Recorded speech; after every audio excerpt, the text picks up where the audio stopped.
A young woman pretending to be the wife of a billionaire who can't remember anything. Sharon spoke to the young woman while helping her get ready. You have to look presentable because you might not get hired by our boss. The young woman rolled her eyes and nodded. She needed a job badly because she was the only unemployed person in her family. She had no idea if she was simply unlucky or what, but getting fired from each job had become an ongoing pattern. Now Sharon was helping her apply at the place where Sharon worked, so she had to do her best and become a regular employee. That way she could finally contribute to her family. She thought she looked perfectly fine, but apparently various companies and restaurants never accepted her. She felt she was quite hardworking despite how she appeared. Sharon pursed her lips and laughed a bit, then patted the young woman's shoulder before stepping away. The young woman looked in the mirror and couldn't help admiring her reflection. She had a deep complexion and curly hair, a petite face, and naturally red lips. Her ex-boyfriend had once said her lips were his favorite part because they supposedly felt nice to kiss. Sadly, he never got the chance to kiss her, but she realized that being pretty was useless without a job. She was the prettiest of her siblings, yet she was also the one with no purpose, living off her family. It made her want to shake off the idea of just being good-looking. "Let's go," Sharon called. The young woman turned to her. Sharon's eyes widened dramatically. "Don't forget your resume, okay? You can be so scatterbrained sometimes." The young woman shot her a glare and a small eye roll. They traveled by bus since the restaurant wasn't too far away. Other passengers kept staring at the young woman because she was carrying a bucket, which was only a prop. She wished they wouldn't judge her. "Vanessa, why not just become an actress? You'd be perfect as a villain, especially since you're so good at acting," Sharon teased once they had gotten off the bus. Vanessa wrinkled her nose and tried to fix her hair. "No thanks, there's no future for me in that. My relatives would die of envy. You know how they are. They're all huge fans of a different TV network," she said, with an eye roll.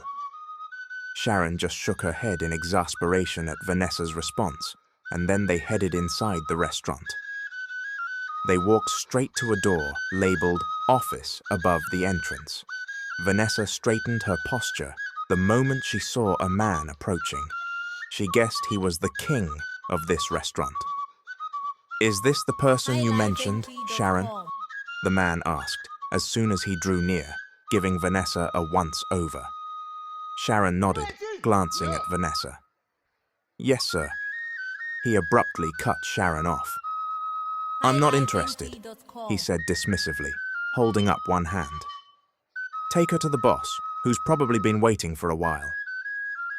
Vanessa arched a brow and watched him turn his back. "Well, isn't he pleasant?" she muttered under her breath. "Not interested, huh? As if I cared." She gritted her teeth and shot a look at Sharon, who was already shaking her head. "Calm down," Sharon giggled. "This is exactly why you never get accepted. You lose your temper too fast." Vanessa sighed and clutched her envelope a bit tighter. She knew it was true, but she couldn't help feeling irritated, especially toward people with rude attitudes. Sharon opened the office door and gently nudged Vanessa inside.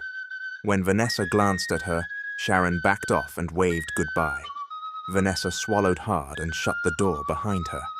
Turning around, Vanessa saw a stern-looking woman with her arms crossed, glaring with piercing eyes. Vanessa cleared her throat. "Hello, Mom. Good morning," she greeted with a smile. The woman let her arms fall to her sides and pointed at the chair near her desk. "Sit down." Vanessa nodded, took a seat, and pulled her resume out of the envelope before placing it on the desk. The woman picked it up and examined it. Vanessa couldn't keep from feeling anxious because there was a good chance she wouldn't be hired. She wondered where she would apply next if this didn't work out. It was also difficult to find a job because she had only finished 2 years of community college. "Young lady, The woman addressed her, setting the resume on the desk again. She looked Vanessa straight in the eye, which heightened Vanessa's nerves. Yes, ma'am. Is there a problem? She asked, anxiously, pinching her thigh under the desk to keep her leg from trembling. The woman dropped her gaze to the resume and then met Vanessa's eyes again. You do know you're applying at a restaurant, right? Vanessa swallowed. Yes, ma'am, I'm aware. The woman inhaled deeply and fixed Vanessa with a chilly stare. Then how can I hire you when you have no relevant qualifications? Your only experience is as a delivery girl. We don't hire people without experience. Vanessa's mind whirled.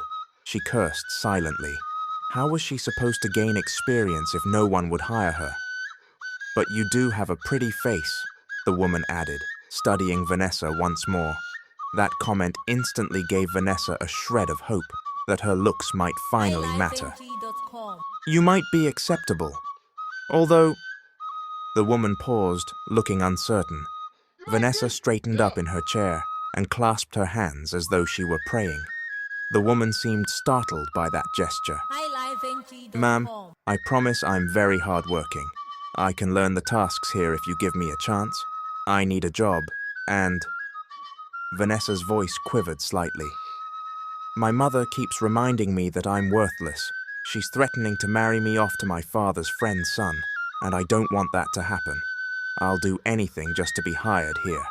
Janitorial work, dishwashing, garbage pickup, hand.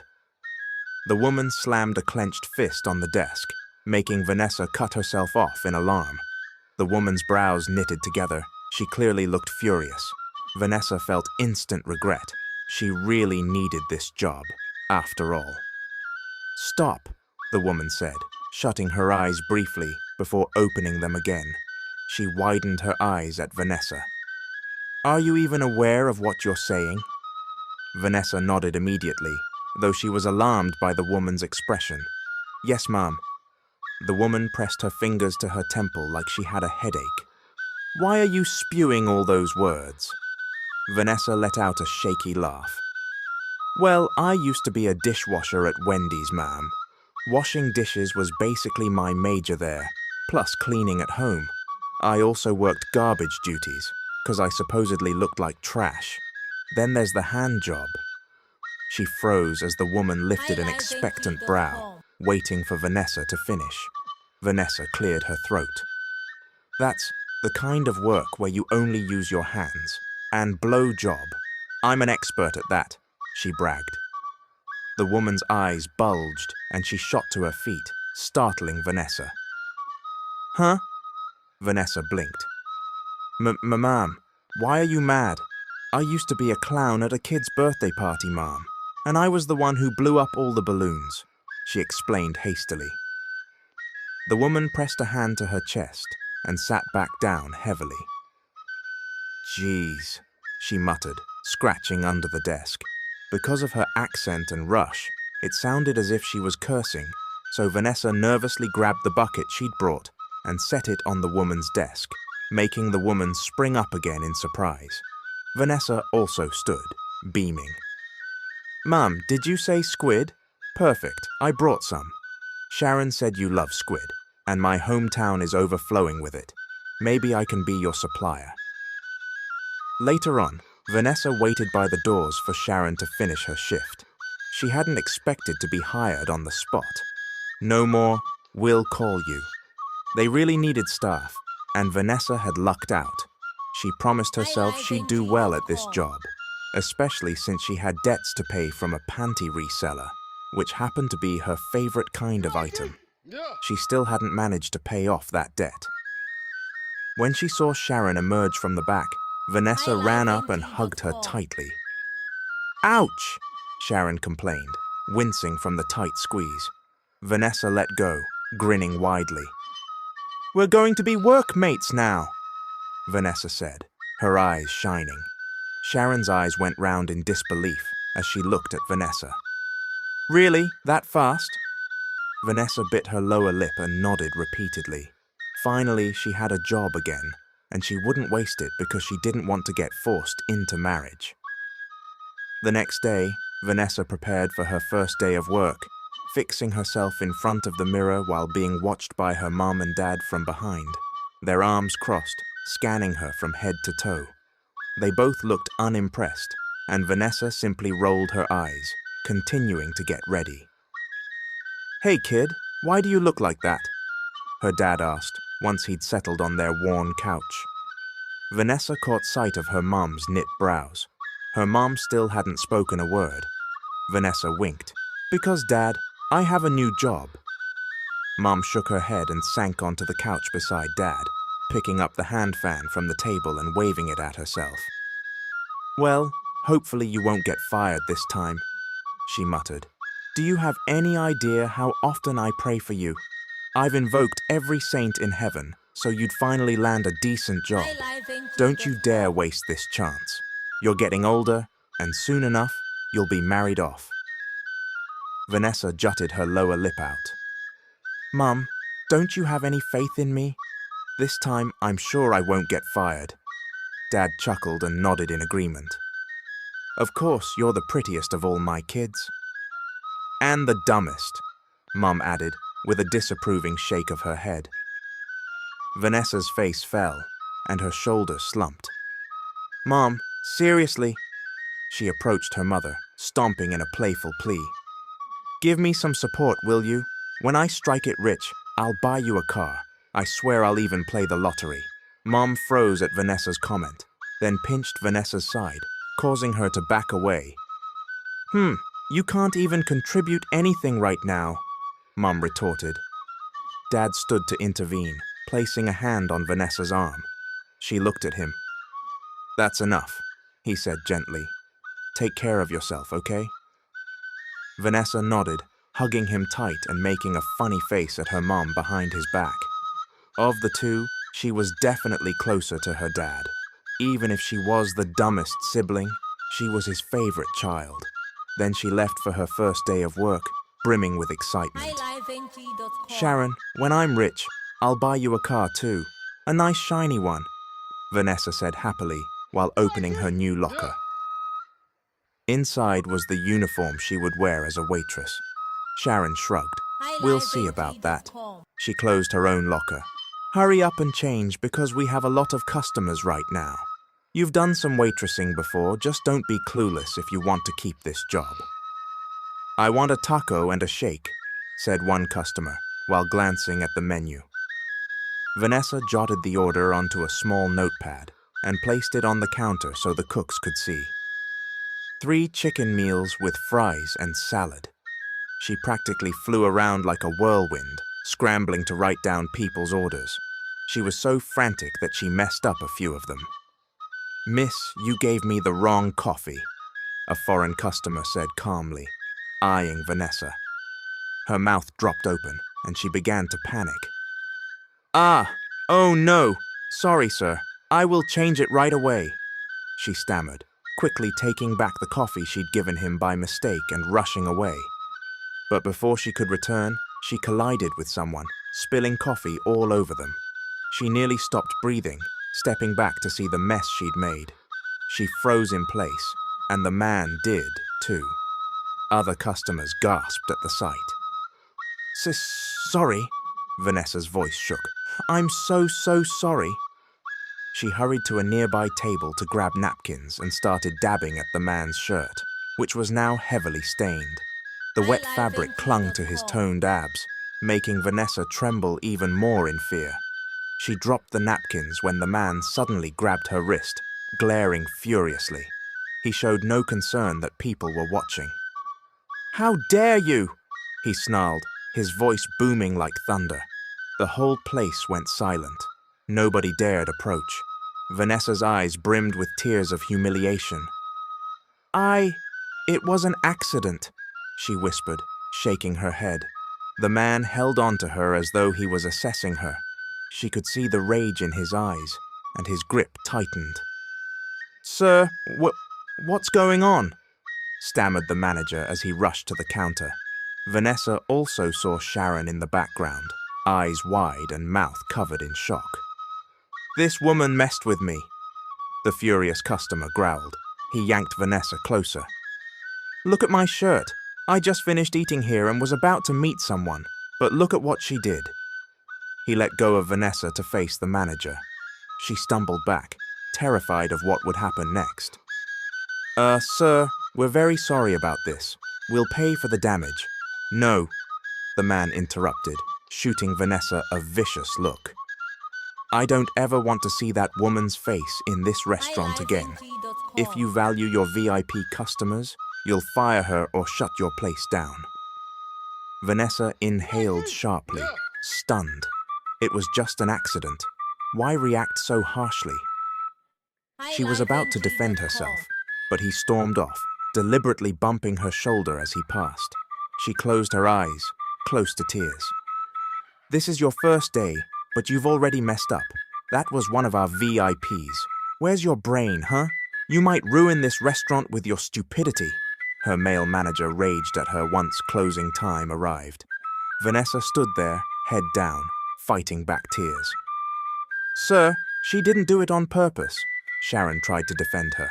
"You're fired," the manager shouted, storming off. Hearing "you're fired" once more stung deeply. She'd heard that line many times, but it still hurt. She knew it was partly her fault. She'd been careless, yet she couldn't understand why that customer had to be so mean. Maybe he'd already been in a bad mood before she even bumped into him. She made it home in tears, anger, and frustration building inside her toward the man who'd humiliated her. She clenched her fists. She hoped his life would become just as disastrous as hers. A month passed, and Vanessa still hadn't found a decent job. She almost never went home anymore, sometimes sleeping at Sharon's place, because she was too embarrassed to face her parents. Sharon suggested she date a foreigner and get married to escape poverty, but Vanessa didn't want that. At home, her mother kept pressuring her to marry her father's friend's son because Vanessa was unemployed and her parents were getting old. Vanessa felt a deep sadness. She knew her parents were tired of supporting her, but she refused to marry someone she didn't love or even know. She just wanted a job to prove that she wasn't worthless. Why wouldn't life give her a chance? Yes, she knew she'd made mistakes. She wasn't oblivious to that. Despite her attitude, she took work seriously once she was hired. One afternoon, Vanessa sat on the sandy shore of a local beach, drawing emojis in the dirt. Most people in that area made a living by fishing, just like her dad. Her older siblings all had stable lives. One was a teacher, the other was an overseas worker. Vanessa felt like she was the only one who still had no real direction. "Vanessa!" Sharon's voice cut through the quiet. Vanessa's piece of driftwood snapped in her hand when she heard the shout. She turned, seeing Sharon running toward her, nearly tripping in the sand. Sharon dropped to her knees beside her and gripped both Vanessa's shoulders. "I have news!" Sharon blurted, trying to catch her breath. Vanessa furrowed her brow. "Is it about a job?"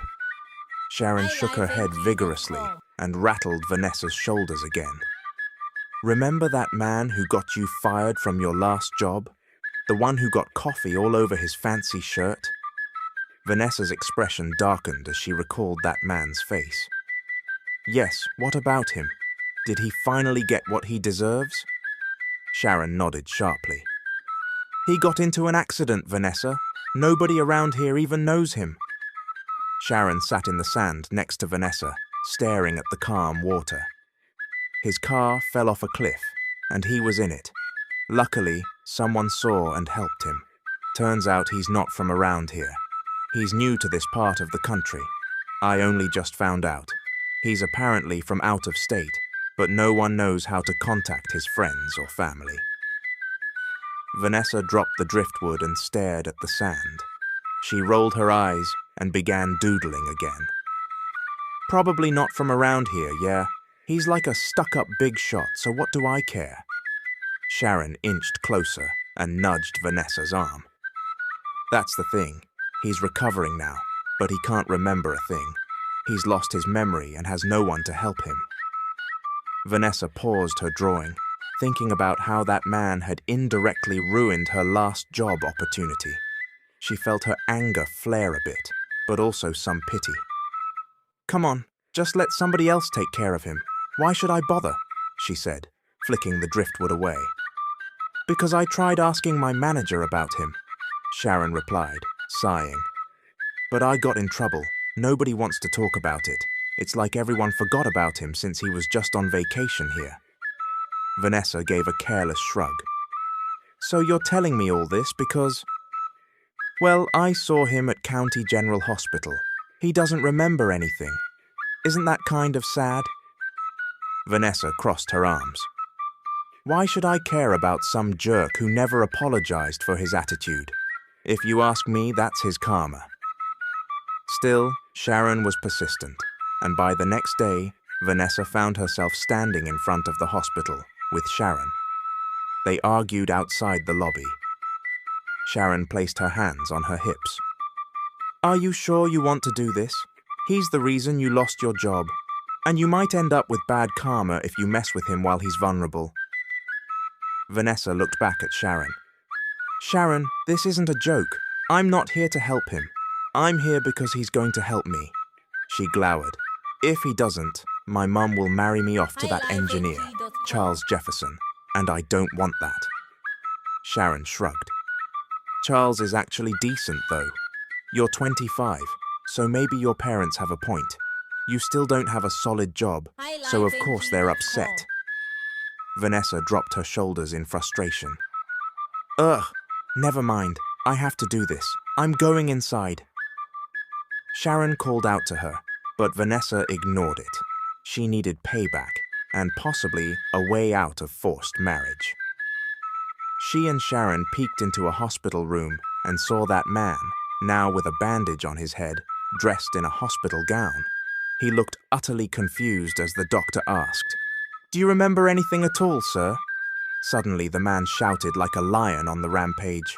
"I said I don't have any idea why I'm here in this cheap room, wearing this gown and this bandage. I don't even know my name. What the hell am I doing here?" Vanessa's eyes widened at his outburst, though Sharon elbowed her lightly. "Shh, you curse up a storm too," Sharon muttered, but Vanessa continued to watch intently. She waited for an opening to make her move. Then Vanessa charged into the room. "Sir, you do have someone. Your partner. Hey, Vanessa! Vanessa!" Sharon called out, but Vanessa ignored her. The doctor and the patient turned to stare at Vanessa. She rushed to the man and hugged him tightly. The man stiffened, and the doctor glanced away in embarrassment. Vanessa held him close. "Thank goodness you're safe, babe." She gave him a sweet smile. The man looked scandalized, pushing her away. Vanessa stumbled to the side, nearly falling onto another bed. "Who the hell are you?" he bellowed, his voice echoing through the room. Vanessa pretended to be hurt, wiping an imaginary tear. She pointed to herself. "I'm your wife," she said shakily. His eyes went huge, and he turned to the doctor in shock. "You said I was single," he growled. Then he pointed at Vanessa. "How can I have a wife?" Vanessa, acting offended, advanced as if about to chase him, but caught sight of Sharon near the door, clearly ready to intervene if needed. Vanessa took a deep breath and turned to the doctor, who seemed frozen in confusion. "Sorry, Doc, I just need my husband. Why can't he remember?" Vanessa feigned sobbing, then glared at the man. "You'd better play along, or else." The doctor tried to gently pry her fingers off his arm. Ma'am, Vanessa clung to him theatrically. "Why can't he remember me? He promised to give me 10 kids, and now he doesn't even recognize me." She made real tears fall for dramatic effect. The man gaped, looking almost convinced. "This is insane. How on earth can you be my wife? Maybe you're just my maid or something," he barked. Vanessa's eyes flashed with anger. If she didn't need him so badly, she would have slapped him on the spot. However, she continued her performance. "What are you talking about? Calling me a maid?" she demanded. "I'm your wife." He narrowed his eyes at her. "Then why don't I see a ring on my finger? You're probably lying just to squeeze money out of me. Vanessa affected an innocent look. Why would I do that? You're not rich. You're a fisherman, you work on the boats, and we rely on public assistance. We're not wealthy. What? That's impossible. There's no way. Vanessa forced a shaky smile. Yes, that's right. She pointed out that he had a tattoo near his right shoulder, and that she had been there when he got it done. She said it was the letter V, an initial supposedly from her middle name. He still seemed unconvinced, so Vanessa declared, "Just get well soon, babe. Once you're healthy, we can start making babies again." Then she hurried out of the room, hearing him shout and the doctor trying to calm him. She cackled softly to herself in the hallway. "That's what you get for messing up my job." Sharon caught up to her, eyes bulging. "Vanessa, that guy's tattoo really is a letter V. Maybe you two are meant to be." Sharon squealed, shaking Vanessa's arm. People began to stare at them, so Vanessa stepped away and glowered at her friend. V could stand for anything, like victory. "Shut up," Vanessa scolded. She gently pushed Sharon aside, and they walked out of the hospital together. "You're the crazy one, but seriously, where am I going to find proof like a marriage certificate, or money for his hospital bills? He'll be asking for documents soon enough," Sharon pointed out. "And you don't actually know him either." Vanessa halted, turning back to Sharon with a lazy shrug. "Everything can be faked, Sharon," she said. "I'm going to make sure he's my salvation. There's no way I'm letting my parents force me into marriage with that random engineer, just because I'm jobless." Sharon threw her hands in the air. "You're out of your mind, Vanessa. What if the guy turns out to have some other life somewhere else? And what if he remembers who he is?" A few days later, Sharon brought more gossip. The man's name was supposedly Carter. Vanessa thought it was a foul-sounding name fitting a foul attitude. She knew nothing else about him, but she didn't really care. All that mattered was her plan. Vanessa's mum and dad were now crowding around, studying Carter, who looked like he wanted to murder someone with the glare he wore. "Are you sure this is your husband?" Mom asked, waving her hand fan. "Where'd you find him? Why does he think you might be lying?" Their daughter cast Dad a desperate look. Dad merely returned a cold stare. "Dad, talk to Mom, please," she begged. Dad sighed and approached Mom, who scoffed and turned away. "Don't start with me, Earl," Mom snapped. "She's so brazen to bring a man here. She hasn't even proven anything yet. She says she's married to him. Where's the proof?" Their daughter felt a sharp ache in her chest at the harsh words. "Mum, come on. Carter just had an accident and can't remember me." Carter turned to the young woman with a deep frown. "Are you sure that she's telling the truth?" he asked Mom in his crisp accent. "Doesn't seem like it." Vanessa pretended to laugh sweetly, pinching Carter discreetly. "Oh, honey, stop it," she cooed, ignoring his disbelieving expression. "He is not sweet because he can't remember anything," she explained to Mom and Dad. "What does he do for a living?" Dad asked suspiciously, eyeing Carter. Vanessa racked her brain. "He's a fisherman, Dad." She let out a forced little laugh. "What?" Carter yelled, shooting up from his seat in utter shock. Mum also stood abruptly. "Not an engineer or a lawyer, just a fisherman. But it's honest work," Vanessa insisted. "It's how Dad made a living, and how they fell in love in the first place." She gave her mum a knowing look. "Isn't that right, Mom?" Mum seemed horrified. This daughter has no decent job, yet she marries someone who isn't wealthy? Mum threw her hands up and stormed off to the next room. Dad followed, shaking his head in dismay. That left Carter alone in the living room with Vanessa. If she didn't need him for her plan, she would have done something far more drastic. He looked her over with obvious distaste. "What are you saying?" he grumbled, crossing his arms. "I'm sure I'm not a fisherman. I was driving a car when that accident happened, so I must be wealthy." Vanessa sighed dramatically. I told you, you probably stole that car, which was why you crashed. What? He took a step toward Vanessa, forcing her to back up a bit. Why would I do that? I can't imagine being a thief. Vanessa glared right back. I'm just trying to remind you, dear husband. Why are you yelling? He set his jaw. If you really are my wife, prove it. Where's the ring? The marriage contract? Vanessa thought fast. I put them away because they were making my fingers itch. When you remember everything, you'll see how real it is, Vanessa said irritably. But hopefully, by then, she'd be long gone. I can't believe I'm staying in this run-down house, Carter complained later, casting an offended eye around the small living room. This can't be my life. Vanessa glowered. Stop being so dramatic. You're a fisherman, so we'll eventually have enough money to buy a bigger place if you work harder. She wanted to smack herself for the ridiculous lies. He leaned against the couch, shooting her an annoyed look. Get me some water, he demanded. She whirled on him. Excuse you? Who do you think you're ordering around? She snapped, forgetting to maintain her fake sweet demeanor. He gave her a cutting look. Didn't you say I'm your husband? Why are you cursing at me unless… Vanessa quickly forced a dainty smile. Darling husband, sorry, just got carried away, she said in a cloying tone. It made her skin crawl, but she stuck to it.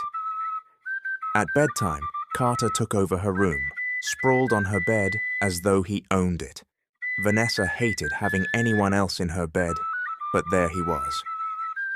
She resolved to sleep in her older sibling's room. She grabbed a pillow and blanket from her closet, hoping Carter wouldn't complain. Where are you sleeping? He asked abruptly. Vanessa froze, hugging the blanket and pillow. In the other room, came the brisk reply. He lifted a brow. Really? Aren't you supposed to be my wife? You should be sleeping next to me. She gaped at him. You don't even remember me, so forget it. Maybe when your memory returns, I'll sleep next to you. In the meantime, stay put and deal with your conscience. You're not even a wife material, he retorted. This just proves you might be lying. I doubt you're really my wife. That stung her pride. She dropped the bedding and marched over to him. Oh, you really want proof? She cooed sweetly, grabbing his hand and pressing it to her chest. He went pale with shock, trying to yank away, but she held his hand in place. I'm just proving a point, dear husband. I'm all yours, including what you're holding, she said, forcing a seductive smile. She then released him and picked up the pillow and blanket. Good night. She left the room, wearing a grin of triumph. Early the next morning, Vanessa was up and cooking rice for the family. She had to pull her weight around the house. Otherwise, her mom would accuse her of being useless again. She hated that marriage to the engineer was looming like a threat. She truly believed she'd have better opportunities if she could leave the country someday. But first, she had to get through this insane charade. Heading into the yard to pick some greens, she overheard two neighbors, Rachel and Gwen, whispering to each other by a water spigot. The moment they saw her approach, they straightened up and looked at her inquisitively. She just raised her brows and went about gathering what she needed. Rachel folded her arms and smirked. Heard you brought home a man. Living in sin, are you? People say he's handsome. Gwen chimed in with a giggle. Yeah, is it true? Or did you make it up just to avoid that arranged marriage with Charles? Once Vanessa had what she needed, she turned to face them. Wow, word travels fast. I brought him home yesterday and you know everything already? Your rumor mill is impressive. Which source told you? Next time just ask me directly if you want real info. She teased sarcastically. Rachel and Gwen looked a bit taken aback. We have our sources, Rachel retorted. Gwen nodded. Vanessa rolled her eyes. Yeah, well, maybe tell those sources of yours that it's better to ask me in person. I'll even give them references for further reading. Both women's jaws dropped. struggling to form a reply, so Vanessa turned on her heel. And by the way, don't come begging for greens from us anymore. Go grow your own instead of gossiping all day. Back in the kitchen, she set down her basket of greens. She was about to open the fridge when Carter emerged from her bedroom, yawning, hair disheveled. He spotted her and scowled. "Hey," she greeted. "Hey?" He mimicked. "Did you just call me hey?" Vanessa rolled her eyes, grabbed a container of fish from the fridge, and filled it with water. Closing the fridge, she pointed at the fish. "Cook that, or cut up some veggies, so you're at least doing something useful." She placed a knife in front of him, but he didn't pick it up. Instead, he gave her a hard stare. "I still don't believe you're my wife, given everything." Carter dropped his gaze to her chest, then avoided her eyes again. "Never mind." Vanessa stifled a surge of annoyance and sat down, folding her arms. If this man ever got his memory back, she'd make sure he couldn't find her. "Don't pretend you don't like what you see," Vanessa teased. Then she paused, noticing Carter press a hand to his head in discomfort. Are you okay?" she asked, genuine worry creeping into her voice. He exhaled slowly. "I need you to help me regain my memories," he admitted, sounding more vulnerable than before. "I want to remember." Vanessa clenched her fists beneath the table. Let him remember, after paying back what he owes. A while later, Vanessa took Carter to the backyard pen, where the family kept a few pigs. She wanted him to experience cleaning them. He complained every step of the way, especially since he'd only just gotten out of the hospital. "Is this really what I used to do?" Carter asked, grimacing at the pigsty. "I just got discharged." "Yup," Vanessa replied cheerily, leaning against one of the wooden posts. "Cleaning the pig pen was your favorite activity." She offered him a bucket of soapy water, and he stared at it in utter disgust. He groaned. "This is insane." Vanessa bit back laughter because she wanted to capture how ridiculous he looked. "Didn't you say you want to remember?" she prodded. "I'm just reminding you of your daily tasks. Also, you're my husband, so show some respect," she added in a dramatic huff. Carter whirled, glaring at her. "You're making me look stupid, taking advantage of the fact that I can't remember anything." He slammed the bucket down and stormed out of the pig pen, leaving Vanessa momentarily stunned and feeling slightly guilty. Maybe she had gone too far. That afternoon, while sharing a snack on a bench near the local boardwalk, Vanessa told Sharon everything that had happened. She asked whether anyone was searching for Carter, but Sharon said no. When she asked the manager had only gotten mad at her. Perhaps Carter was staying off the radar. Vanessa sighed, sipping a free soda Sharon had bought her. She described how Carter was bossy, and Sharon listened closely, sometimes tossing rocks into the water. Eventually, it grew late, and Vanessa headed home. She found Carter waiting outside the house, arms crossed. Even from a distance, she could feel his intense stare, which made her brow furrow. Approaching, she found him snapping. "Why did you take so long?" Vanessa's mouth fell open. "Excuse me?" Carter scowled deeper. "Why did you take so long to come home? You said you're my wife," he reminded her, trailing after her into the house. Vanessa rolled her eyes again. "Why do you care? I can come home any time I want." He shot back. "Well, you're supposed to be my wife." Then he quickly stepped forward, catching her by the waist. She nearly dropped her keys, startled by the solidity of his chest under her palms. Her heart hammered wildly, and her cheeks burned. "You're turning red," he noted with a teasing laugh. "I want a cuddle." Vanessa gasped and pushed him away. "Have you remembered anything?" she demanded warily. He glared. "Number. But don't blame me if you still want to pretend you're my wife, right?" He turned away. A few more days passed, and all Vanessa did was wait on him, hand and foot. Carter had no memories, but that didn't stop him from ordering her around like a personal maid. One morning, she saw her dad preparing buckets and fishing gear to head out. A cunning idea lit up her face. She hurried over.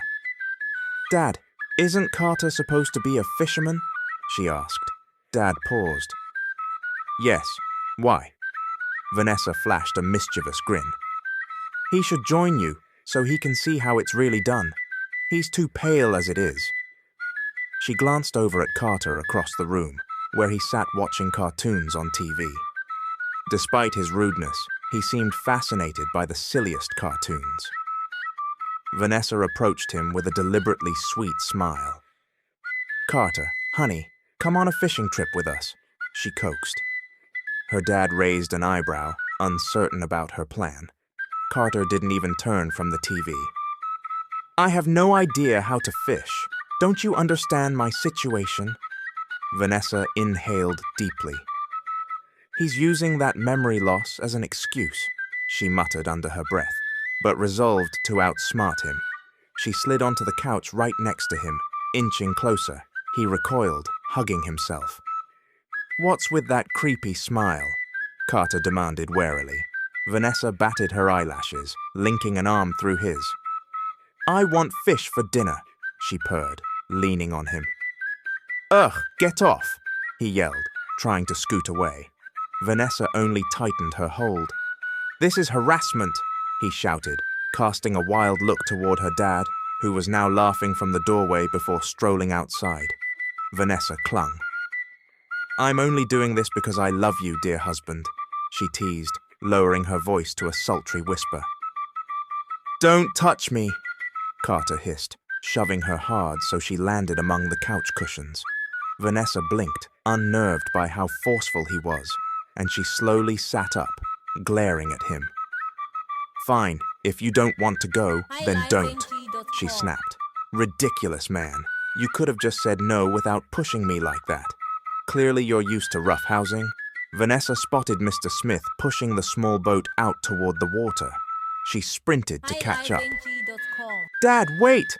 Vanessa called out, then glanced back at the house. She froze upon seeing Carter step outside and start running in her direction. A smug smile appeared on Vanessa's lips because her plan had succeeded, but it disappeared just as quickly when Carter suddenly tripped on the sand. What an embarrassing fall. Vanessa clamped a hand over her mouth to stifle laughter, but she couldn't hold it in any longer and burst out laughing. Carter looked up. "Shh, help me," Carter said, extending an arm. Vanessa approached with laughter still in her voice and took his arm to help him stand. "Wow, you really are clumsy," Vanessa teased, brushing sand off his clothes. "Someone needs to teach you how to fish." Vanessa studied him for a moment, then added, "We'll also need to buy you some clothes because you're wearing Dad's shirt." He pushed Vanessa's hand away, giving a startled look. "So this isn't mine?" Carter asked, tugging on the hem of the shirt. "No wonder it looks terrible. It's not even mine, and apparently, I don't own any clothes." Vanessa shut her eyes and took a steadying breath. Why did Carter have so many questions? It was difficult to fool someone like him. He should just be thankful that Vanessa was the one who found him. When she opened her eyes again, she combed a hand through her hair in frustration. "You don't have clothes because you're actually a woman," Vanessa said sarcastically. It was such a ridiculous thing to say, but her tangled web of lies was only growing. Woman?" Carter repeated, looking stunned, as though he couldn't accept he might be capable of something like that. "Yes," Vanessa replied softly, pretending it pained her to say it. "That's why all your clothes got burned. You cheated on me with another woman, so I got rid of your things." He looked utterly confused, and Vanessa shook her head in fake sorrow. Then she grabbed Carter's hand, surprising him. "Come on, you need to make it up to me," Vanessa announced. With that, she dragged him to a second small boat belonging to Mr. Smith, since her father had already sailed off. Vanessa knew how to row, so Carter climbed aboard first while she gave the boat a push from the sand. "Wow, making me do all the work," Vanessa muttered, but she managed to climb in after him and fix her hair, tying it up so it wouldn't get in the way. While Vanessa rowed, she noticed how restless Carter looked. "What's wrong?" she asked. "I think this might be my first time doing this," Carter whispered, gazing at the water. "Of course it isn't your first," Vanessa blurted quickly, then caught herself before saying anything incriminating. Carter gave her a puzzled look. "What are you talking about?" Carter asked. Vanessa cleared her throat. "Well, you have amnesia, so obviously you've done this before. You just can't remember," she improvised. Deep down, Vanessa was starting to feel guilty about all of it. Carter might have a family somewhere. He might have a girlfriend missing him. But until he regained his memory, he'd remain her husband. After all, he was the reason Mrs. Smith wanted to marry Vanessa off to Charles in the first place. If Carter hadn't thrown such a big fit on Vanessa's first day at work, she wouldn't have been fired, and her mother wouldn't have forced her into an arranged marriage. Now Mrs. Smith believed they were legally married, so at least Charles was out of the picture. Still, Mrs. Smith constantly scoffed at how her daughter had supposedly married a jobless man. Vanessa looked up to see Carter staring at her. "You're pretty," Carter said quietly. Vanessa's lips parted in surprise, and her heart began to race. "You're pretty," he repeated. "You could be a model. People would actually think you're my wife." She smiled, feeling her ego grow a little. "See? Exactly, it makes sense that you married." Vanessa laughed to hide the sudden flutter in her chest. "But I don't like your attitude," Carter interrupted. Vanessa's grin vanished. "Excuse me?" she said a little too loudly. "Never mind," Carter muttered, turning back to the sea. "And my head hurts." Vanessa gasped. "Your head? Why didn't you say anything?" A wave of panic seized her. If this headache led to Carter's returning memories, she might be in serious trouble. He might press charges, and she'd be humiliated. "How could I tell you when you obviously don't care?" Carter accused, glaring. "You want me to suffer, right?" Vanessa rolled her eyes to mask her fear. "Next time, just mention it. Maybe there's something we can do. Amnesia is no joke. You might never remember." He offered no reply. They were now out in the middle of the water, and Vanessa stopped rowing to look around. There were other fishing boats off in the distance. "What do we do now?" Carter asked. "Hey!" Vanessa yelled when Carter abruptly stood up in the boat, causing it to rock.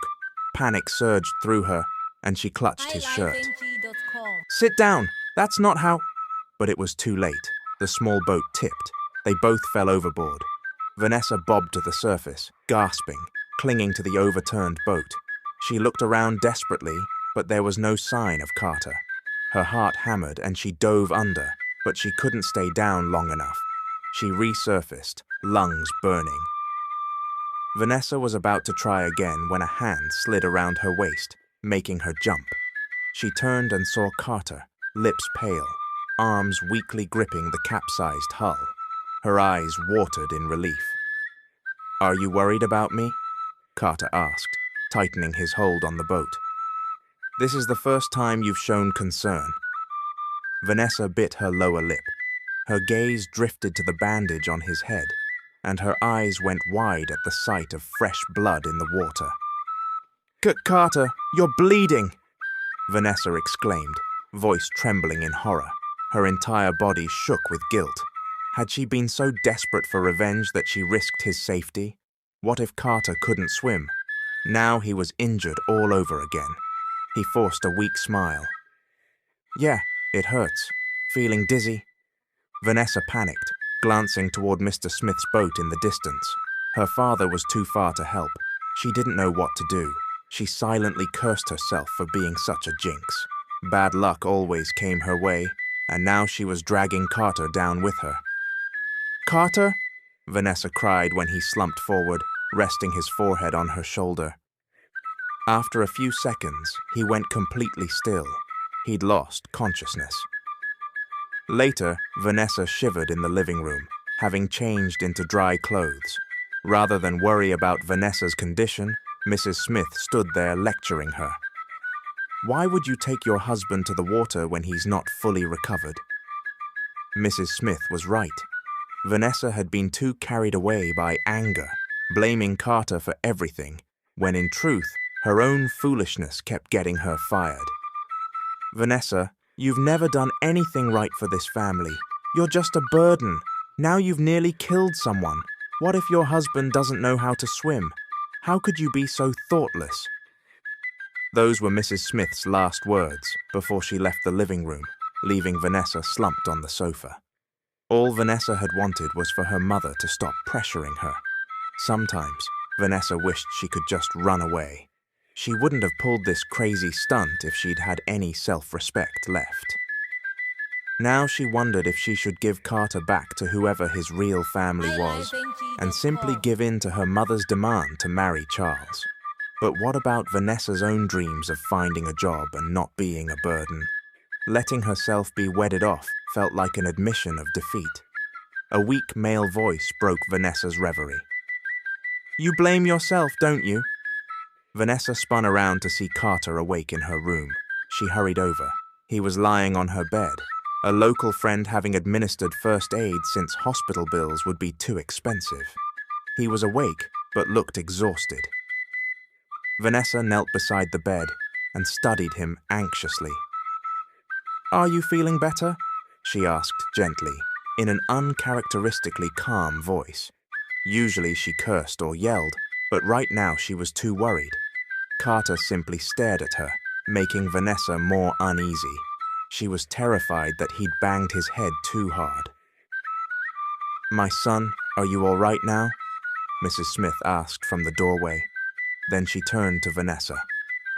Take care of him, she ordered before stepping out.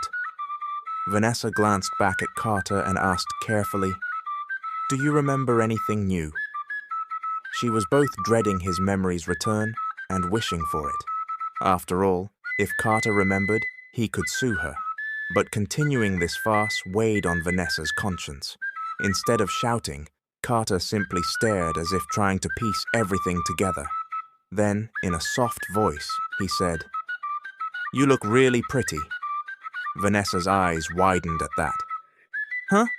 What did you say? She felt something odd twist in her stomach, embarrassed at the unexpected comment. I overheard your conversation, Carter said in tense English. I'm sorry. Vanessa inhaled in surprise, eyes going even wider. Why was Carter apologizing? What do you mean? Is it true you don't have a job? Carter asked curiously, but without malice. Vanessa felt a flash of shame. He must have heard her and Mrs. Smith bickering. Yeah, Vanessa admitted, averting her eyes. But don't worry, I plan to apply for another one. She awkwardly scratched her chin. I'm not sure where, but hopefully soon. So you really do want to work? Carter pressed gently. Of course, Vanessa confirmed. I've been nothing but a burden for 25 years. Then, you're not actually my wife, right? Carter said, pushing himself upright with a wince. Vanessa moved closer to help, resting a hand on his shoulder. He froze at the contact. You haven't shown me a marriage contract, Carter continued. Where is it? Vanessa locked eyes with him, breath catching in her throat. After a long moment, she exhaled. Is it not enough that I'm right here? I'm your wife, after all. He seemed both amused and suspicious. Had Carter regained more memories? He tilted his head, scooting closer so that his hand brushed Vanessa's waist. Her heart pounded wildly at the closeness. Why are you doubting me so much? Vanessa asked, stepping back, uneasy about how her pulse was racing. Do you remember something? Carter avoided her eyes. Of course not. His tone was cold and direct. Then he glared at her. "Why are you asking that? Are you hiding something?" Vanessa gave a quick shake of her head, forcing a laugh to mask her fear. "No, I'm only curious because I want you to remember." "Really?" Carter pursed his lips. "Yes." Vanessa broke eye contact, standing quickly. "Want me to cook for you?" Carter shook his head. "I'll cook." Vanessa frowned. "You're not even well yet, and all I have is soup." "You're not a good cook. Your food has no flavor," he interrupted bluntly. "Excuse me?" Vanessa snapped. "Why would you say that? Ugh, that's so rude." "I'm just telling the truth so you can improve, dear wife." Vanessa's cheeks flamed, and she stomped out of the room, not sure how to handle him. Later, Vanessa watched Mr. Smith lug a bucket brimming with fish into the house. She gasped in excitement. "Dad, that's a huge catch today." The bedroom door opened, and Carter stepped out. Vanessa shook her head, then ignored him, choosing to admire the fish Mr. Smith had caught. "They're so big and cute," she exclaimed. She jumped when one flopped out of the bucket and landed on the floor. Vanessa bent down to grab it, but heard a snicker from Carter. That made her scowl and clamp her mouth shut. Mr. Smith smiled at Carter. "Good to see you up and around, son. My daughter was so worried about you. Glad you're okay. By the way, how are you feeling?" Vanessa put the fish back into the bucket, then hefted it and headed for the kitchen. Mr. Smith called after her. "Just take a few for our dinner, sweetie. The rest will be sold." She transferred the fish one by one into a large basin. Another idea popped into Vanessa's head as she looked over her shoulder and spotted Carter standing in the kitchen doorway, wearing a curious expression. She put on a show of sighing deeply. "Go get yourself ready, because we're going to sell these fish," Vanessa declared. Carter frowned. "What?" Vanessa drew a calming breath, plastered on a sugary smile, and thought, "He'll definitely help sell everything fast because he's handsome." "Sweetheart," Vanessa cooed, pursing her lips enough to startle him. "You're my husband, after all." She closed the distance and grabbed Carter's arm. He looked flustered, eyes wide. "What are you doing?" Carter sputtered. Vanessa made her lower lip quiver. "Come sell fish with me. Think of it as a date," she teased. "A date?" Carter echoed, narrowing his eyes. Vanessa nodded, pressing closer just to annoy him. "Yes, a date. Don't you miss me? Don't you miss those moans when you used to fondle those melons in the yard? Don't you miss the way you took me over and over?" "Stop!" Carter hissed, face reddening in anger. He abruptly jerked Vanessa closer by the waist, surprising her. "Stop what you're doing," he growled quietly, gaze sharp. "Okay, fine, I'll go. Just stop." "You said you used to be a fisherman, and now you're a vendor," Vanessa said lightly as they set out. Carter carried the bucket full of fish while she held a scale, going from house to house. Standing around at a market stall could take forever, so Vanessa preferred delivering to people's homes. Carter complained, but Vanessa ignored him. Vanessa's conscience was nagging. She promised herself that as soon as she found a real job, she'd end the lie. She paused in her tracks upon seeing two nosy neighbors, Rose and Gwen, staring, shocked at the man by Vanessa's side. Vanessa glowered. Rose sidled up to Vanessa. "You never said your live-in was this gorgeous," Rose teased, eyeing Carter as he counted fish in the bucket. Then Rose moved closer and tapped Vanessa's shoulder. "Are you doing something special to keep him from straying? He seems so uninterested in other women." Gwen nodded in agreement, stepping up as well. Vanessa rolled her eyes in annoyance. These two acted so starstruck at the sight of a handsome man, as though they themselves were perfect. Vanessa sighed dramatically and slammed the scale onto the ground, making both women jump. She took a step closer, lifting her chin. And why do you need a taste test? Think you'll appreciate this person more than I do? They were speechless, so Vanessa glanced at Carter, who looked confused. Then she turned back to the pair with a sweet smile. And by the way, that's not a live-in partner. That's my husband. Don't act so jealous, ladies.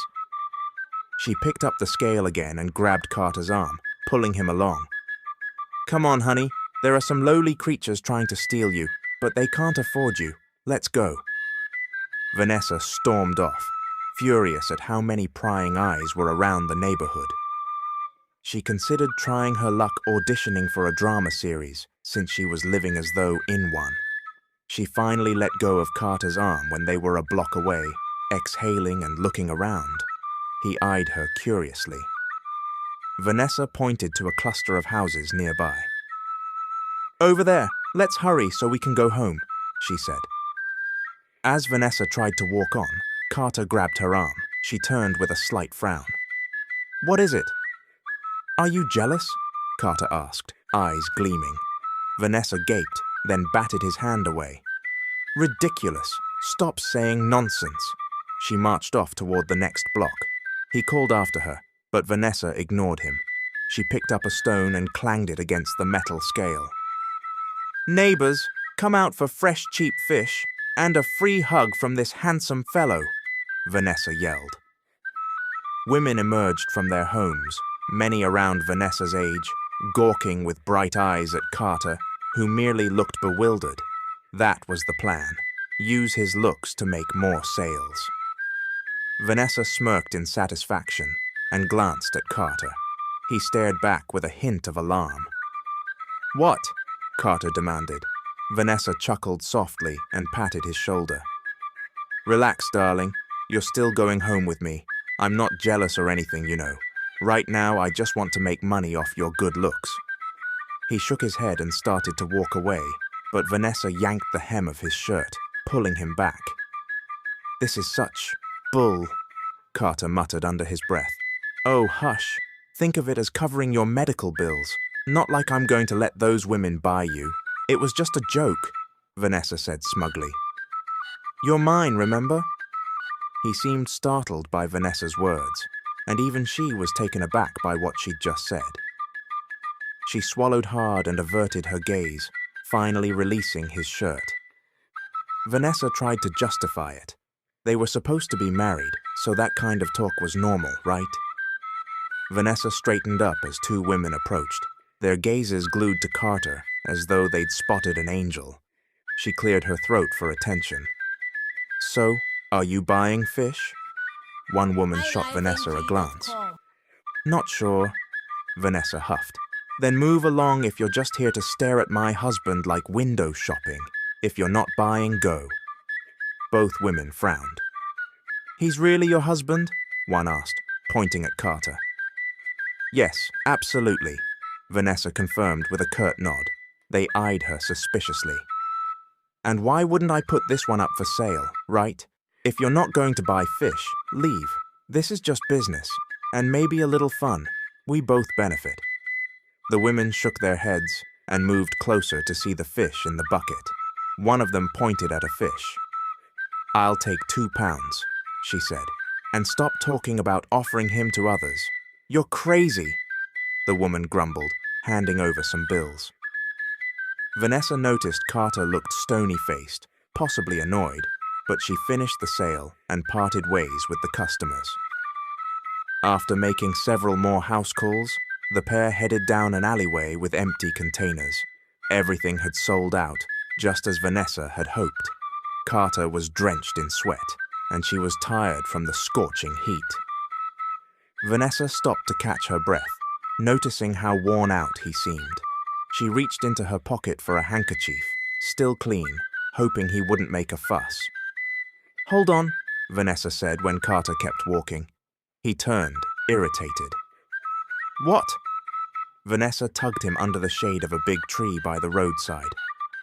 You look like you're about to melt from the heat. Let me wipe your sweat. She let go of his arm and studied him, feeling a pang of guilt. Carter's face was bright red, and he was soaked in sweat. Sorry, Vanessa mumbled, not sure why she was apologizing, maybe for deceiving him, or for roping him into this scheme. Carter frowned. What are you sorry about? Vanessa gulped. About everything, she admitted, forcing a tiny smile. Then she raised the handkerchief to dab the perspiration on his face. Being shorter, she had to stretch up on her toes. She also marveled at Carter's flawless skin compared to her own. While Vanessa gently wiped his forehead, Carter watched her closely, as though memorizing her features. Vanessa glanced down at his Adam's apple, swallowing nervously. Her heart beat so fast that she lowered her hand, prepared to step back. Suddenly, he caught her wrist in a gentle grip. Vanessa's eyes flew to his, startled. He kept his gaze serious, still holding her hand with the hanky. What are you doing? Vanessa managed to say, voice unsteady. She was unnerved by the closeness between them. Her heart pounded even harder. Slowly, Carter took the handkerchief from her and placed it on top of Vanessa's head. Her jaw dropped. It's really hot, he said quietly. Take care of your skin. Vanessa's cheeks warmed. She snatched the hanky off her head in annoyance. I have a tan complexion, so I'm used to the sun, she snapped. Feeling her own fluster, Vanessa closed her eyes briefly. He took the handkerchief back, set it on her head again, then released her hand. It's hot. You don't want your skin damaged. Carter turned and walked away. After counting their earnings, Vanessa led Carter to a small waiting shed. He slumped on a seat, looking drained. She moved closer and tapped him on the shoulder. Carter turned to Vanessa, questioningly. Guess what? 2,500 today. Isn't that great? She crowed, still clutching the cash. Your good looks were a huge help. He blinked tiredly. What? Vanessa latched onto his wrist, causing Carter to glance down. Because of that, I'm going to buy you some clothes, she declared.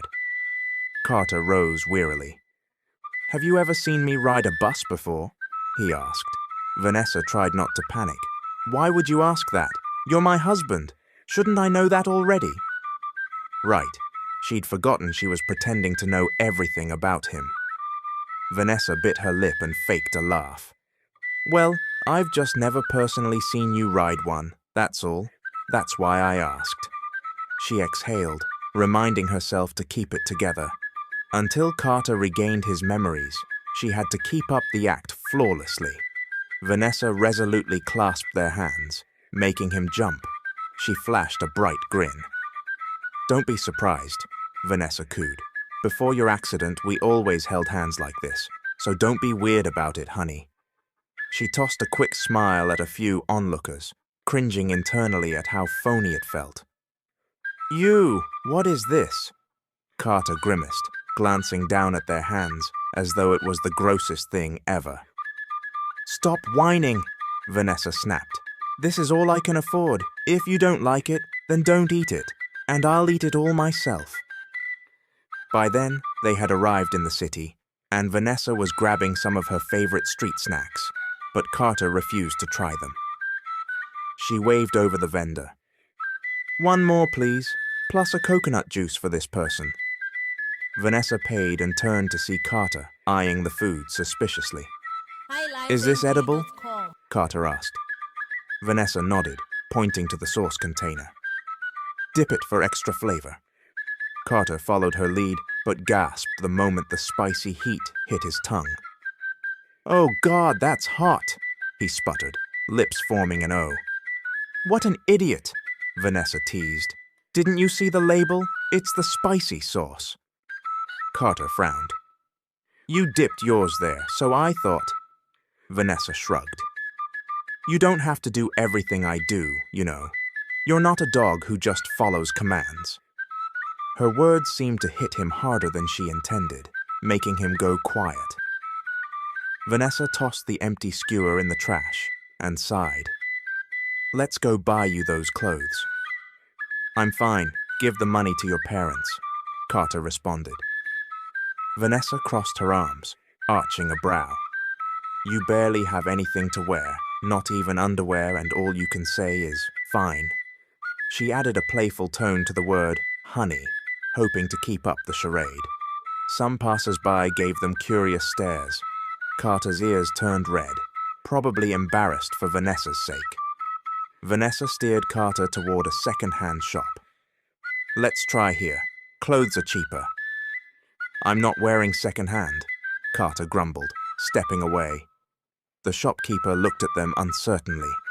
Vanessa cringed, feeling like she was dragging a toddler around. Listen, clothes are expensive these days, Vanessa reasoned. Look, even what I'm wearing came from a thrift store, but it's branded. Even underwear? Carter asked innocently, face twisting in disgust. The shopkeeper dropped a hanger in shock. Vanessa elbowed him in the ribs, glaring. Of course not. We'll buy new ones, dummy. You're weird, Carter muttered. Vanessa snorted. So are you. If you remembered who you really are, you'd probably strangle me by now. He said nothing. Finally, he cleared his throat. I need to find a restroom. Vanessa nodded, handing him some change. Carter frowned down at the coins in his palm. What's this for? You can't use the restroom around here without paying, Vanessa said with an eye roll. Nothing's free in the world, especially in the city. Now hurry. She pointed left. Go that way. Come right back afterward. He nodded. As Carter left, Vanessa watched, suspicion creeping in again about how amnesia actually worked. She could land in jail for this if Carter remembered and reported her. If he had a wealthy family, she might be in more trouble than she could imagine. Yet here he was, stuck doing everything she asked. Vanessa? Vanessa jumped at the sound of a male voice and turned to see Charles, the man Mrs. Smith wanted her to marry. She felt a chill run down her spine. It had been a while since they'd seen each other, and he'd clearly dressed up for the day, holding car keys in one hand. This had to be thanks to Vanessa's mother's big mouth. Her mother likely told half the county that Vanessa had a husband now. Vanessa inhaled and slowly faced Charles. Oh, Charles, she greeted coolly, hugging a few pieces of thrifted clothing to her chest. She found him tidy and well-groomed, but just not her type. Carter's face might be unfriendly, but Charles was almost too nice for Vanessa's liking. Is it true you have a husband? Charles asked bluntly, stepping closer.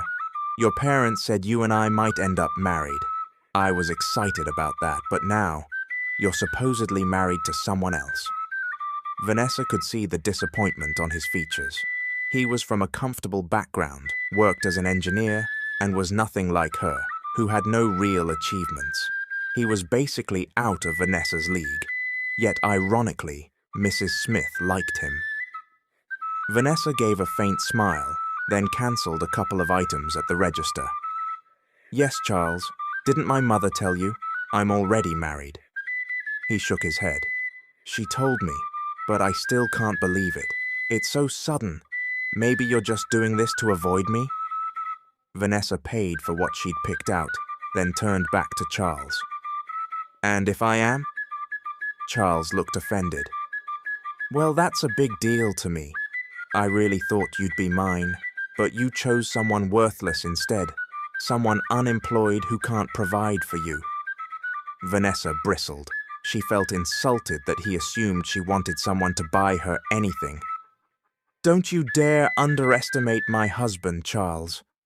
She realized how loud she was getting, embarrassed at the growing number of onlookers. He blinked. Husband? You mean that worthless guy you call honey? Vanessa lifted her chin defiantly. Yes, don't belittle him. He's far more special than you. Enough. I'm not going to marry you, no matter what you say. I'll do whatever it takes to dodge that marriage, even if I have to trick everyone. She turned to walk away, but Charles grabbed her arm, causing her to yelp in protest. So you admit you're tricking them, he crowed. I knew it. I knew he wasn't really your husband. Vanessa struggled, glaring. Let go, You jerk. I don't believe you, Vanessa. You act so well, but you can't fool me. Charles sneered. I bet you just picked him up somewhere. Your mother told me he has amnesia. That explains everything. Fear twisted in Vanessa's stomach, but she kept her features neutral. She refused to confirm his accusations. I love my husband, Charles, she said firmly. So stop your delusions.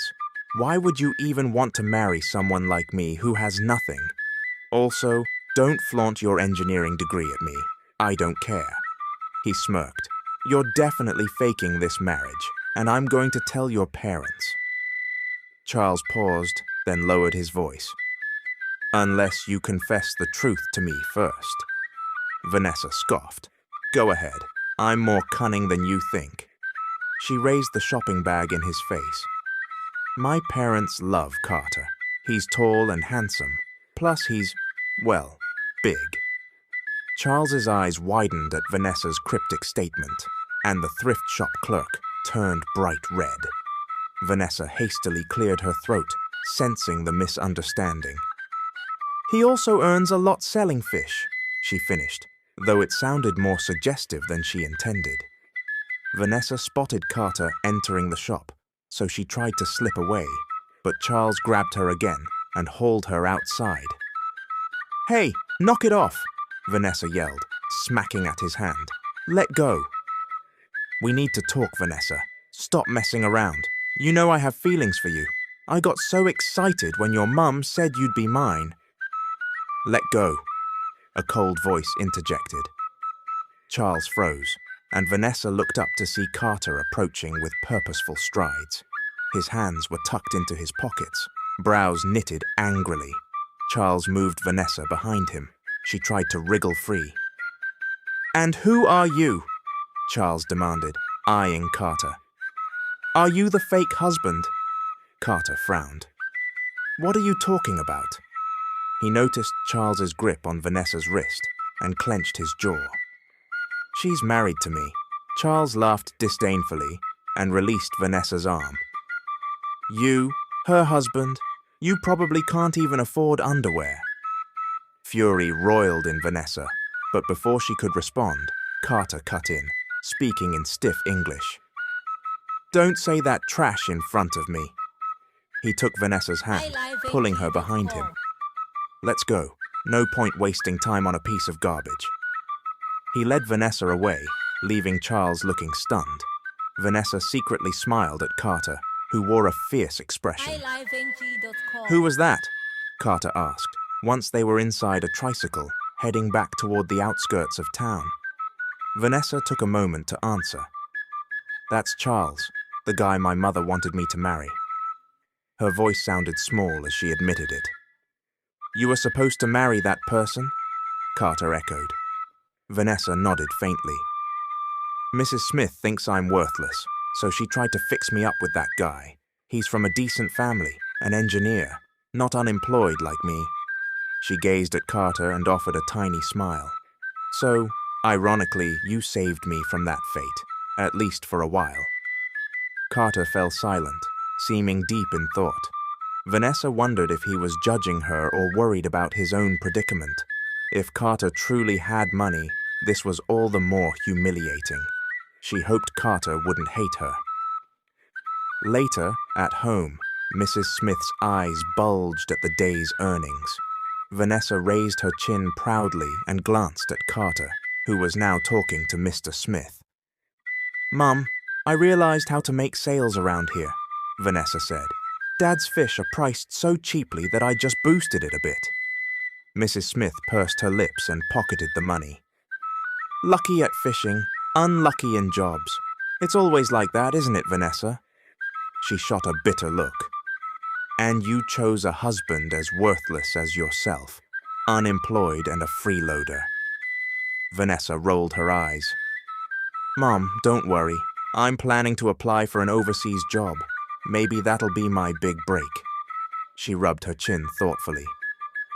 Who knows? This might be my chance. Mrs. Smith slammed the table, her expression darkening. Vanessa panicked and motioned for her to calm down. Veins stood out on Mrs. Smith's neck in anger. "You're going to work overseas? Then what about your husband? Are you leaving him here?" Mrs. Smith demanded. Vanessa scratched her head. "He'll understand, Mom. It's all for everyone's benefit." In truth, she didn't care, because they weren't really married at all. Mrs. Smith looked on the verge of hysteria, but simply stormed off. So dramatic, Vanessa thought, exhaling sharply. She wasn't even sure she'd pass any overseas requirements, but it was worth a shot. She needed any decent job she could get. The following day, Vanessa found several bags of groceries on the kitchen table. Was it from her older sister? Had she sent a big remittance? Vanessa's mother entered with a glass of water, smiling in a suspiciously pleasant mood. "Oh, good morning, sweetie," said Mrs. Smith with unusual cheer, leaving Vanessa confused. "Not from your sister. These are from your husband," Mrs. Smith explained. Vanessa's eyes widened. "From Carter?" Mrs. Smith nodded enthusiastically. "He found someone's money at Creekside Beach and returned it to the rightful owner, who turned out to be the mayor from the next town over. The mayor gave him a $20,000 reward." Vanessa's mouth fell open as Carter and Mr. Smith walked in. Mrs. Smith immediately said, "Oh, son, did the mayor offer you a job?" Carter stepped closer to Vanessa and spoke calmly. "We didn't talk about that," he said, then lowered his gaze toward her. "You woke up late." Vanessa awkwardly avoided eye contact. She noticed the many groceries on the table. "Wow, you didn't have to do this," she muttered, surprised. Carter leaned in close enough that his breath warmed Vanessa's ear. "It's all right," he murmured. "By the way, there's something else." He reached into his pocket and placed some folded bills into Vanessa's hand. She gasped.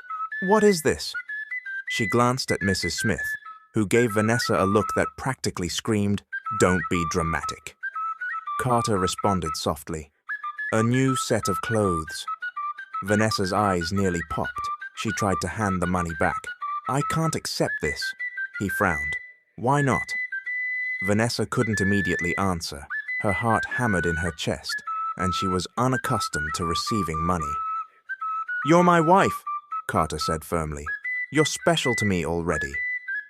Vanessa's breath caught, and her heart fluttered as though it might burst. Did Carter really mean that? Or had her deception worked too well? Mrs. Smith let out a chuckle. "Who would have thought? Carter gave that money back to the mayor. Must have earned a lot of good karma. You should be proud of your husband, Vanessa." Vanessa felt her cheeks heat up. Carter's gaze was fixed on her, waiting for a reply. She had no idea what to say. Guilt churned in her stomach. Should she keep going with the lie? Days passed, and Vanessa observed how Carter gradually adapted to her personality and their household routine. He no longer complained about the smell from the pig pen. He even started fishing with Mr. Smith. Strangely enough, he became kinder, which only increased Vanessa's guilt. Had she not pulled him into her scheme, his life might be far better right now. "Is no one looking for him?" Vanessa asked Sharon one day when they met by the beach. She couldn't shake the anxiety she felt about Carter. She felt guilty every time she saw him. Sharon shook her head. "No word about any searches. Everyone just thought he was on vacation. If his family lives out of state, they might have no clue he's injured." Vanessa nodded, settling onto the sand. "How long can I keep up this act? It's not just him I'm fooling. Mom and Dad too." Sharon sighed. "Vanessa, it's risky. What if you fall for him? He's good-looking and you're around him all the time." Vanessa rolled her eyes. "That won't happen. I'm not falling for someone like him. I'll find a job abroad. End of story." "What if he does remember, though?" Sharon persisted, gripping Vanessa's arm. "What will you do then?" Vanessa studied Sharon's worried expression. After a long silence, she shrugged. "Nothing. He doesn't remember anything yet, does he?" Sharon groaned in exasperation. But what if he does? Vanessa looked out at the waves. Then I'll face whatever he decides to do. In the meantime, I'll keep applying for jobs. Maybe I can leave the country before it all catches up with me. I don't want to fall for him. I don't want any man holding me back from what I want to do.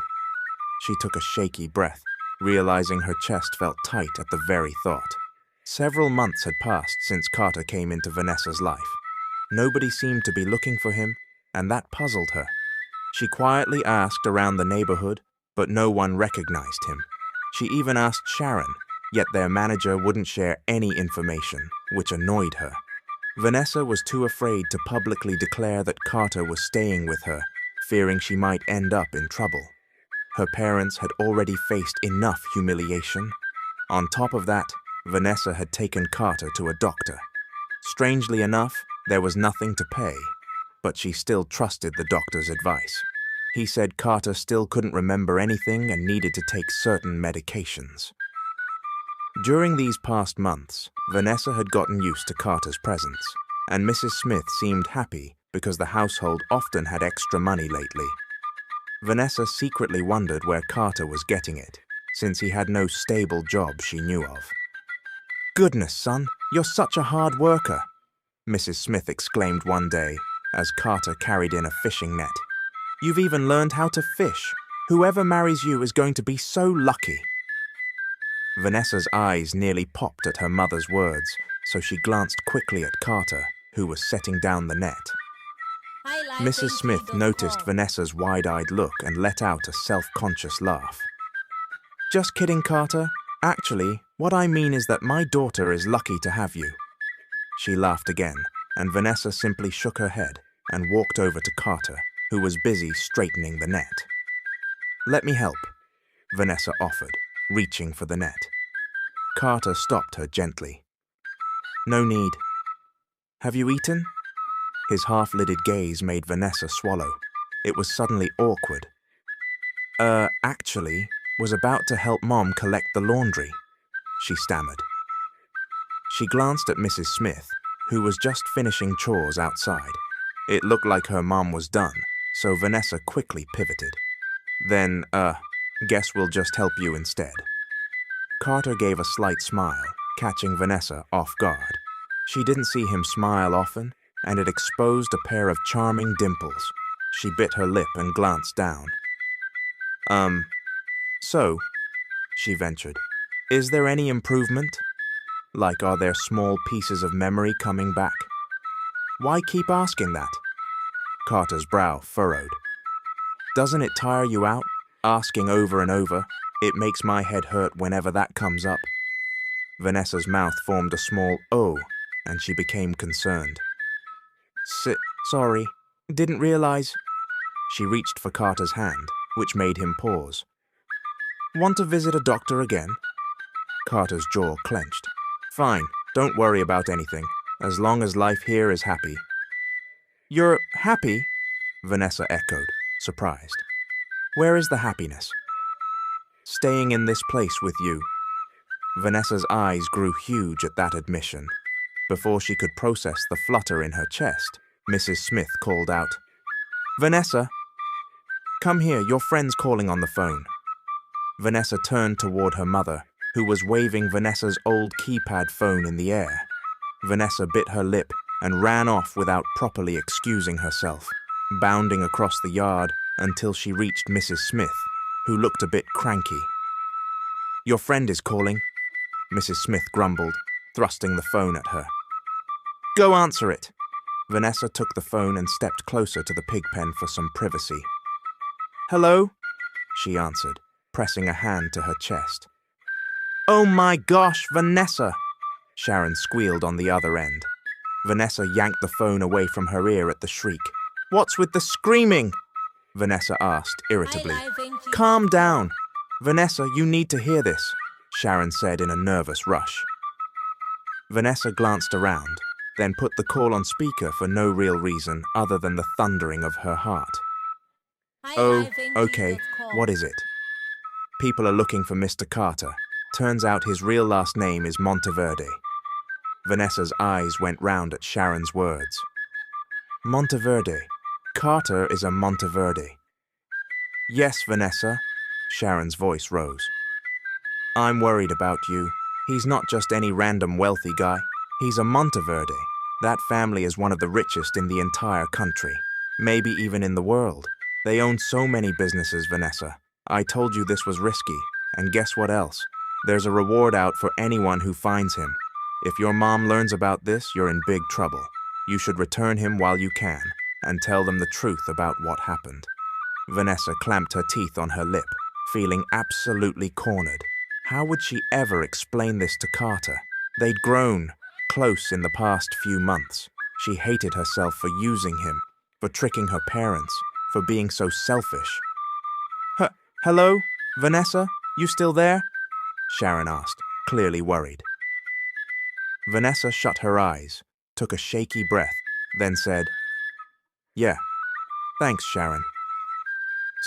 Say more than that, Vanessa. Hello? Hello?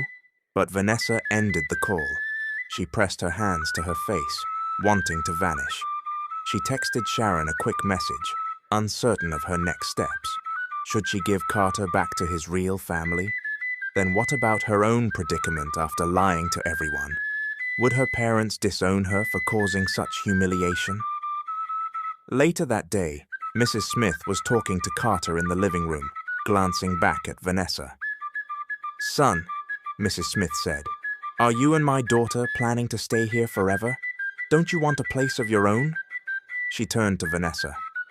Actually, your father and I are really starting to like this husband of yours. He's hardworking and always seems to have money.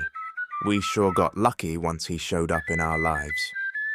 Vanessa stayed silent, staring at the table's centerpiece, still lost in thought about Sharon's revelation.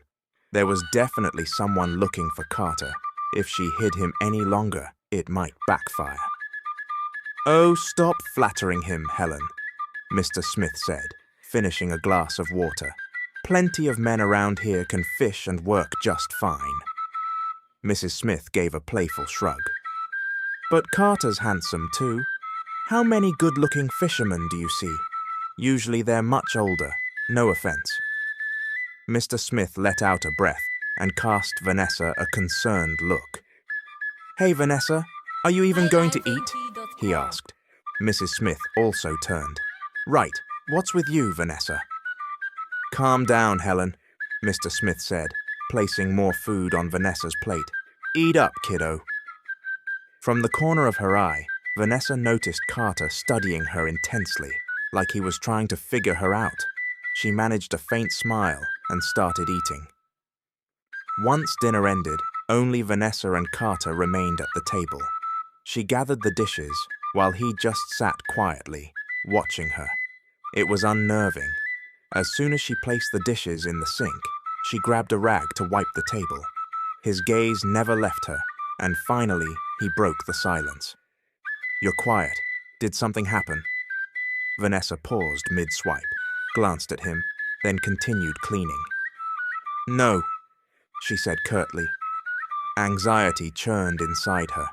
She needed to think clearly about whether to turn Carter in. He sighed and stood from his seat. Can you tell me what's wrong? Vanessa abandoned the rag and faced him. Nothing's wrong, Carter. He narrowed his eyes. Then why not use that sweet nickname, always calling me by something else? She gave a hollow laugh. Sorry, just not in the mood. Stress weighed heavily on her, making it difficult to pretend. It's a big deal, he admitted.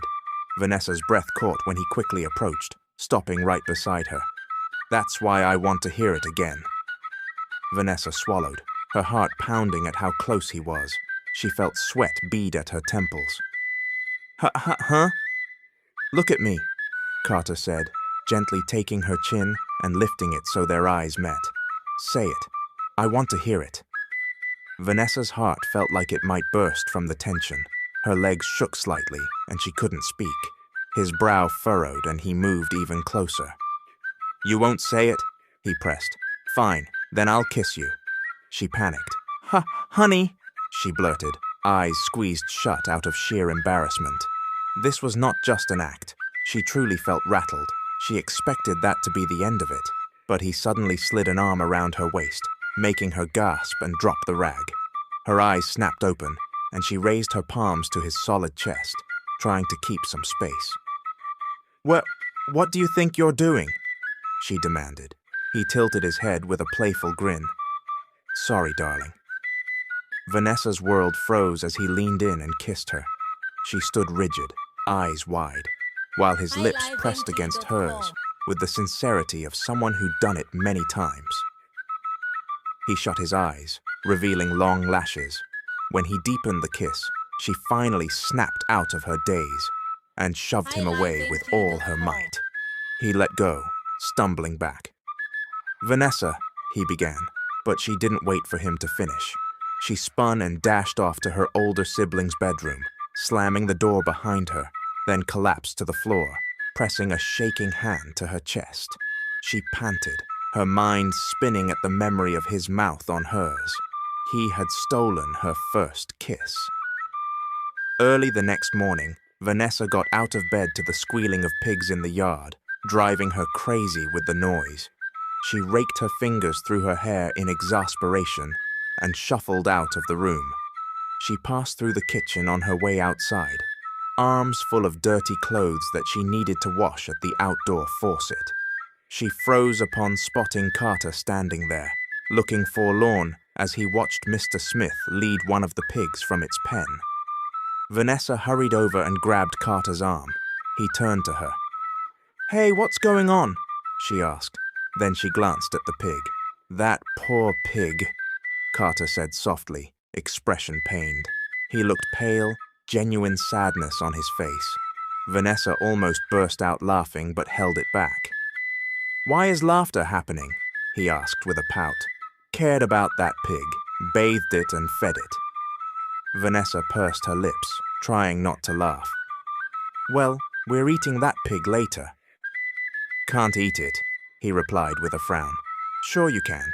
You do eat meat, right?" "Then won't eat meat," he snapped, crossing his arms. "Gosh, that's dramatic," Vanessa teased. "Anyway, eaten anything yet?" He sighed and shook his head. Vanessa took his hand automatically, feeling him interlace their fingers as though it was second nature. She pretended not to react. "Don't be sad. We celebrate big around here. Lots of guests, even the uninvited ones." She tugged Carter back inside. "Carter, you should invite the mayor from the next town over," Mrs. Smith piped up, setting down a pot of rice on the table. "We have plenty of food tonight, and I'd love a big shot guest. I can introduce you to my oldest child, who's a teacher." Vanessa rolled her eyes. "Mum, how do you expect Carter to invite the mayor? They're not even close." Mrs. Smith's jaw tensed. "Aren't you the sharp one, Miss Know-It-All? Now hush. The neighbors might clean out our food before we can serve anyone else." She whacked Vanessa's shoulder lightly with a fan. "Ow!" Vanessa pressed a hand to her shoulder in mock injury. Then she glanced at Carter, who was staring at the platter of pork. She saw him grimace. "Don't want that," he muttered. Vanessa sighed. "So what do you want?" He looked straight into her eyes. "Maybe a make-out session, then later tonight share a bed." Vanessa's eyes went as wide as saucers, cheeks flushing. Mrs. Smith heard every word. Instead of freaking out, Mrs. Smith nodded in wholehearted agreement. "He's right, sweetie. Why do you two sleep separately anyway? You're married, so it's no big deal if he gets you pregnant again and again. You can give us as many grandkids as you like, Carter, because your genes are pretty good. Just promise you'll have a stable job by then." Vanessa stared hard at the floor, mortified. Carter, however, gave a serious nod. "Of course, Mrs. Smith. We'll find a steady job, then propose again." Vanessa nearly choked on her own breath. "Huh?" she managed, glancing at Carter. He locked eyes with her, and her stomach flipped. "Don't remember marrying you, so plan to do it all over again. Maybe that'll help with the memory," he said, flashing a grin. Vanessa gulped, feeling a wave of panic. "Oh, sweetie, you look pale," Mrs. Smith observed. peering at her daughter. Vanessa forced a tight smile, but Carter just arched a brow quizzically. "Let's eat," she said nervously. She reached for a spoon, but dropped it because her hands were trembling. She tried to pick it up again, only for Carter to shift closer, one hand on her chair and the other bracing against the table, cornering her. "Why so quiet?" he asked, voice low. "Don't want another wedding?" No, that's not it," she said, swallowing hard. "Just, I think memory should come back first." His brow creased. "Does that matter? Still going to be my wife either way." "That's the issue," she managed, "because once everything returns, there'll be anger. Used the amnesia for personal reasons. Please eat, okay? We can talk about this when the memories return." Carter's eyes went dark, and he slammed his palm on the table.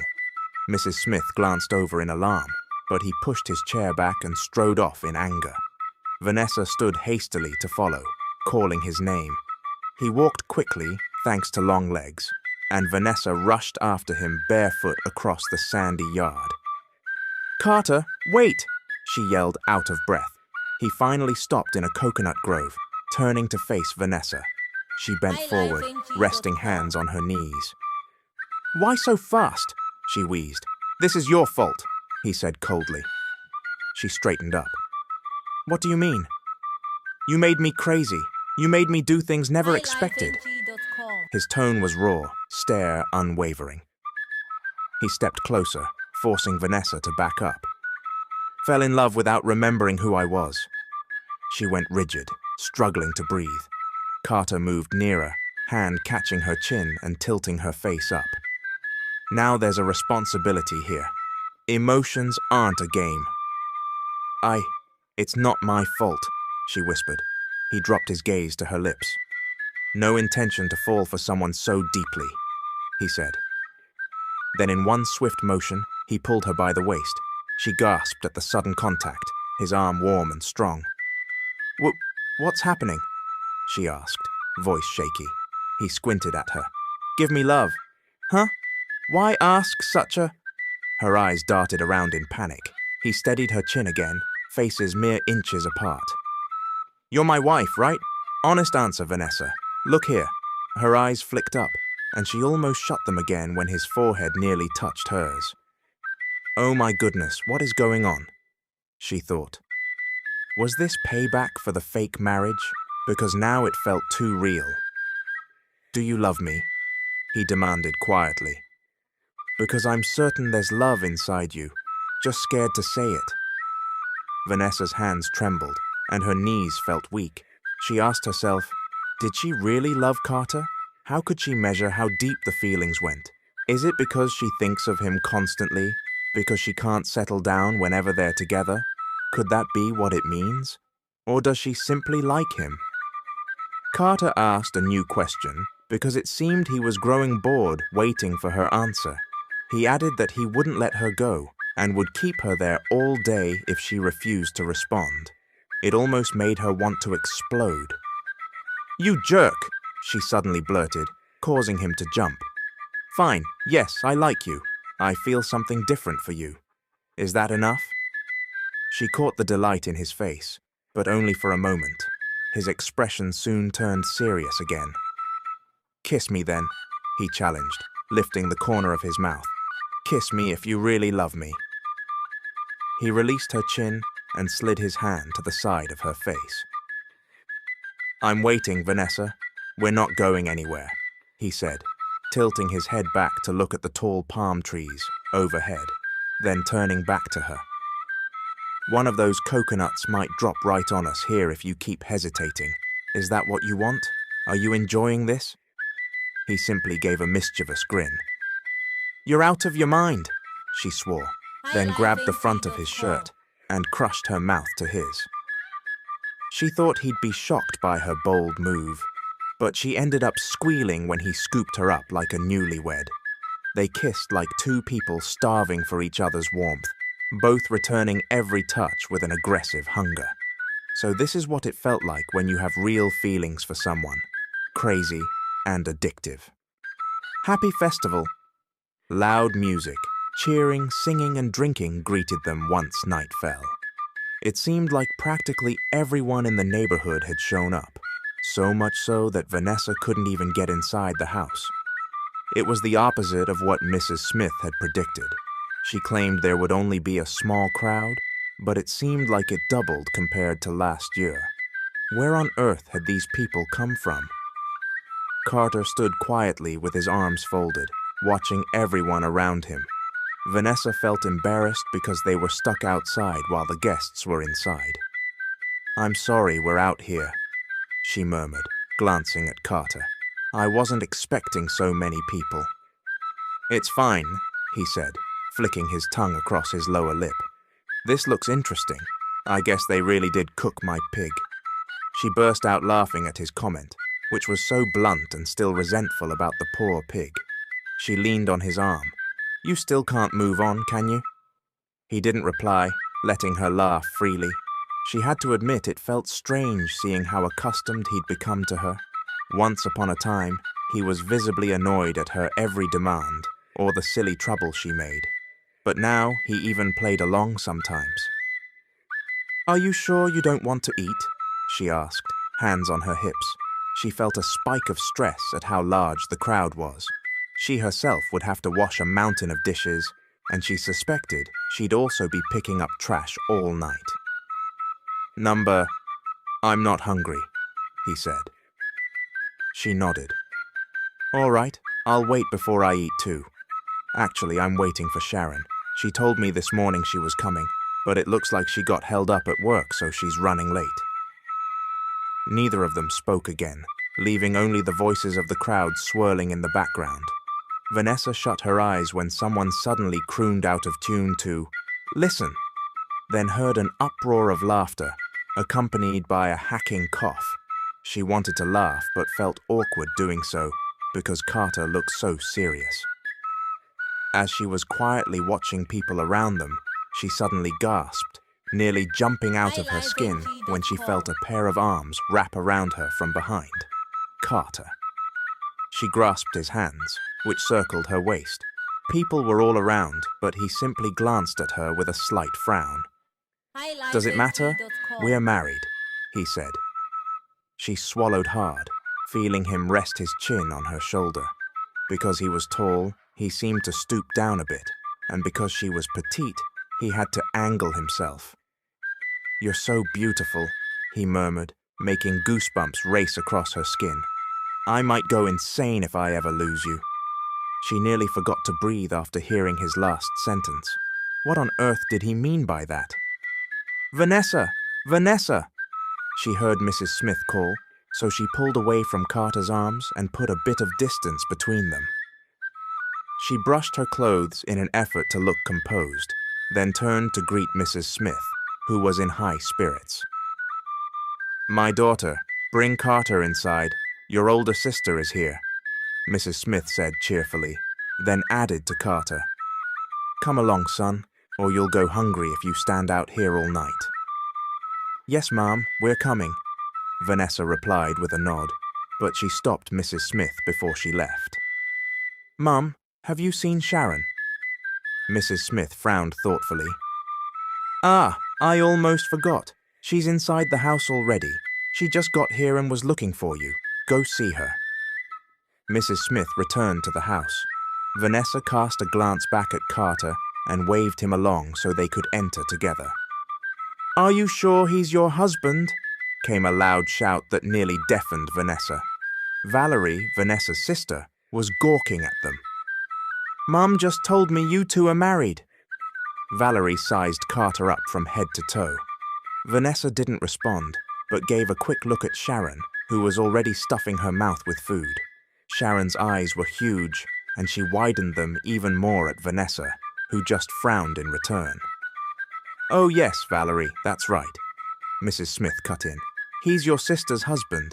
Even if you can't see it right away, they've been together for months." Then Valerie's husband chimed in.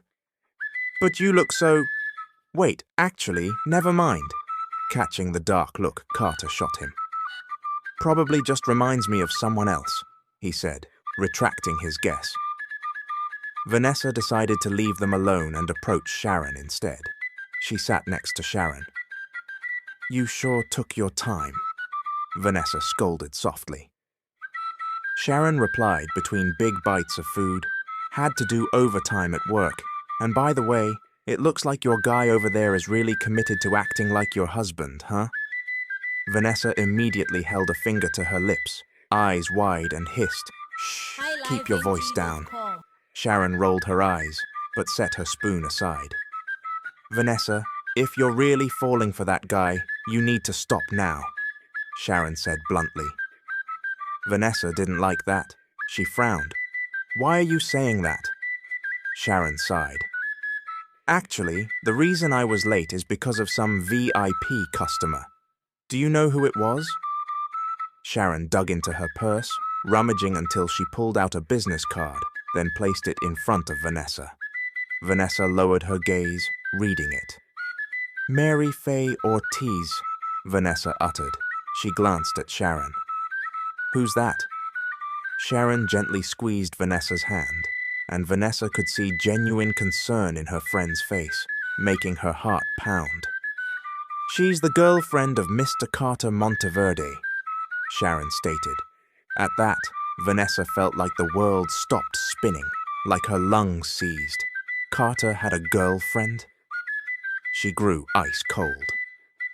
Sharon squeezed Vanessa's hand harder, sliding closer for privacy. "She's the VIP I just handled," Sharon continued. "While there, she asked if anyone had spotted Carter. She said Carter's family told everyone he was on vacation, so they all stopped searching. But apparently, his girlfriend never believed it.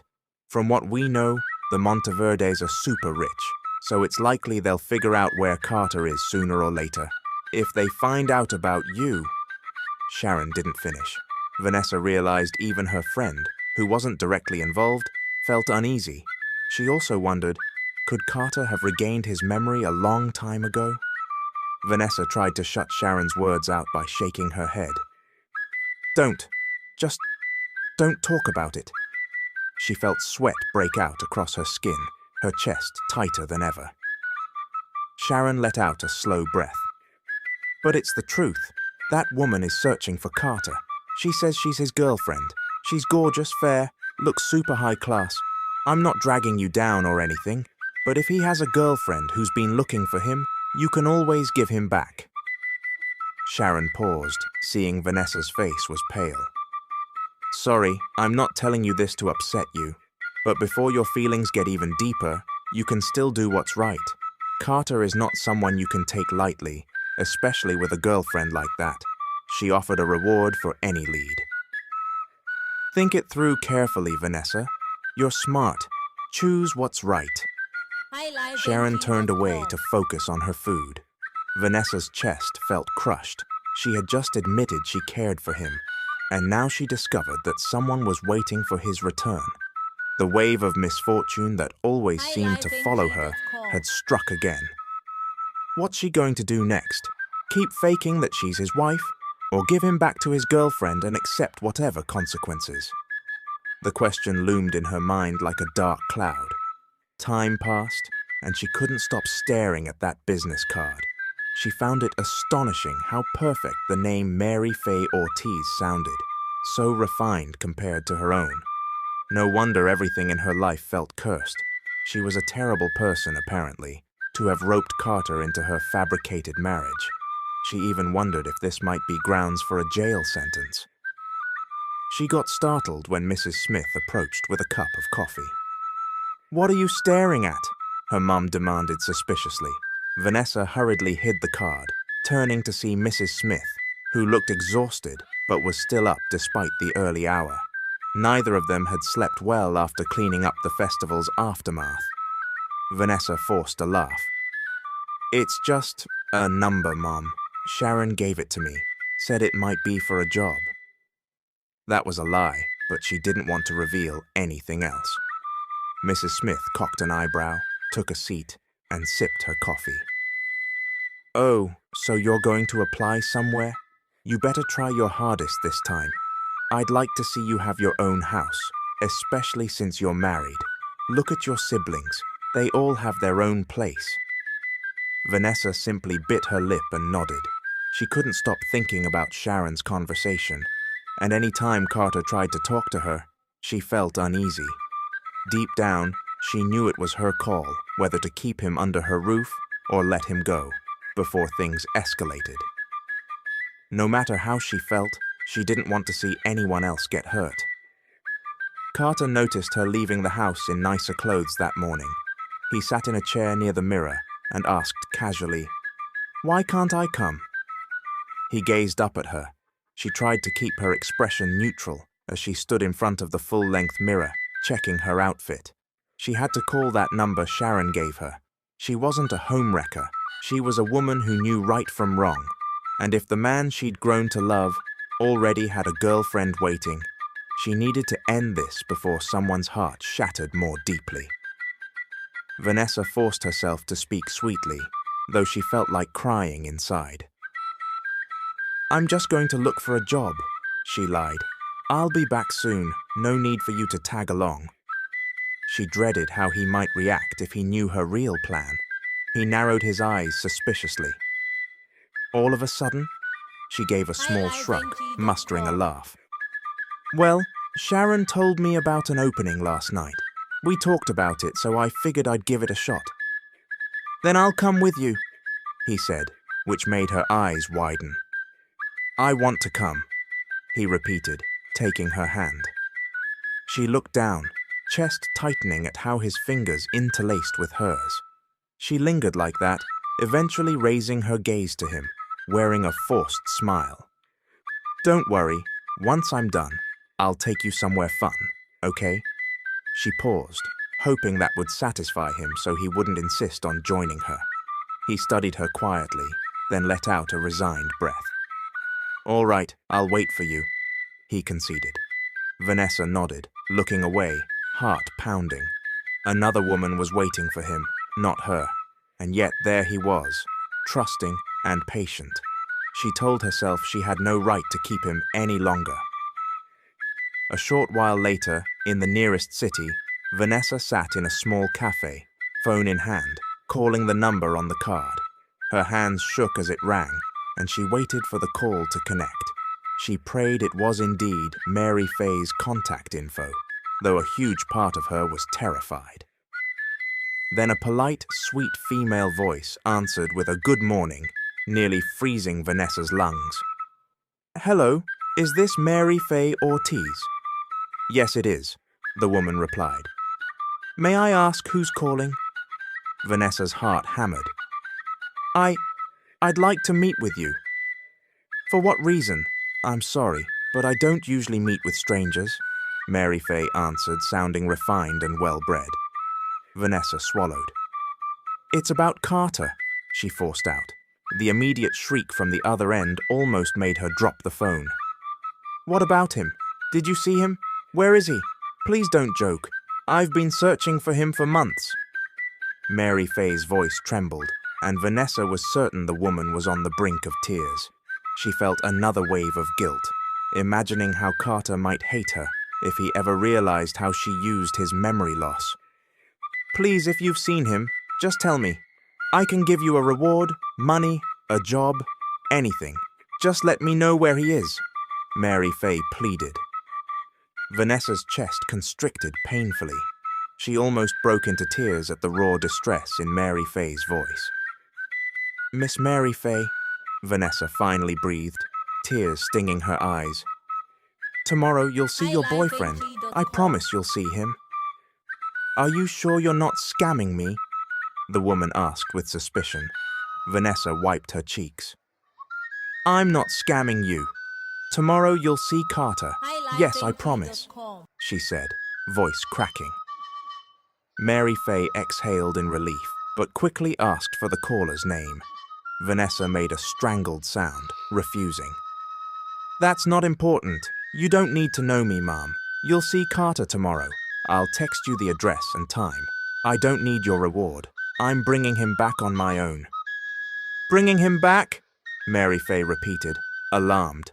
But before the woman could say more, Vanessa ended the call, then slumped over the cafe table, face buried in her hands. Her chest ached at the thought. She needed to do what was right. Carter deserved to know his real life, with his actual family, and apparently, a real girlfriend. She arrived home late that evening, trying to gather herself, only to meet Mrs. Smith's glare at the door. "You sure took your time," her mum snapped, arms crossed. "Carter was asking about you for hours." Vanessa forced a tiny laugh, toeing off her shoes. "Where is he, Mom?" "He went fishing again with your dad. I thought you said you were looking for a job. Why were you gone so long?" But Vanessa didn't respond, pushing quietly inside. She still felt miserable about handing Carter back. She was also relieved not to see him right away, as she didn't know how she'd face him after having arranged a meeting with Mary Fay.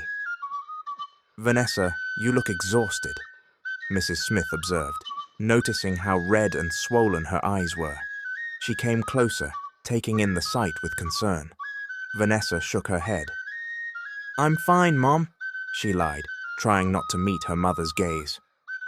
"Don't avoid me. Answer me. Were you crying?" Mrs. Smith demanded, voice rising. Vanessa froze, taken aback by how sharp her mother sounded. But Mrs. Smith sighed heavily, looking exasperated. "I can see you've obviously been crying. If you have a problem, you can tell me." Vanessa's heart sank. She tried to remain calm. "There's nothing wrong, Mom," she insisted, voice strained. She just wanted to go to her room. "Oh, really? Then why are your eyes red? What is this? Some stunt?" Mrs. Smith said, her tone still harsh. The words stung, and Vanessa forced herself to keep it together. "Exactly. I'm not in trouble, Mom, because in your eyes, I'm probably just being dramatic," she answered, voice trembling. Mrs. Smith blinked in confusion. Vanessa went on. "If I tell you my problem, you'll say something cruel or look at me with those disappointed eyes, so it's better for me to keep it to myself. That way you won't have another thing to worry about." Her voice quivered, and she turned away, hurrying to her bedroom. She hadn't meant to sound so harsh, but she felt so broken inside. Once alone, Vanessa pressed a hand to her chest, tears returning. She never imagined she'd experience such heartbreak, loving someone she never truly had a right to love, carrying the pain of letting him go. She just wanted the feeling gone, to be free of the burden. Spotting a blank sheet of paper on a desk, an idea struck her, how she might say goodbye. She pulled up a chair, grabbed a pen and a piece of yellow paper, though her hands shook so badly that she nearly gave up. She joked inwardly that she'd just send this letter to some talk show host. Maybe she'd become famous that way. With a deep breath, she started writing, messing up multiple times until she was satisfied with one final draft. She read it silently. "Dear Carter, if you're reading this now, that means you're already with your girlfriend. Your real girlfriend. Me, I'm just a scammer. Carter, I'm writing to say how sorry I am. I couldn't face you in person. I tricked you. I'm not really your wife, and you're not really poor, not on food stamps, not a fisherman. You're a wealthy man. I only did all this because I was furious at you, blaming you for losing my job, and I pretended to be your wife to avoid marrying someone my mother chose. I did it out of desperation. But during these months we spent together, I realized you're not as bad as I thought. Even if you don't remember your past, you're a good person. I'm sorry I took advantage of your condition. Instead of letting you heal, I dragged you home and made your life more complicated. This is the right thing to do now. I don't care if you hate me. It's your right after all, because I lied to you. As for my feelings, they're not that deep yet.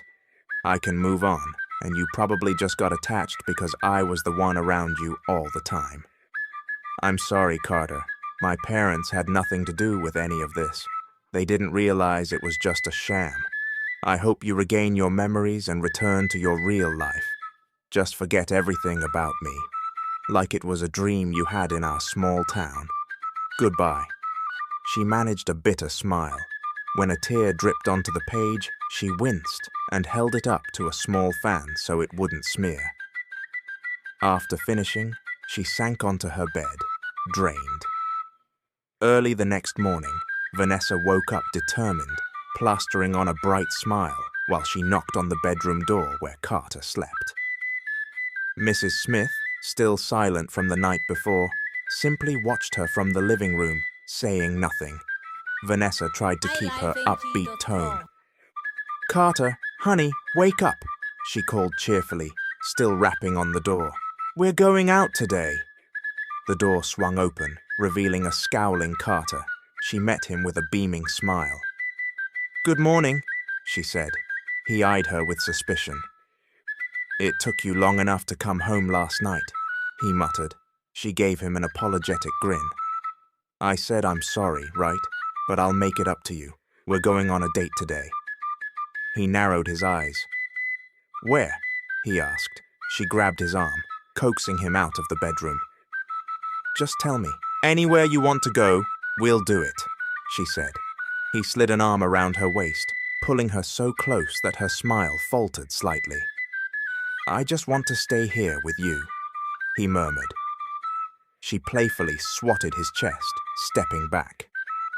"Not possible," she teased, sticking out her lower lip. "I'm determined to go out with you. I felt guilty for getting home so late yesterday, so let's do something fun today." She said it casually, but her heart felt like it was cracking inside. She wanted to spend more time with him, maybe months more, but she was determined that today would be the end of her deceit. He gave her an intense look, then sighed. "Fine, this afternoon," he muttered.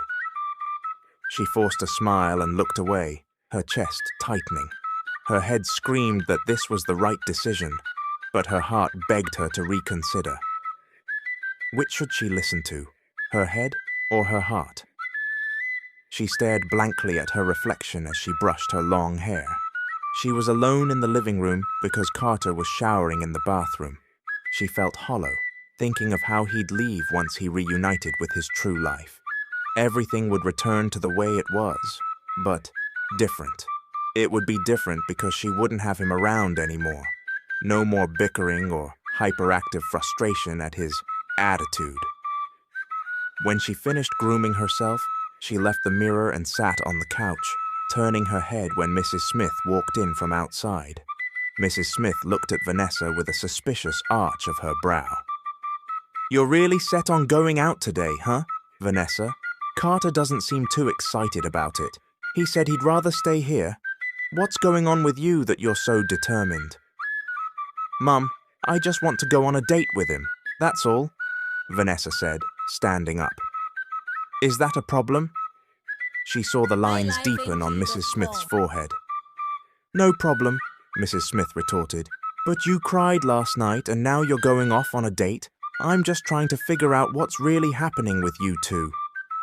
Vanessa bit her lip, saying nothing. She felt the heaviness in her chest again. Mrs. Smith softened her voice slightly. "Don't take it the wrong way, kid. I'm still your mother. You live under our roof, so of course I'm concerned about why you were upset last night." Vanessa's heart clenched. She felt torn. She knew her mother was only looking out for her, but part of her still felt resentful about the past. "It's a personal matter, Mom," she whispered. Mrs. Smith jumped to conclusions. "You didn't get hired, did you? So you cried about it. That's what this is?" she asked sharply. Vanessa forced a laugh, but it was bitter. "So every time I cry, it's automatically about a failed job application. Is that it?" Mrs. Smith looked taken aback, but Vanessa continued. "Mum, trust me, after what I'm going to do today, I'll get back to job hunting." Her mother crossed her arms. "What exactly are you doing today?" Vanessa said nothing, afraid of how she might react if told the truth. Mrs. Smith was about to demand more, but the bathroom door opened, drawing both their attention. Carter emerged wearing only a towel slung around his waist. Vanessa reflexively swallowed as her eyes took in his tall, well-defined body. Water droplets still streamed off his hair and skin, highlighting his toned abs. She forced herself to look away, cheeks flushing. "Oh, you're done showering," she managed to say. He lifted a brow. "Yeah, so what?" She chuckled awkwardly. "You're such a grouchy husband. Go put some clothes on. I'm ready to go," she teased. He nodded and headed to the bedroom, leaving Vanessa exhaling shakily. Mrs. Smith just shook her head, sighing in exasperation before walking off, leaving Vanessa alone again. As they strolled down a side street, Vanessa held Carter's hand tight. They were about to catch a local bus en route to a small coastal park in a neighboring town. She'd planned to take him there for a final memory with her. "Don't mind them, they're just staring at you, because you're too handsome," she murmured, glancing up at him with a faint smile. "Don't scowl so much." He looked down at her, face still set in a mild frown. "What do you expect me to do, exactly? Smile? I'm not big on smiling, you know." She rolled her eyes, tugging his hand. "At least try to smile a bit. You look even more handsome when you do." He sighed in defeat. "Let's just go home and make out all night. We can do that, can't we?" He said loudly enough that a few passers-by did a double take. Vanessa's eyes widened, her cheeks burned. "Keep your voice down," she hissed, glaring at him. He raised an eyebrow. "What for? You're my wife. Married couples kiss, right? Vanessa, it might not be just kissing either," he added, making her blush deepen. She released his hand in shock, but he immediately recaptured it. "Who knows? We might have made a baby already if we shared the same bed," he whispered into her ear, sending shivers through her. "With how pretty you are, you'd never leave the bedroom," he teased. She gasped and swatted at him, but he just chuckled and planted a kiss on her cheek, not caring who saw. At last, they reached the seaside park, and Carter looked around, an odd expression on his face. Vanessa always wanted to visit this place because of the lovely scenery, but he appeared let down somehow. "We're here. Why the sour face?" she asked, linking an arm through his as they gazed at the peaceful ocean, small boats bobbing in the water. "There's nothing special," he commented flatly, turning to face her. "I see this every day anyway." She felt a flush of embarrassment, realizing he basically had the same view back home. "True enough," she admitted softly, "but it's special for me. Can't you just humor me for a while?" Yeah, fine," he muttered. "So what do we do now?" "There are street food stalls everywhere," she said excitedly, pointing toward the pier, which also had a Ferris wheel and other small rides. She felt like a little kid on an outing, eagerly anticipating the experience. Carter wrinkled his nose. "That Ferris wheel looks cheap," he remarked. "Let's just go somewhere more private and kiss." She suppressed an exasperated laugh. This man was too blunt sometimes. But the truth was, she couldn't keep kissing him now that she knew his real girlfriend could appear at any moment. "After we try out the park," she began, but abruptly her phone vibrated in her purse. She pulled it out, eyes widening when she saw the name, Mary Fay. Her throat went dry. "Who's that?" Carter demanded when he noticed her reaction. "Who's texting you? And why aren't you using that phone I bought you?" Vanessa fumbled, feeling sweat on her palms. It's Sharon. She's wondering where I am," she lied. "Listen, can you wait here for a second? I'll grab you some snacks. Then we can try the Ferris wheel." He arched a skeptical brow. "Is that so important?" She heard the doubt in his voice. He'd never seemed so suspicious before. "It's kind of important, yes," she said weakly, rummaging in her purse. Her trembling fingers found the folded letter she had written. She held it out to him, heart beating painfully. He frowned. "What's this?" She forced a bright smile, though she felt like crying again. "A letter from me to you." "A letter?" he repeated, studying it. "What's it for? A love note?" He smirked a bit, making her almost break down. I was hoping we could just enjoy the day, but I guess this plan is off, she thought. The text from Mary Faye meant time was up. She tried to keep her voice light. Sure, let's call it that, but don't read it until I get back, okay? I want to see your reaction in person for romantic reasons. She pointed to the gate marking the park's entrance. Stay right there. I promise I'll come right back. A huge grin spread across Carter's face as he held the letter, scanning it like it was a gift. I didn't expect a letter from you. You're pretty forward, Vanessa, he teased. I didn't know you had it in you. She forced a shaky laugh, tears threatening. Yes, well, I love you, she blurted, hardly believing her own words. He looked startled. Really? He asked, face growing serious. She nodded, tears gathering in her eyes. I'm glad I met you, she said hoarsely. Her heart hammered as he took a step closer, gently tilting her chin so she was forced to look into his eyes. She saw her reflection in them and the slight shimmering they held. You love me, huh? He murmured. He tilted his head, gaze sliding down to her lips. That single motion made her heart pound. Then I love you too, he said, and she barely had time to shut her eyes before he pressed a gentle, sweet kiss to her mouth. It lasted only a few seconds, yet she wished it would go on and on, because she knew it would likely be the last time she felt his lips. When he released her, she slowly opened her eyes, and he smiled. Stay right here, okay? Don't read that letter until I'm back, she repeated. He nodded and took a seat on a nearby bench. All right, I'll wait for you, he promised. She forced a smile and turned away, her feet feeling like lead. She struggled not to burst into tears on the spot. Once she was a short distance away, she ducked behind some shrubs, where she could see Carter from afar. He still wore a broad smile, studying the folded paper she'd given him. She almost broke down at the sight. She glanced at her phone again, reading Mary Faye's message. I'm here with my bodyguard. Where exactly are you and Carter?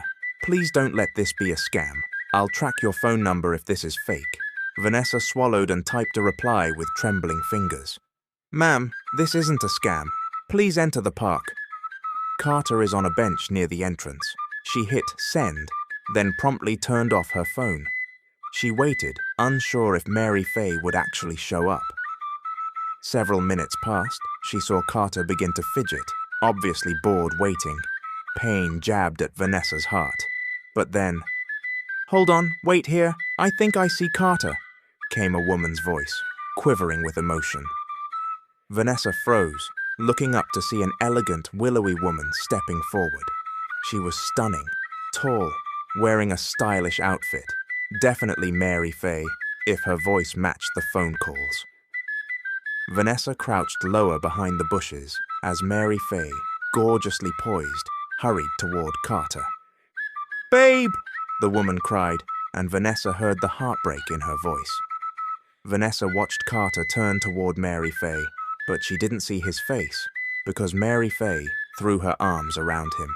The last thing Vanessa saw was Mary Faye hugging him tightly. She spun away, tears flooding her eyes, and slipped out of the park. Night had fallen by the time she reached home, only to find Mr. Smith returning from fishing. You're out late again, he commented, hoisting a bucket from the truck. Where's Carter? Didn't you two go out together? I got these pearls. I dove for them because someone said they'd buy them, probably Carter. He wanted to give you something, I think. Vanessa felt another pang, not sure how to break it to her father that Carter was gone for good. Instead, she walked straight into the house without answering. Moments later, Mrs. Smith's outraged voice exploded. What do you mean he's not your husband, and you have no idea who he really was? Vanessa had expected exactly this reaction. She calmly explained everything, that she'd never actually known Carter, that it had all been a farce so she could avoid marrying Charles. Is that the truth, Vanessa? Mr. Smith asked quietly, looking just as stunned as Mrs. Smith. She nodded, eyes downcast. Yes, I lied. Mrs. Smith threw up her hands in theatrical horror. We let a total stranger live here. Lord above. Vanessa twisted her fingers together, unable to meet their eyes. Now that they knew, she wondered what would happen. It's your fault, Helen. Mr. Smith snapped suddenly at his wife, startling Vanessa so much she jolted. Mr. Smith stomped his foot, glaring at his wife. If you'd just left her alone and not forced her to marry Charles, this never would have happened. I never liked forcing her into a marriage in the first place. You're the one who insisted on it, so blame yourself. Mrs. Smith rounded on him. Don't you pin this on me. You're best buddies with Charles's father. You had no problem with the idea. Now you're acting like I alone was pressuring her? Mr. Smith just shook his head and stormed off. Mrs. Smith, left behind, looked torn and miserable. Vanessa stood up and gave her a sorrowful look. Sorry, Mum, that I'm not like my siblings who have decent jobs. I'm not an achiever like them. The neighbors say I'm only good for my looks and have no brains. I'm sorry about everything I did. She bowed her head and walked to her room. That was the last conversation about Carter for a while. Faye never messaged her, so Vanessa assumed Carter was with his family now. She avoided discussing him with her parents too, because she knew they were disappointed. She recognized she had been in the wrong, and it hurt. Child, came Mr. Smith's voice, making her pause while she was cleaning the living room. She kept dusting the shelves but said nothing, waiting for him to speak. Leave that for now and come eat. Your mother fried some chicken. She sighed. You two go ahead, Dad. I'm not hungry. She heard him sigh again. Remember, daughter, I'm not angry with you, he said softly. She paused her dusting. No matter what happens, you're still my kid, and I understand you. I just don't want you shutting us out, especially me. Her eyes stung at his gentle tone. She turned slightly, seeing the tired sadness on his face. He was aging, still working relentlessly. Long ago, she had dreamed of earning enough money so he could retire. Now it all felt so distant. She broke into tears. Dad, I'm sorry, she whispered, his mouth curved into a soft smile. It's all right, sweetie. If people around here don't like you, I still do. So what if you can't find a job yet? As long as your old man can still work, we'll figure it out. I've got 2 good arms, good eyes. I can catch fish for as long as I can walk and steer a boat. I'm not senile yet. He winked, then added more gently. But remember, we won't be strong forever. Maybe it's just not your time right now, but who knows? Tomorrow or next week or next year might be your chance. Vanessa felt her chest constrict with a new wave of sadness. She was indeed the youngest, the black sheep of the family who caused more tears than her sisters ever had. She never realized heartbreak could hurt this much. Worse, it was for a man she technically had no right to. He was so far out of her league. Poor versus rich, earth versus sky.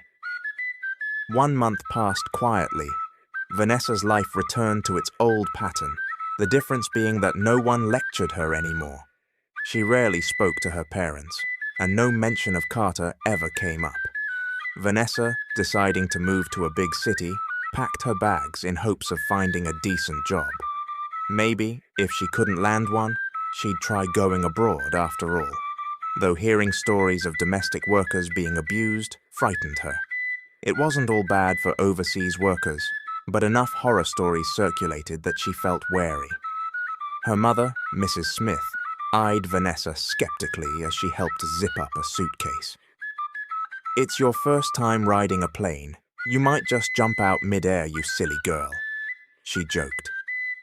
Vanessa rolled her eyes. Mum, I'm not a kid, and that's basically suicide. Mrs. Smith shrugged. I'm just worried you'll get lost in the city and not find your way back. I'll call your aunt to pick you up. Anyway, take care. Vanessa forced a small laugh. All right, I'll be fine. Thanks, Mom. If I really can't find anything, I'll come home. Her father, Mr. Smith, chimed in.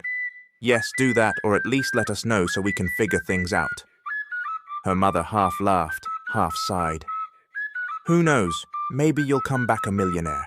I'll bet your dad's chickens on it. Vanessa joined in the laugh, then exhaled deeply. This was it. Time to leave. She prayed for some luck to find a job quickly. Otherwise, she might end up on the streets. Standing by the corner of the main road, she waited for the bus that would take her to the airport. She felt both excitement and dread swirling in her gut. Her thoughts flitted to Carter again. Had he recovered his memories? She hoped he was doing well, free from all the trouble she'd caused him. Biting her lip, she felt her heartbeat pick up at the mention of his name, even in her head. She stepped forward to hail the approaching bus, but suddenly a black van screeched to a halt right in front of her.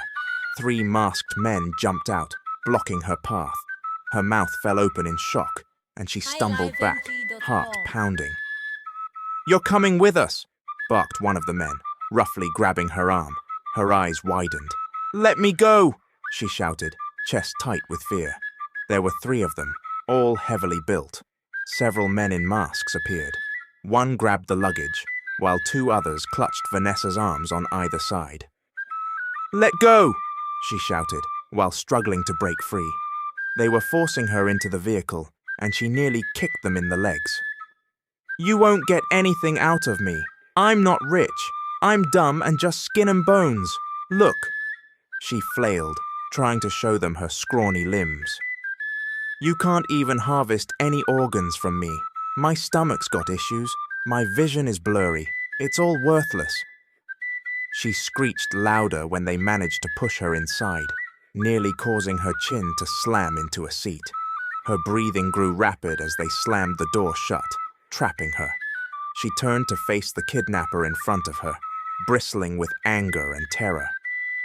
"You jerks! What are you even doing? You picked the wrong target. I don't have any criminal record, and I'm sure not wealthy. If you're after ransom, forget it. I can't give you even a penny. I don't even have a job." She spat out, panic making her voice shake. "You're making a huge mistake. I've got a flight to catch, for crying out loud." "Apologies, miss," said the masked figure next to her. "We were just following orders." "What do you mean, orders? This is all wrong," she insisted, frantic. Then the man pulled out a cloth and forced it over her nose and mouth. She tried to jerk away, but it was pointless. She felt her strength evaporate as she inhaled the chemical. She forced her eyes wide, fighting to stay conscious, but dizziness overwhelmed her, and everything faded to black in an instant. Who could have ordered these 3 masked men to abduct Vanessa? She gradually regained partial awareness at the sound of movement nearby. She was stiff and aching, though conscious enough to notice she was blindfolded. She tried to move, but realized she was tied to a chair. The pounding of her heart intensified once she fully comprehended the severity of her situation. She never made it onto the plane, never reached the city. She'd been abducted. At least they hadn't gagged her mouth, meaning she could shout. She tried shifting her legs, but the rope was tight around them too. "You bunch of lunatics!" she screamed, her breath ragged with anger. "Let me out of here, you psychos! You're all hideous, I bet. Who do you think you are, kidnapping me? You won't gain anything. I have no money to pay ransom. We're poor, and just because I'm pretty doesn't mean I'm wealthy." Her voice echoed in what seemed to be a small room, given how the sound carried. It felt cold, possibly air-conditioned. "What's with having AC in this prison? Fancy kidnappers, yet you snatched someone broke. Answer me," she shouted again, furious. "Don't you have parents who love you, you cretins?" Her throat grew raw, and no one responded. Her fear sharpened. The last time she recalled hearing about kidnappings was 6 years ago. These idiots had targeted her in broad daylight. "Let me go," she hollered, tears of frustration rising. You're wasting my time. I too am job hunting, you know. She hunched forward, exhausted from all the yelling. She thought about Mr. and Mrs. Smith, how worried they would be, assuming she'd traveled. Or maybe this is my last day alive, she whispered, voice cracking. No, she refused to let that happen. But what could she do, tied up like this? She sure wasn't some trained scout who had ways to escape rope. Suddenly, she heard a door creak open. Alarm jolted through her. She inhaled sharply, lifting her face to where the sounds came from. Apologies, sir. We had to tie her up. It's not too tight, but we thought she'd try to run, a man explained. Another presence said nothing. She heard footsteps approach, and she took a trembling breath. Let me go, you jerks. You can't get anything off of me, you hear? I promise I won't even go to the cops if you just release me. I'm not going to be useful for ransom anyway, she babbled, voice quivering, close to tears. We're not going to hurt you, miss, said a softer male voice. We just need you to sign something. Sign something? She echoed, baffled. Sign what? I owe you nothing. And for all I know, this is a trick. I'm not signing anything. Maybe it's some twisted scheme. I've never borrowed money from anyone, so just set me free, come on. She was panicking, voice laced with desperation. I was supposed to catch a flight, my first time on a plane. You won't leave here until you sign the document, the man insisted. You might end up staying forever, or even die here. She gasped. If I die, that's on your conscience. If you don't want trouble for your family, the man said lowly, just sign and you're free to go. She fell silent, body tense. This wasn't a joke. Could they be serious about hurting her family too? All right, she said at last, voice shaking. I'll sign. Let me go after I do that. They seemed satisfied. Once she'd scrawled her signature, they kept their word, removing her bonds and leading her out. Her hair was a mess, and bright sunlight stung her eyes when they pulled off the blindfold. She never even got a good look at the contract, having been blindfolded the entire time. Great, she thought. What if it was some fraudulent loan? Tomorrow she'd wake up to them demanding payment. She tried to compose herself, glancing around. She realized she was now somewhere downtown, possibly near the carbon market area, teeming with people and vendors. At least there were crowds, so the kidnappers probably wouldn't drag her away again. She slung her bag over her shoulder, uncertain what to do next. She likely needed a cheap place to stay before heading back home. So much for going to the big city. She was stuck again. She grabbed something to eat from a cheap street food stall, greasy but tasty fried chicken.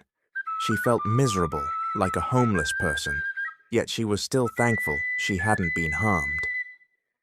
The next day, she booked a bare-bones room that charged by the hour. 5 hours cost her a handful of bills, and she barely slept anyway because she could hear moans from the adjacent room. In the morning, she showered quickly, rummaging through her limited clothes.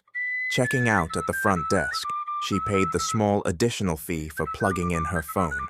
Nothing was free, apparently. Once the phone charged fully, she powered it on. She instantly saw several missed calls from Mrs. Smith.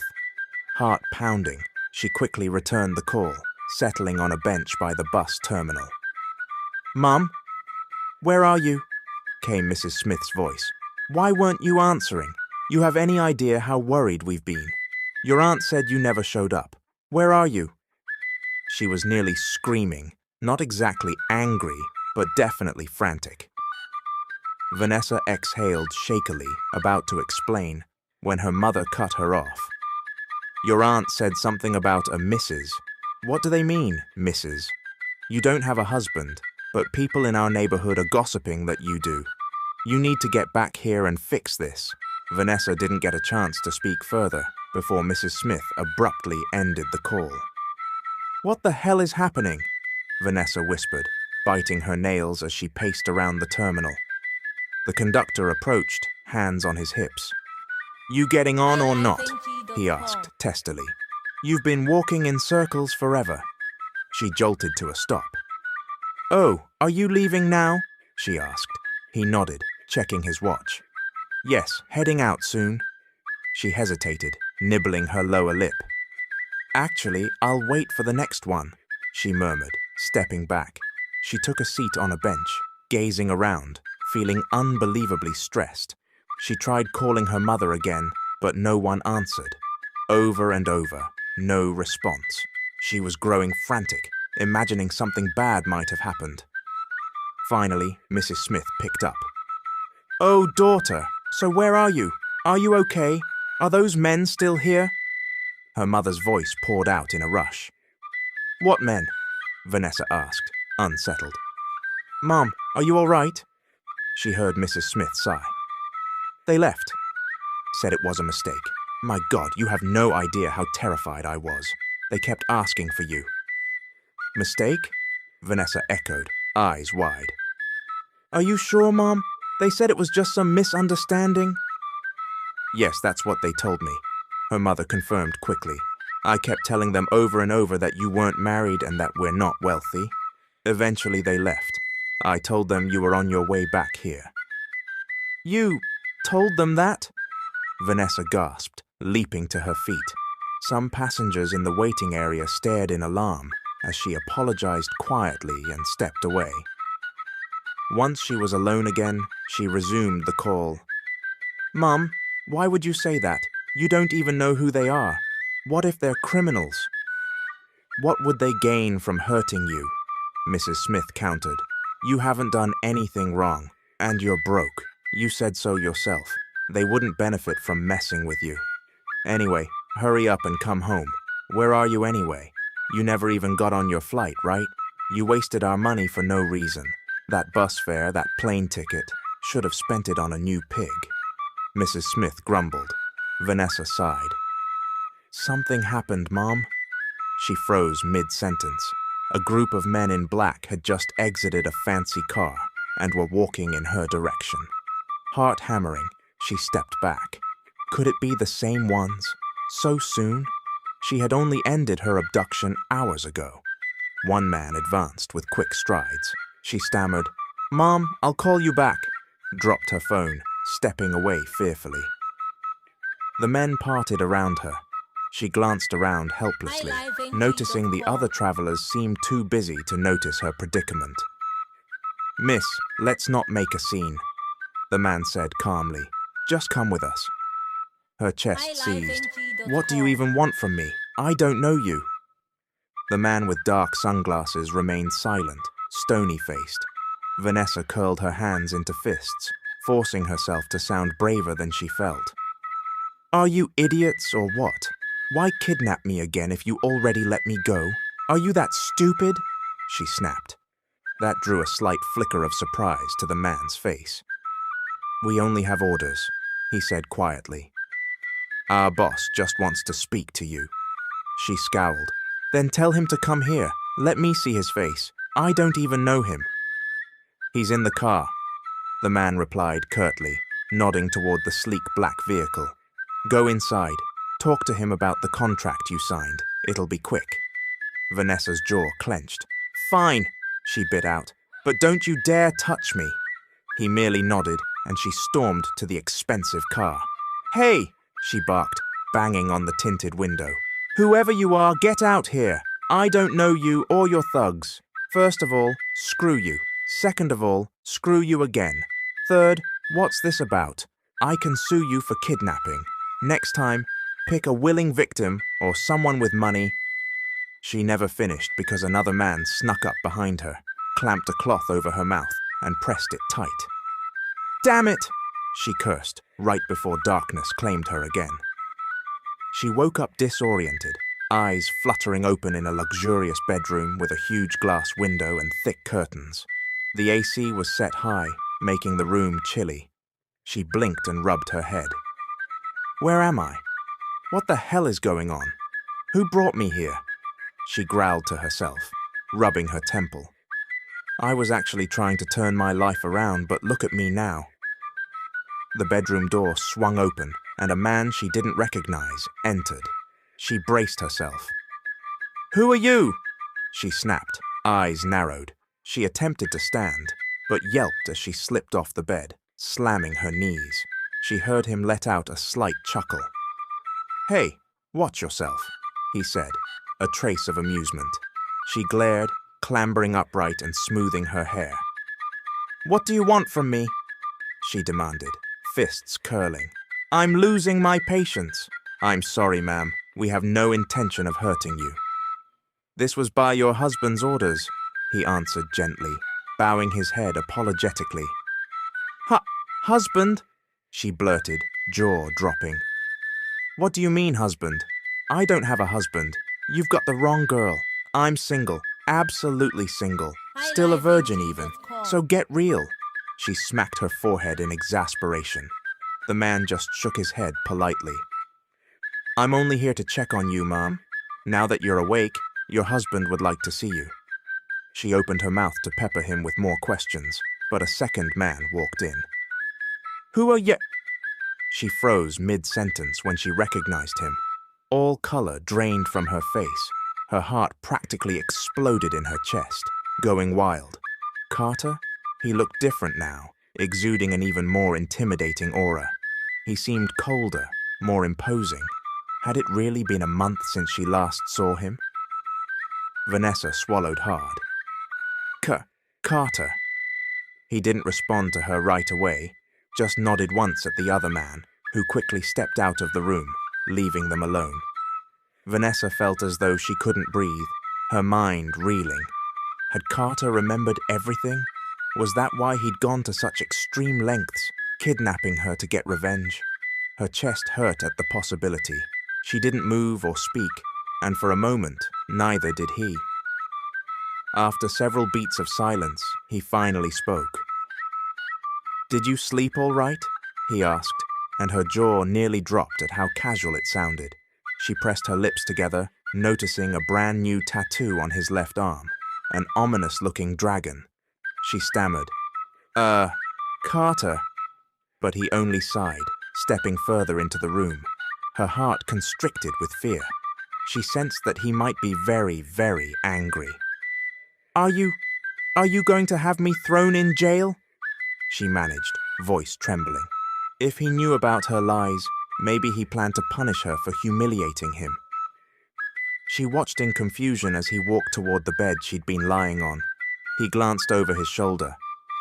"I'm sleepy," he said, shrugging off his shirt, revealing a broad, muscled back. She yelped and spun around, mortified. "What are you doing? Put your clothes back on." He gave a non-committal reply. "I'm just going to take a nap," flopping face down on the bed. She peered over her shoulder. "So, can I at least leave?" "Please, if you want me arrested, fine, but do it the right way. Don't lock me up again. People know you're not some clueless amnesiac anymore." She was determined to get some clarity.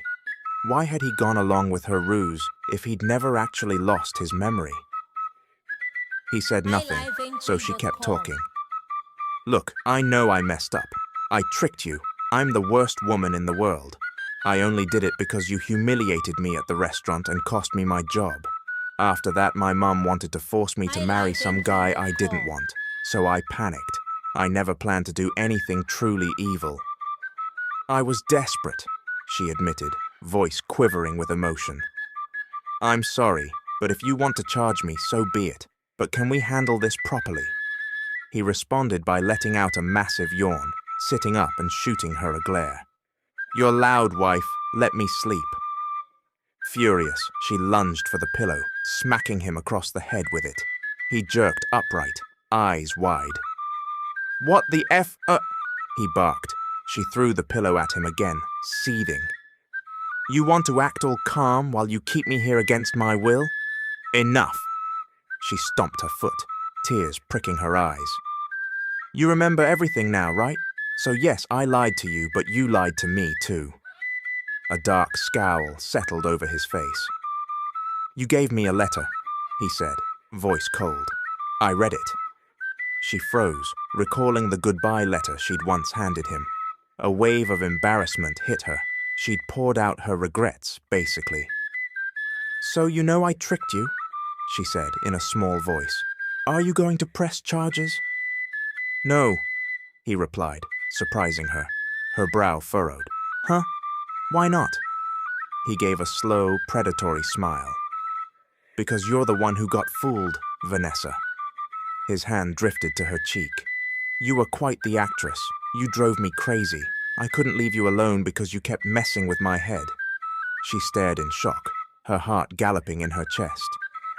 "But I'll tell you this. I didn't like what you did, returning me to that woman, or that letter you wrote. So from now on—" He paused, letting his words sink in. "You won't leave my side." She trembled as his last words registered. "So, you did remember from the start, and yet you stayed in my house like a servant? Why?" She felt tears burning at the corners of her eyes. She'd spent nights tormented with guilt, believing he truly had amnesia. All the while he was faking it. Carter said nothing for a moment, just watched her tears. That made her even more angry. She sniffed, brushing them away. "Even so, I can't blame you too much. My family had no idea I was scamming you. It's not their fault you ended up there. But I can't stay here with you. Release me or call the cops. You have no reason to keep me. I swear I won't try to contact you. I'll vanish from your life." "I'm in love with you," he said abruptly, catching her off guard. She stared, stunned. He continued in a deliberate tone. "I honestly remembered nothing when I first woke up in the hospital. Then I lost my memory again after that boat accident with you. But let's say some of it started returning faster than I let on. I decided to distance myself from the woman who's not good for me. The accident complicated matters, but I can't forgive you so easily because you returned me to her. Vanessa, you're going to have to pay for that." She couldn't fully wrap her mind around it. She ran to the door of the bedroom, banging and yelling, "Let me out of here!" But no one answered. She kicked the door, tears blurring her vision. "Damn that Carter!" she hissed.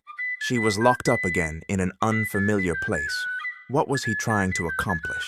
Yes, she had feelings for him, but that didn't mean she wanted to be held captive.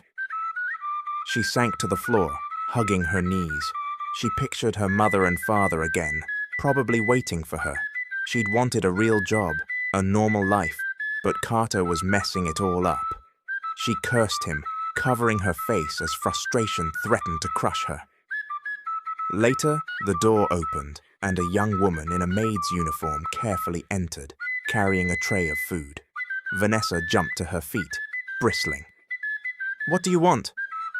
"Ma'am, dinner is served. Mr. Carter is downstairs with a guest.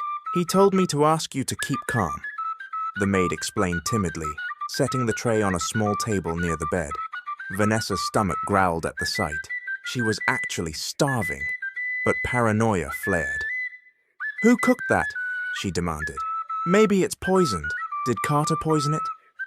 She eyed it warily. The maid bowed her head.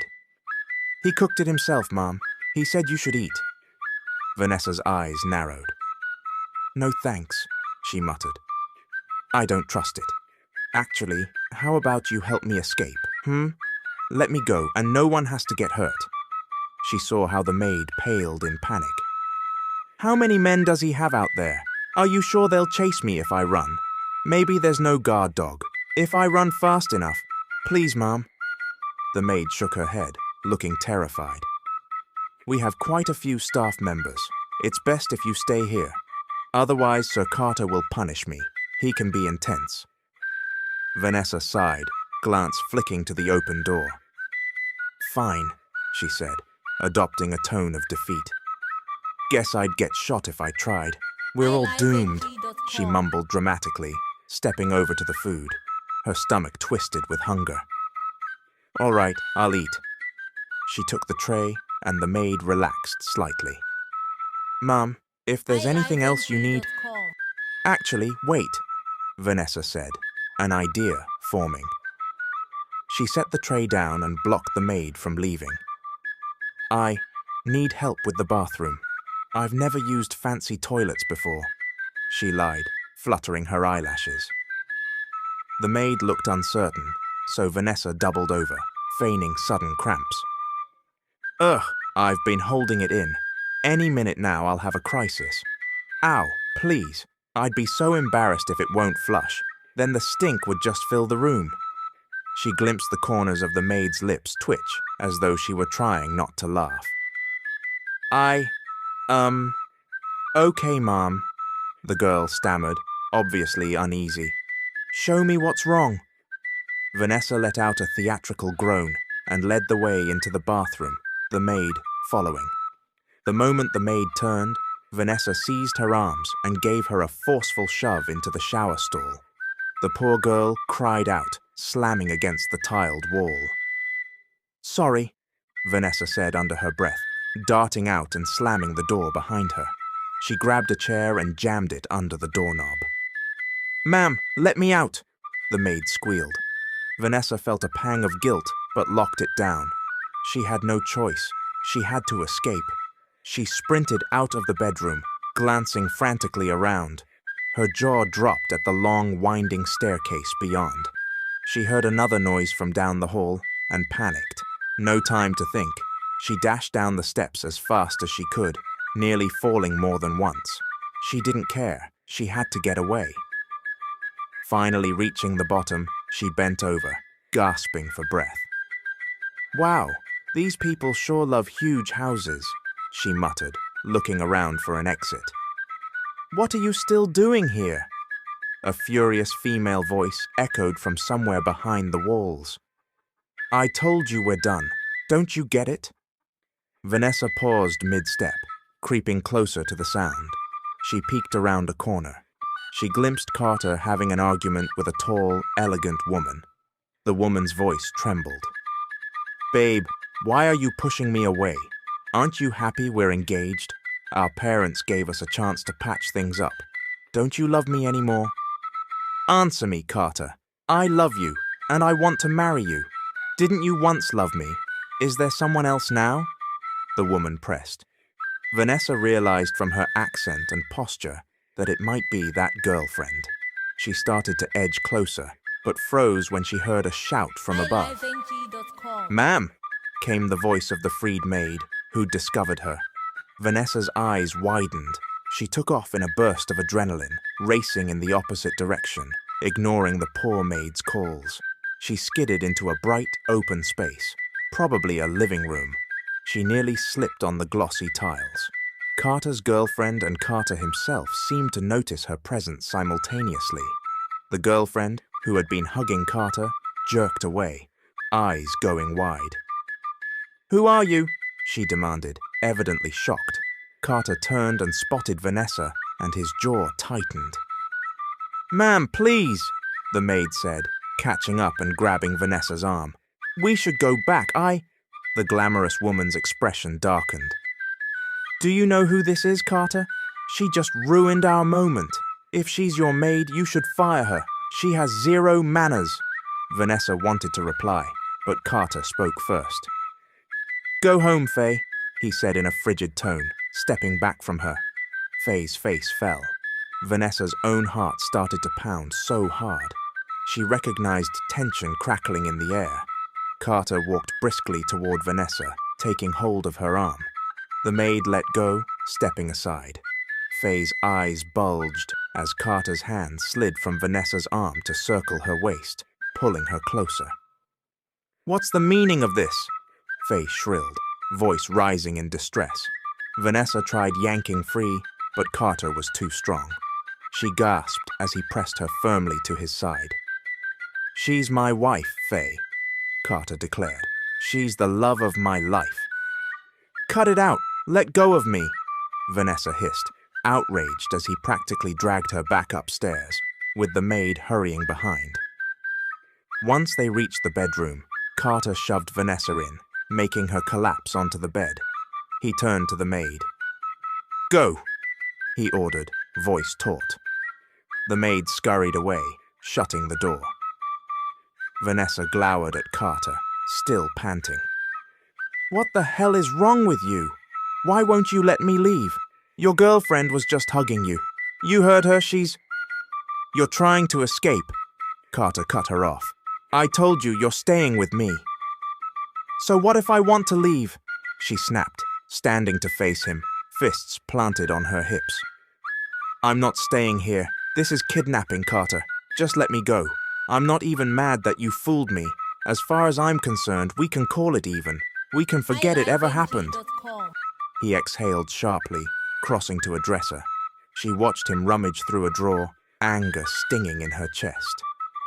And you're unbelievably rude, sending that woman away. You think I want to play your mistress or something? She trailed off as he drew out a folder and leafed through it with single-minded focus. Then he turned, stepping toward her, holding out some documents. What am I supposed to do with those? She demanded, snatching them from his grip. Her voice slowed in confusion when she realized it was some kind of official form. Marriage certificate, she choked out, scanning the page. Her own signature was there. You psycho! She shouted, eyes wild, flinging the papers aside. This can't be real. I never signed any. She froze, recalling the moment she was forced to sign something while blindfolded. You signed the contract, Vanessa, Carter said evenly. So now you're legally my wife. Her mouth fell open, the papers dropping to the floor. No, she cried. I signed that under duress. I didn't know it was a marriage contract. Her pulse roared in her ears. Doesn't matter. I have it. You're my legal spouse, Carter said, crossing his arms. I want you to stay here with me. She shook her head violently. Absolutely not. You abducted me. That's not a valid marriage. This is insane. I want out. Don't do this to me. I know you have a girlfriend. She's not my girlfriend, and I don't love her, he said icily. Don't worry, you won't lose anything in this marriage. I can even give you $5 million if you want, or buy your parents a house. Just stay with me. She stared, speechless. She couldn't tell whether to be outraged or flattered. The entire scenario felt absurd. You sure you're not messing with me? Because, well, I don't see how you benefit from being around someone like me, she said bitterly. She felt his hand slide up to her cheek, sending a chill across her skin. I told you already, he said in a quiet voice. I love you. This is your fault for driving me to do extreme things. You made me do this. Her mind was in chaos. Then there was a knock on the half-open door, and the maid from earlier slipped in nervously. Ma'am, we closed the big window and brought the outfit you'll wear tonight. Mr. Carter has an important guest, so we need to prepare you for dinner, the maid said, trembling. Prepare me? I don't need help, Vanessa snapped, especially at the mention of bathing her. I'm not a pig. Why would you bathe me? The second maid hovered by the door with wide eyes. The first one, the woman Vanessa had locked in the bathroom, avoided her gaze. If you are going to call me ma'am, then let me do my own hair. I can handle it. But ma'am, one stammered. Don't call me ma'am. I'm not your teacher. Stop it, Vanessa barked, pointing at the door. Everyone out. I'll do it myself. Unless you all want to watch me naked, because trust me, it's not a pretty sight if you're so prissy. The two maids turned crimson, scrambled to set down the clothing, and fled. Vanessa sighed, dropping onto the bed. This is all so weird. She looked at the garment they'd left. The dress was peach-colored, likely a tight fit. It's nice, but probably too small, she muttered. Then she found something else among the folded clothes, picking it up between two fingers. Her eyes bulged, her cheeks heating with humiliation. What the... this thong? She let out a strangled squeak. Why is there a thong? I don't even wear this kind of stuff. I'll just go commando. She was so mortified that she didn't notice Carter's approach until he spoke from the door. "What's your problem?" he asked gruffly, noticing her frantic expression as she held up the thong. She smacked the garment behind her. "Why don't you ask yourself that? Did you supply this? You want me to wear it? So you can do who knows what? Because being your wife apparently means I'm obligated to—" She cut herself off, cheeks ablaze. "Ugh, you know what, never mind. I'm changing now," she said, pushing him away and stepping into the bathroom, returning after a while in the tight peach dress, forced to wear the thong because there was no alternative. The small undergarment was pinching uncomfortably, and she felt suffocated in the clingy dress. "Everything's tight," she muttered, arms crossed. "The thong is too small, and so's the dress. Now you're going to force me to show off like some trophy, right? Let's be clear. I won't just spread my legs because you said so." She noticed Carter's ears turning pink. He coughed and mumbled something.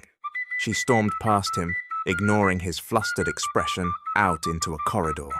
Descending a sweeping staircase, Vanessa forgot her anger at the thong for a moment, distracted by the jaw-dropping elegance around her.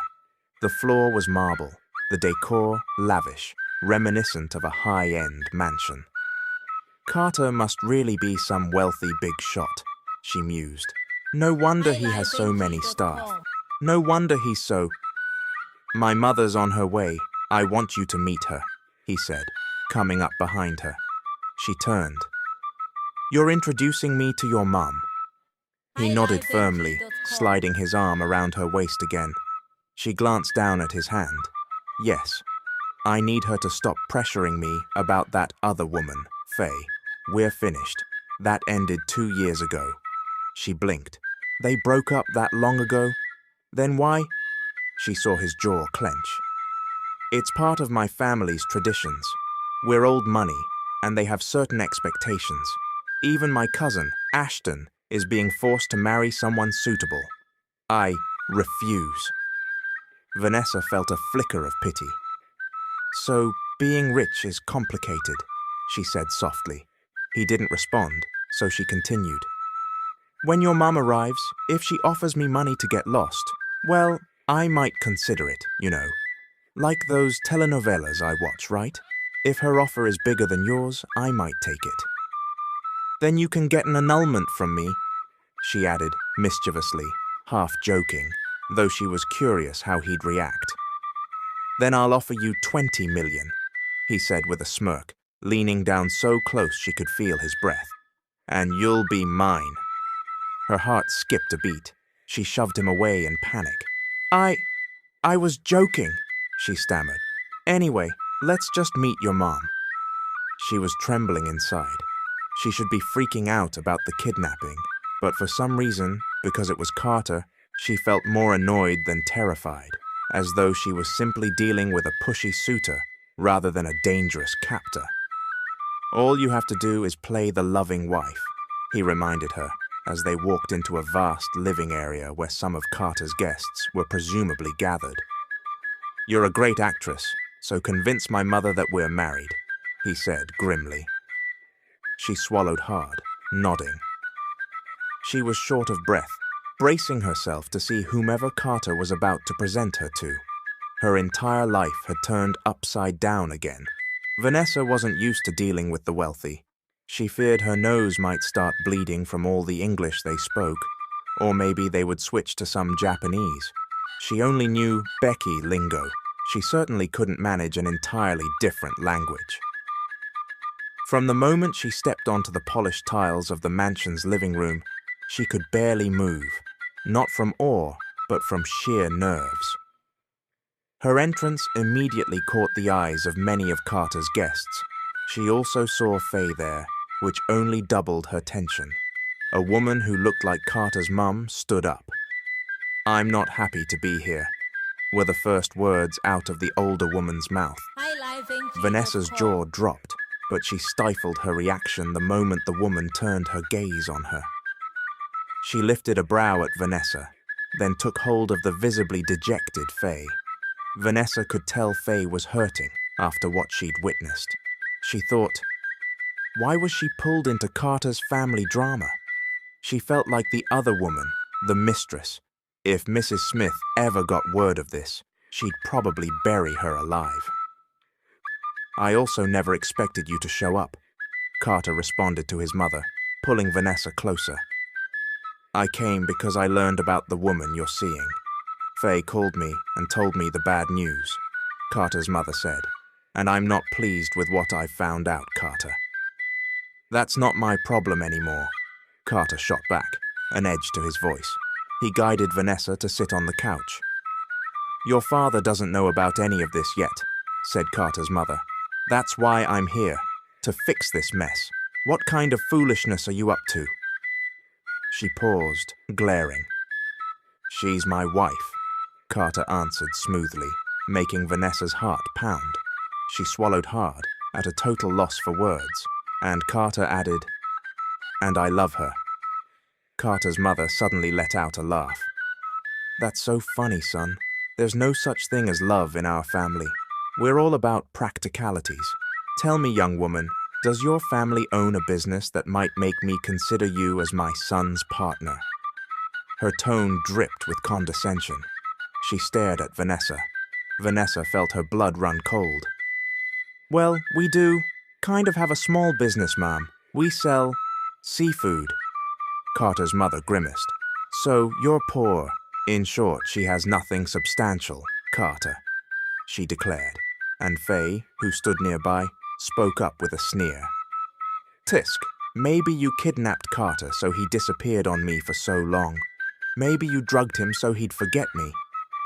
Vanessa's eyes flared. Why on earth would I drug him, Ma'am? Even though we're not rich, it doesn't mean I'd stoop to something like that. Ugh, this woman is aggravating. Good thing she'd trimmed her nails, or else there'd be scratching and hair pulling. Carter's mum shook her head in disgust. This is embarrassing, Carter. What will people say that you married a... She cast Vanessa an icy look. A mere peasant? Vanessa's chest hurt at those words. Carter, however, remained calm. I don't care about them, Mom. That's their issue, not mine, he said, pulling Vanessa even closer. I don't want to marry Faye. I'm already married, so you can't force me into something else. My company's expanding, so stepping aside wouldn't be too hard anyway.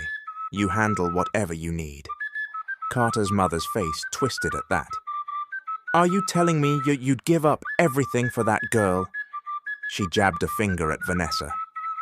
I can't accept this. I'll tell your father, Carter. I can't believe you've done this to me. You were practically promised to Faye. Faye is a wonderful match. Both of you are from well-to-do families, both business-minded, and you have class, unlike this new one. But... One more word, Mom, Carter warned quietly, his expression turning lethal. If you insult my wife again, you won't set foot here anymore. His mother's jaw dropped. Even Vanessa was stunned. She couldn't imagine talking that way to Mrs. Smith if Mrs. Smith ever got pushy. Being around wealthy people is apparently no fun, she thought. It's like they only want to mingle with those as rich as themselves. Faye looked heartbroken, stepping back. Carter, why are you doing this to me? Why are you pushing me away? Aren't you happy we're engaged?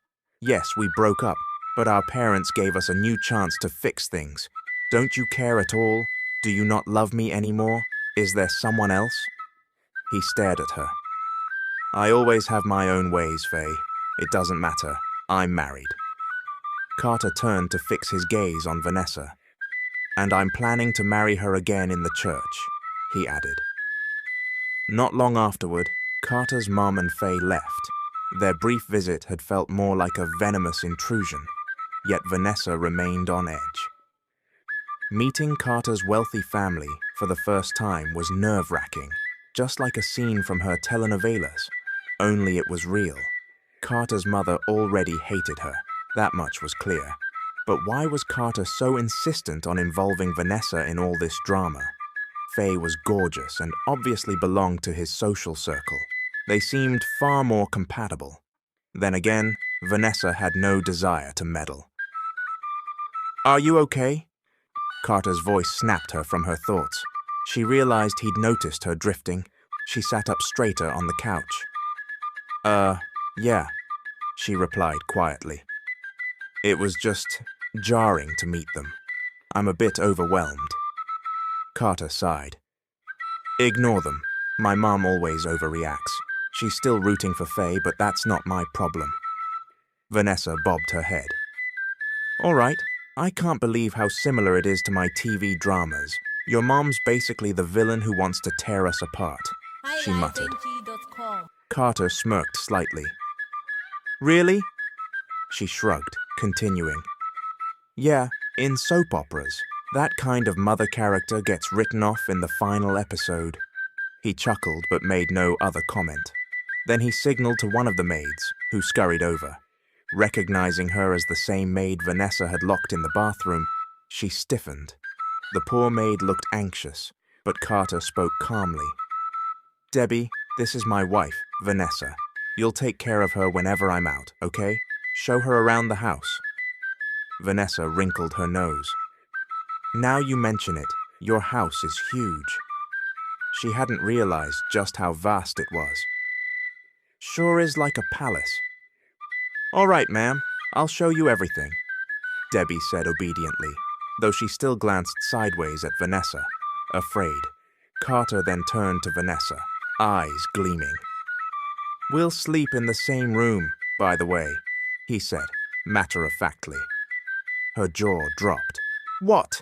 She practically screeched. Everyone, including other staff who were tidying up, paused to stare. Carter smiled slyly. Is there a problem? You're my wife. It's normal for us to share a bed. Vanessa's heart galloped. And you're so drowsy, apparently. Didn't you get enough sleep last night? He leaned in, brow raised. My wife should take care of me, he said with mock seriousness. She frowned. I can see you're faking the helpless little boy routine. If you missed me that much last night, well, tough. I'm not that easy. He smirked. I miss your kisses, that's all. She felt her cheeks flare. Ugh! Eventually, they headed upstairs. The moment they entered the bedroom, he climbed onto the bed, patting the mattress. She clenched the spare blanket and pillow to her chest. You can have the bed, Carter. I'll sleep on the couch. He frowned. Why? The bed's huge. She glowered. I don't want to share. His expression darkened. We're married. We should be on our honeymoon. Her eyes went round. Honeymoon? She squeaked. Yes, baby, he teased, nipping his bottom lip. She tossed the pillow at him in frustration. The only reason this is happening is because you forced me into it. You had me sign something I didn't even realize was a marriage contract. You insisted I stay here. You put me in all these tight dresses. Clearly you have an agenda. He didn't reply, just took off his shirt again, flopped down, and shut his eyes, unbothered by her rant. She bit back a string of curses, trudging to the couch with her pillow and blanket. Fine, good night, she muttered and covered herself up. He made no reply. The air conditioning was cold, making it hard to sleep. She eventually nodded off, only to awaken with a start, feeling something heavy pinning her down. She flailed, half asleep, trying to push it away, but it was too large, too warm. Slowly opening her eyes, she saw the ornate ceiling overhead, the thick curtains by the window, and Carter's warm breath against her neck. Carter, she mumbled in shock. He was indeed lying there, half on top of her, face nuzzled into her shoulder, one leg draped possessively over hers. Why was he next to her? She must have been carried to the bed. Did he lift her from the couch while she was asleep? She tried to squirm away. He was definitely in a deep sleep. She didn't want to wake him, but the position was embarrassing. Her face flamed as she pushed gently against his chest, only for her palm to slip downward, accidentally touching something else, something very much belonging to him. Her brain short-circuited, and she froze. He made a soft noise, snuggling closer. She swallowed hard, noticing the bulge in his boxers. Is it bigger? She promptly yanked her hand back, heart hammering, and jerked away with a surge of force, sending him rolling off. She stumbled off the bed, face blazing. Carter merely mumbled and shifted in his sleep, not fully waking. She took advantage of that, tossing a blanket over him, especially over the noticeable area, before scurrying out of the room. "Ma'am, are you all right?" asked a staff member as soon as Vanessa exited. She stood in the hallway, hair disheveled, face flushed. The maid was holding cleaning supplies. "You look like you've seen a ghost." "Ghost, that's one way to put it," Vanessa muttered in a daze. She rubbed her forehead. "Where's your restroom? The one not in that bedroom?" The maid offered to guide her. Once finished, Vanessa ended up in the mansion's dining room, which alone was as big as her entire family home. She sat at the table, blinking at everything. "Have you worked here long?" she asked the maid who'd accompanied her, once the two settled in. "Nearly a year, ma'am," the maid replied. She handed Vanessa a cup of coffee. "Drink this, it's hot. You really seem shaken." Vanessa's mind flashed back to her accidental grab. Her cheeks flamed. "He's definitely not small." She nearly slammed her eyes shut, trying to erase the memory. "Ma'am, do you need more coffee?" asked the maid, but Carter's voice suddenly drifted over. "Where's my wife?" He walked in barefoot, hair rumpled. The instant she heard his voice, she stiffened. She averted her gaze, murmuring, "I'm over here." Then her eyes flicked down, anxious about a possible repeat of earlier. She forced herself not to stare. "Will you please stop walking around half naked?" she muttered. "You do have a female companion, in case you forgot." He ignored her complaint, grabbing a seat beside her. "Mary, kindly fetch me a shirt," he told the maid, who scurried off. Once she was gone, Carter fixed Vanessa with a groggy look. "Vanessa, now that we're alone, can we talk? I want to clear some things up." She rolled her eyes. "I already know I'm your wife on paper. If I didn't know you, I'd have sued you for kidnapping." "Actually, I still could." He just chuckled. "Then I'd sue you right back," he drawled. "You kidnapped me first, took advantage of my so-called amnesia. You forced me to live in your house, robbed me of a real hospital checkup. Well, you did get me a doctor, but that doc was shady, yeah?" He arched a brow in challenge. She scowled. "We're even, though. You let me go on thinking you had zero memories, right? That means you wanted to stay, or you would have ended it then and there." He broke into a grin, leaning in closer. She felt her skin prickle. "Yes, I did want to stay, and I want you even more. I told you, I'm in love with you." He trailed a hand along her cheek. "I can't just send you back after I finally got you. You returned me to a person I despised. That's why I brought you here, so I could keep you close, so you learn the real me, and so you fall even more in love with me, just like I fell in love with you." Her heart pounded. She flung herself away from him, tears threatening again. She pictured Mrs. Smith and Mr. Smith waiting for her return. She wanted a normal job, a normal life. Carter had obliterated that possibility, but a day turned into weeks, then into months. Vanessa gradually adjusted to living at Carter's mansion. She found it disorienting how she hardly had to do anything. She was treated like a pampered lady. She was used to simpler, more demanding tasks. One day, she contacted Mrs. Smith, hoping for reassurance. Instead, her mother complained, "When are you bringing us over, Vanessa? Your father and I want to see that mansion. Don't you think we deserve to visit? Are you ashamed of us?" Vanessa stared at the phone, not sure how to reply. In the months since Carter had given them a new home, her mother seemed to have changed. She bragged to the neighbors about how wealthy they now were, boasting that her daughter married a billionaire. She was pressuring Mr. Smith to stop fishing, telling him there was no need to work. Vanessa felt guilty. This was not what she had wanted. "Mom, it's not that I don't want you here. It's just..." She trailed off, exhaling.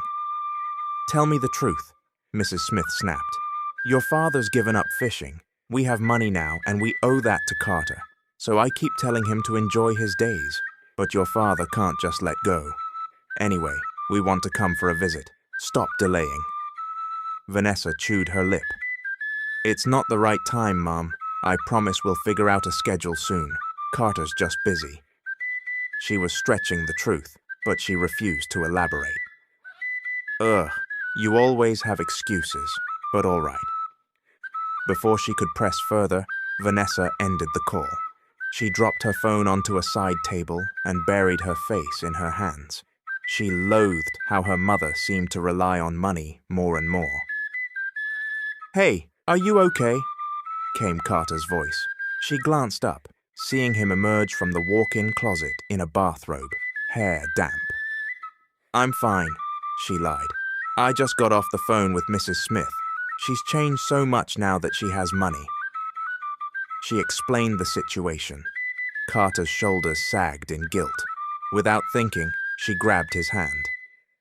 Hey, don't blame yourself. I appreciate you supporting them. I really do. But maybe try not to spoil them too much, or at least not every day. My mom's getting too dependent. He nodded, gaze fixed on her hand in his. All right, I understand, he murmured quietly. She forced a grin. Thanks. She noticed his robe. By the way, why are you in a robe? Taking another shower? I want to go for a swim, he said. If you'd like, come along. I've prepared some food and wine by the pool. She blinked. You already had it planned? You keep planning things without me. He simply smirked. I'm a billionaire. I always have a plan. Uh-huh, she mumbled, rolling her eyes. Fine, let me change first, husband, she teased. Wait for me outside. He gave a mischievous grin. Kiss me first. She lightly smacked his arm. Get out of here, you perv. He just laughed, leaning in and sneaking a peck on her lips, then left the room. She stood there, face heating. Ma'am, a bikini would really suit you, especially this white one since it complements your skin tone, said Mary, the maid, while showing Vanessa a two-piece swimsuit in the walk-in closet. Honestly, ma'am, your chest isn't huge, but it's enough for this style. Vanessa froze at that last remark. Are you insulting my chest? She demanded, cupping herself, shifting them in her hands. Mary winced, evidently worried. No, ma'am. I'm just telling it like it is. Vanessa shot her a glare, then snatched the bikini away, studying it in front of the mirror. Looks like it'll show my entire soul, she muttered. Doesn't feel right for me. It really will look good on you, ma'am, Mary insisted, because Sir Carter is so in love. Vanessa rolled her eyes. Oh, hush, stop, let me handle it. She rummaged again, eventually giving in. If Carter wanted her to wear it, so be it. Grumbling, she put it on, also slipping a robe over it to at least feel less exposed. She left for the pool area, her nerves dancing. She did like the idea of a swim, but she was also anxious. She spotted Carter already in the water, gliding back and forth. The area wasn't too bright. It was partially shaded, giving it a more intimate ambience. She halted at the pool's edge, watching Carter move across to the other side. He was so graceful. She knew he must have realized she was there, but he kept swimming as if nothing mattered. Vanessa couldn't help admiring Carter's body, especially his back. Each stroke of his arms made her feel strangely weak. Despite the cool air, she forced herself to remove her robe. Right as the robe slid off, Carter hoisted himself out of the pool, took a seat by the edge, and reached for the wine glass waiting there. After downing the drink, he turned toward her. She felt him pause, saw him stare. Her pulse skittered. Maybe he disliked what he saw. She couldn't form words, feeling like her tongue was tied the moment she met his gaze. The way he looked at her, it was as if he was about to sink his teeth into her. Slowly, she saw his eyes roam from her face, down to her feet. Then he set his wine aside, slipped back into the water, and swam toward her with quick, powerful strokes. Panic fluttered in Vanessa's stomach, and she drew back, self-conscious. Are you comfortable wearing that? He asked, lifting a brow. She gulped. Well, it's a bikini. We're at the pool, not the ocean, she mumbled. Carter exhaled, reaching a hand toward her. Water dripped around his arm. Come here, let's swim together. I know how to swim, she retorted, letting out a tense laugh. I grew up near the water. But I want to hold your hand, baby. He wiggled his fingers at her. She sighed, gently placing her hand in his. She sat at the pool's edge, dipping her legs in. Is this bikini okay? Maybe you don't like it. He frowned. What do you mean? You're the most beautiful girl I've seen today. The bikini suits you. Honestly, I kind of want to drag you back inside so only I get to see you wearing it. Her cheeks felt hot. It's just the two of us out here anyway, she said, glancing around. There was no one else. I know, he chuckled. That laugh sent her pulse racing.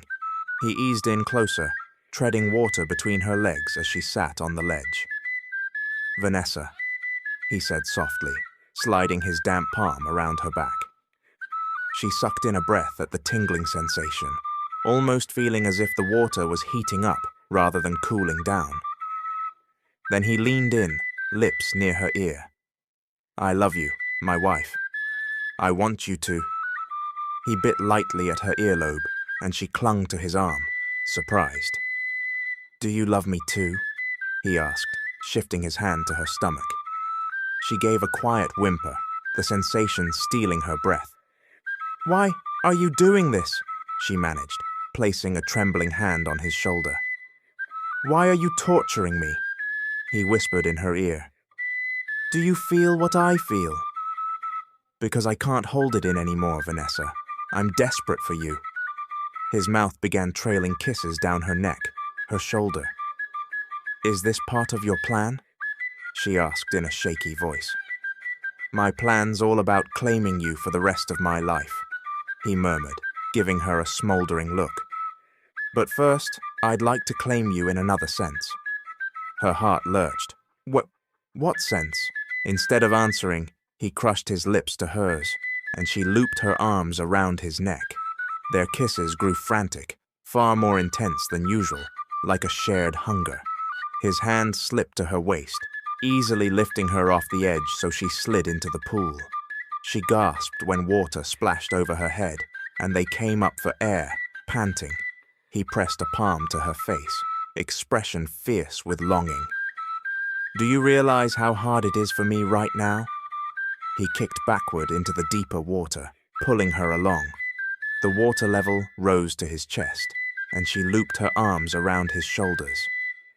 It'd be so easy to take you here, but you're a virgin, he said, letting his fingers slide across her lips. And I want your first time to be special, not like this. She blushed, confusion and desire tangling inside her. Why? His jaw clenched. Because it matters to me. If we do that, I want it to happen in a special way. Understand? She nodded, trembling slightly. I'm sorry, baby. Not yet, he whispered, kissing her forehead. Let's just enjoy the food our chef prepared, all right? Then he slipped back toward the shallow end, carrying her. She floated in his hold, arms clutched around his neck. You like it? Carter asked later, while she sampled the pasta. She lowered her fork, wiping her mouth. It's great, different from any other pasta I've had. How about this? He nudged another plate toward her. It's chicken roulade with spinach and mushrooms. Carter stabbed a sample with his fork, raising it to her lips. Go ahead. Vanessa took the bite, eyes drifting shut at the rich flavor. Wow, it's so good, she mumbled, eyes shining. She grabbed another morsel. Carter poured wine into a glass. I'm happy you're happy, Vanessa, he said softly. She paused, setting down the fork. Carter, she whispered. You want to hear my answer? She adjusted the robe that threatened to slip off, fiddling with a corner. Carter placed a palm on the table, studying her face. Answer? Yes, she said, inhaling deeply. I love you too. She beamed. Oh my gosh, girl, I missed you so much. I can't believe how long it's been, shrieked Sharon on the other end of the call. It had been days since Vanessa decided to ring her friend, having gone so long without any contact. Vanessa chuckled, drawing back the bedroom curtain to watch the lovely view outside. Why would I forget about you, Sharon? You're my best friend. You sure took your time, though, Sharon teased. I was starting to think you'd moved on from your old life, especially now that you're a big shot's wife. Vanessa just laughed again. So how are you? Not so great, Sharon admitted. Actually, I quit the restaurant. Couldn't stand it anymore, but I don't have a better job yet. Sorry I have so little to tell. She exhaled. You, though, God, you're so lucky. Remember how you faked being that guy's wife, and now you're married to him for real? Vanessa only smiled. Yes, it was a wild roller coaster, but also quite wonderful. Anyway, Sharon said, I'm just checking on you. I know you can't leave that fancy house, but you sound okay. Miss you, though. The call eventually ended, and Vanessa set down her phone, feeling content. But after that conversation, she realized she yearned to see Sharon in person. She missed her dear friend. She fiddled with the curtain's edge, lost in her thoughts, until she felt strong arms wrap around her from behind. Startled, she twisted to see Carter, who promptly kissed her cheek and rested his chin on her shoulder. Good morning, baby, he murmured, voice husky. Vanessa didn't speak, just let him hold her. She felt unexplainably emotional. She stared at the window, tears pricking at her eyes. What's on your mind? He asked. Tell me. She took a long breath. I want to visit Mrs. Smith, she said quietly. He stiffened. Sure, I'll come with you. She shook her head. I'd rather go alone. There's something I need to say to her, privately. Carter didn't reply right away, so she continued. I can't let you hear it.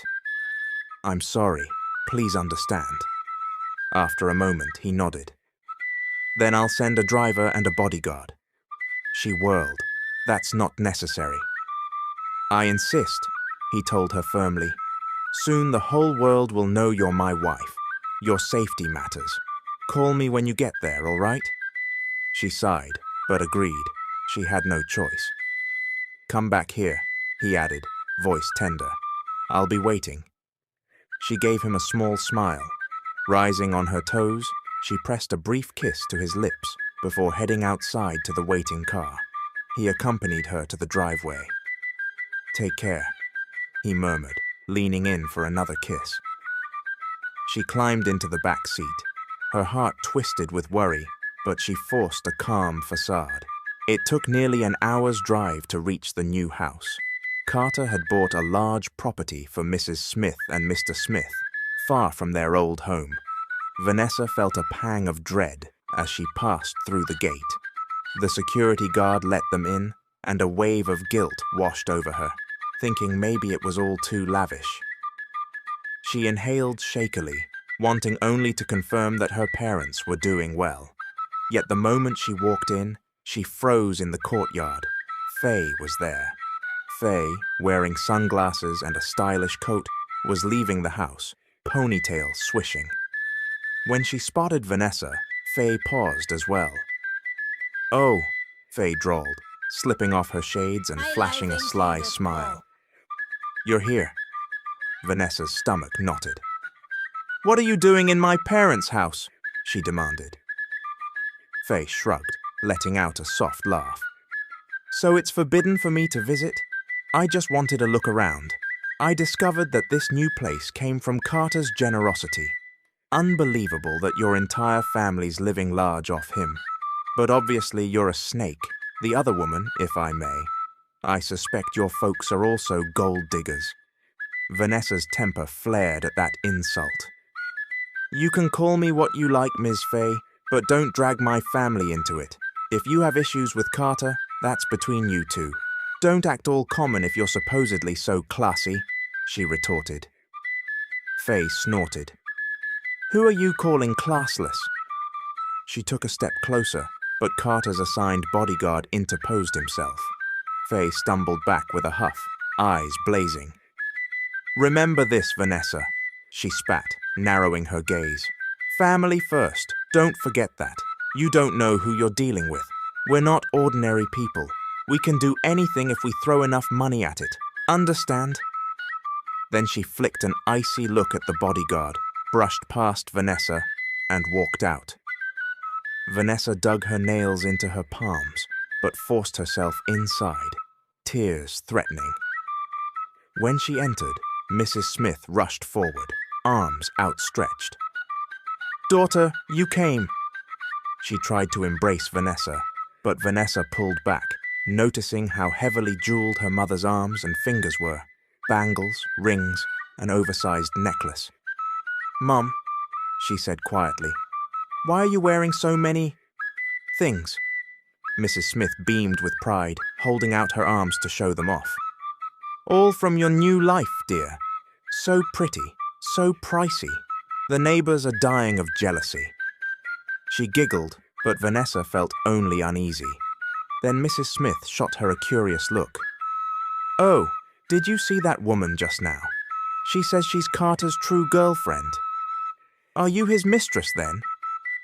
Vanessa stiffened, outraged. Mum, we both know that's not what's happening. And you, what are you doing letting someone like her in? She exhaled, fighting to steady her temper. Mrs. Smith frowned, dropping her bright tone. Aren't you basically a mistress if Carter already has a real girlfriend? I don't want the neighbors whispering about us. We're well off now. Some respect, please. Honestly, we've been gossiped about for ages, Vanessa muttered, feeling a swirl of frustration. Mum, can't you see it's humiliating Carter? Also, I heard you've been gambling. Her mother glowered. Who told you that? Sharon? Vanessa refused to answer, and Mrs. Smith waved a dismissive hand. She's just jealous. Besides, what business is it of hers if I spend money? We have plenty, child. Vanessa felt a headache brewing. Mum, that's not how it works. Dad says this might only be temporary. If you blow it all, what then? As if it'll run out. You're married to a billionaire, right? He can just give us more. Of course we'll enjoy it. Don't you want us to be happy? Or do you want me to remain poor forever? Vanessa's heart twisted.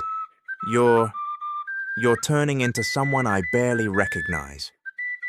Oh, hush. If you didn't want this, you shouldn't have shown up. Now I'm stressed, her mother snapped. You do realize you have no place in Carter's family anyway. Honestly, you're embarrassing. If you're done, you can leave. Vanessa gaped in shock, tears pricking her eyes. She turned and fled out the door, ignoring Mrs. Smith's calls. She trudged back to the car, tears falling freely now. The driver opened the door, letting her slip into the back seat. She spent the entire ride back to Carter's estate, crying softly, not even caring if the bodyguard noticed. She asked him not to say anything about it. By the time she returned, Carter was gone, apparently dealing with more event preparations. Debbie, one of the maids, approached looking nervous. Mum, are you okay? Sir Carter left with Miss Faye earlier. They said they'd be back. I think he was going to see his parents. Vanessa felt an unsettling pang of jealousy. She just nodded, trudging upstairs to her room. She wanted to sleep it off, to let her tears dry in solitude. Hours later, she jolted awake at the gentle feel of lips trailing along her neck, breath warm against her skin. She swatted at her throat, eyes fluttering open, only to realize she'd ended up touching Carter's head. He was lying next to her on the bed, a tired grin on his face. Good afternoon, my wife, he said softly, continuing to kiss her collarbone. She gasped. Carter, what are you doing? Just let me hold you, he murmured. I'm finished kissing your neck. Now let me hug you. He hugged her from behind, burying his face in her shoulder. The exhaustion in his voice was palpable. Vanessa tried not to tense. Why are you so tired? We've been preparing something big. What big thing? She paused. Does it involve Faye? He jerked upright, scowling. She clamped her mouth shut, looking away. Why am I so sensitive? She thought. Faye has nothing to do with this, Carter answered. Why are you so jealous? He sighed. Vanessa saw the corner of his lips tilt with amusement. She glared. I'm not jealous. Maybe you'll realize you want her back, that's all. That's not happening, Vanessa, he said firmly, pulling her to sit up. What do you want me to do? Impregnate you so you won't be worried. I bet you'll make a great mom. Her face flamed. Why do you always change the subject? You're so annoying, she snapped, giving him a nudge. He only laughed softly, scooting closer. You're annoying too, but I don't mention it. Why even suggest I'd go back to Faye? Don't you know that if I wanted her, I'd have abducted her with a contract, not you? He brushed his fingers along her cheek. She didn't resist the warm contact, heart hammering.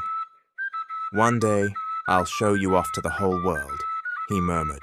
We'll get married in a big church ceremony. We'll fly off on a plane for our honeymoon, and we'll have a ton of kids. They all better look like you. She blushed at the sweet promise.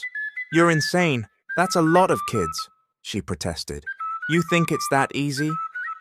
He just pulled her into his chest. I know it's not, but I believe in you, he teased, stroking her hair gently. But hush now. Don't worry about Faye. If I wanted her, you wouldn't be here. Stop thinking about her and think about me instead. Her husband's birthday was next week.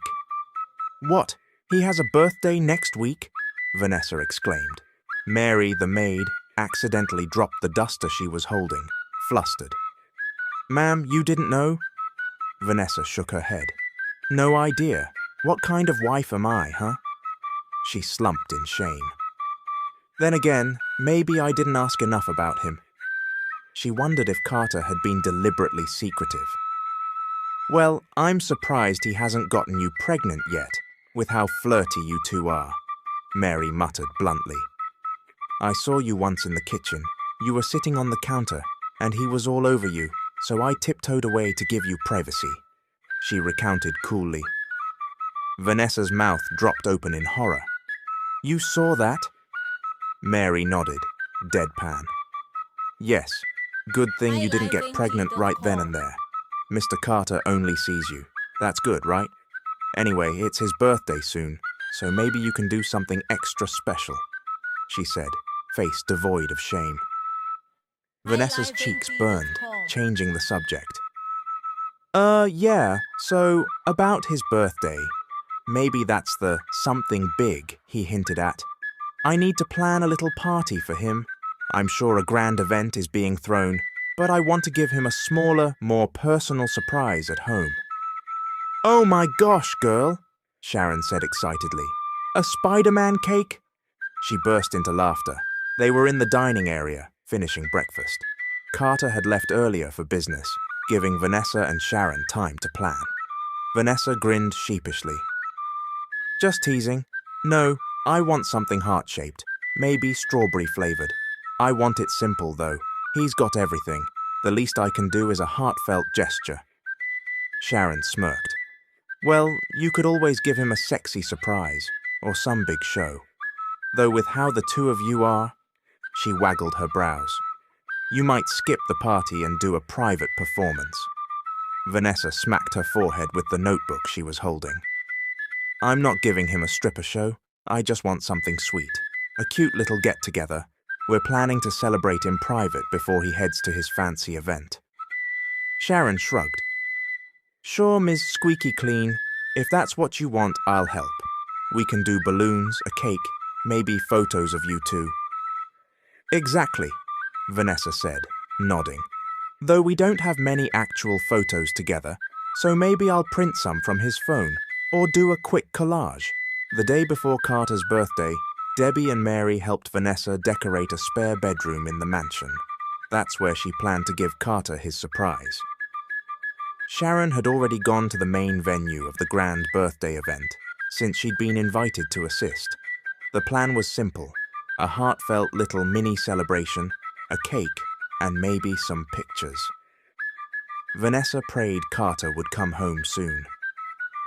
"Ma'am, are you sure Sir Carter's coming back tonight?" Mary asked worriedly, pausing midway through hanging a happy birthday sign. "He's hardly been home these past few days." Vanessa forced a smile. "He called me earlier. He said he'd be here. He's been busy preparing for the big party, but he promised to come," she said, though she felt uneasy. Carter was meeting important guests, some even flying in from abroad. She, on the other hand, felt she had no place among such high-class crowds. Mary still looked skeptical, while Debbie quietly worked. Vanessa let out a breath, taking a seat on the bed. "I'm a bit nervous about tomorrow's event," she admitted. "So many people. What if they're all so polished, and I'm just me?" Before Mary could answer, the bedroom door flew open. A tall, elegant woman entered with her own bodyguards. Vanessa leapt to her feet, heart pounding. It was Carter's mother. "Ma'am," Vanessa began, voice shaking. "Your husband won't be coming."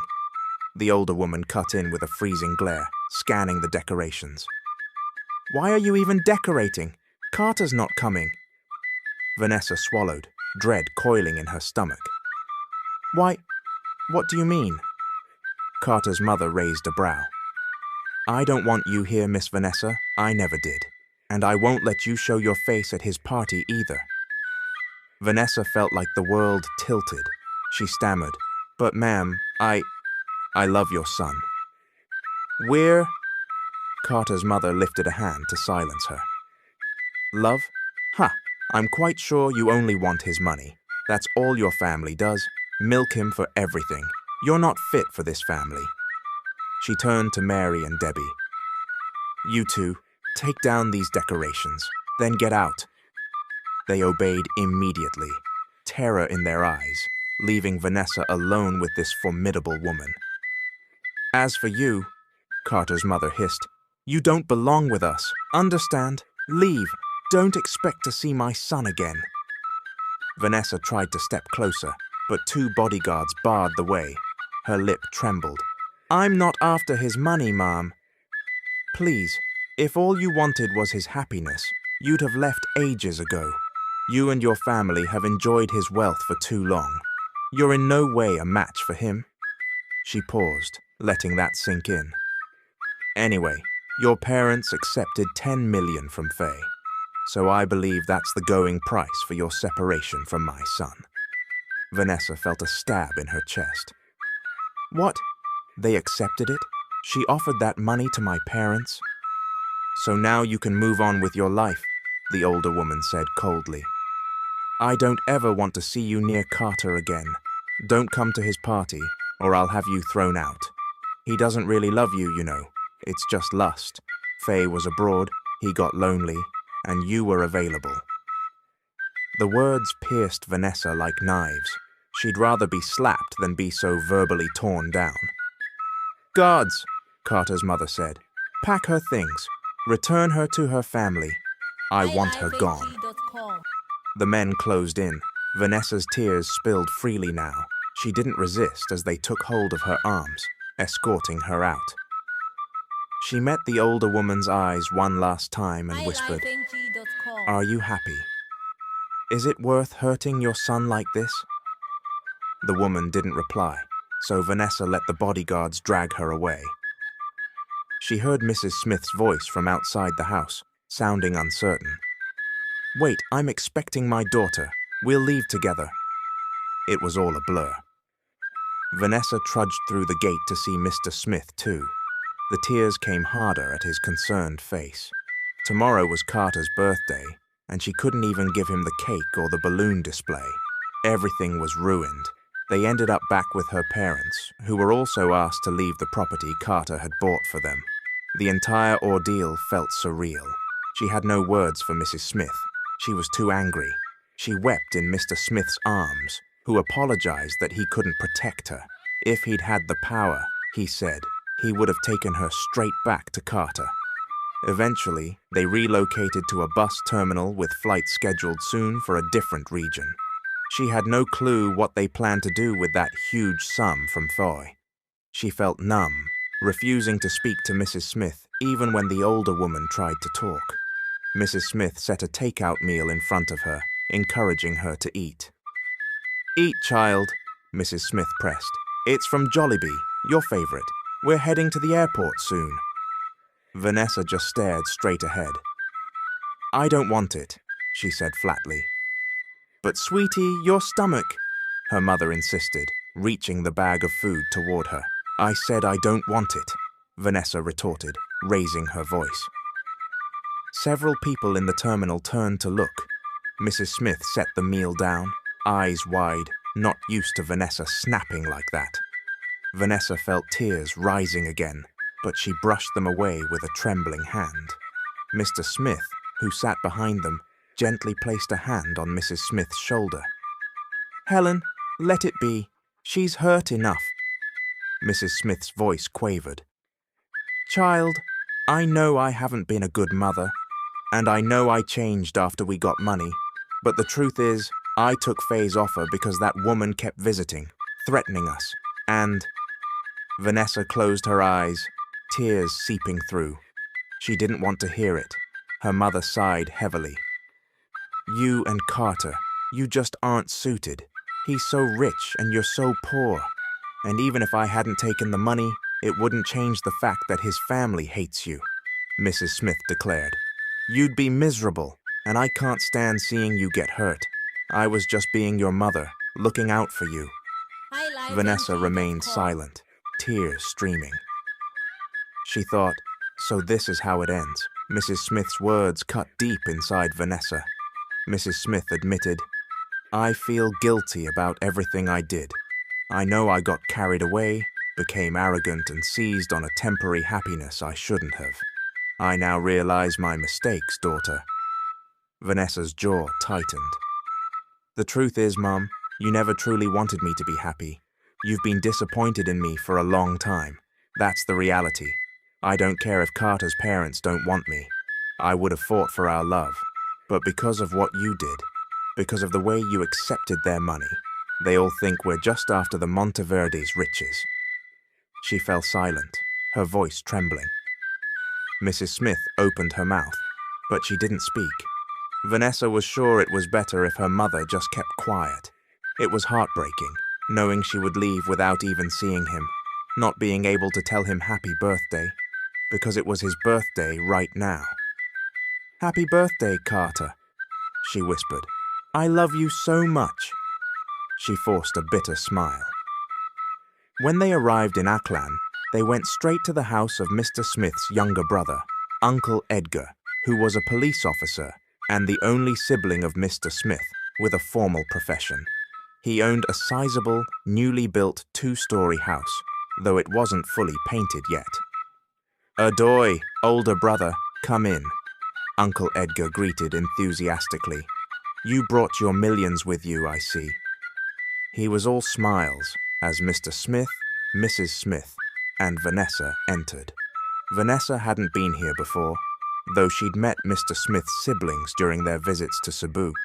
Unlike Mrs. Smith's side of the family, Mr. Smith's siblings were kinder, happier, more welcoming, even those who were better off. "Come on, Vanessa," Mr. Smith said gently, nodding for her to approach. "Show respect to your uncle." Vanessa bit her lip, stepped forward, and lowered her head to take Uncle Edgar's hand and place it on her forehead. Uncle Edgar chuckled, clearly delighted. "So this is your youngest, Adoy? She's grown up and pretty now. She must have so many admirers. How old is she?" Vanessa kept her gaze down. "I'm 25. Uncle Edgar gasped comically. "You're old enough to be married, right, Brother Adoy?" Both men fell silent, likely sensing Vanessa's bad mood. She was known for a brighter personality, but now she felt like a lead weight had landed on her. They led her to a spare room, letting her rest. She shut herself away in that room, ignoring the happy conversation outside. Sitting on the bed, Hugging her knees, she let her tears fall. It all came surging back. The heartbreak, the guilt, the unfairness. She didn't move, didn't speak, until the door opened, revealing Mrs. Smith carrying food. Vanessa refused to look at her.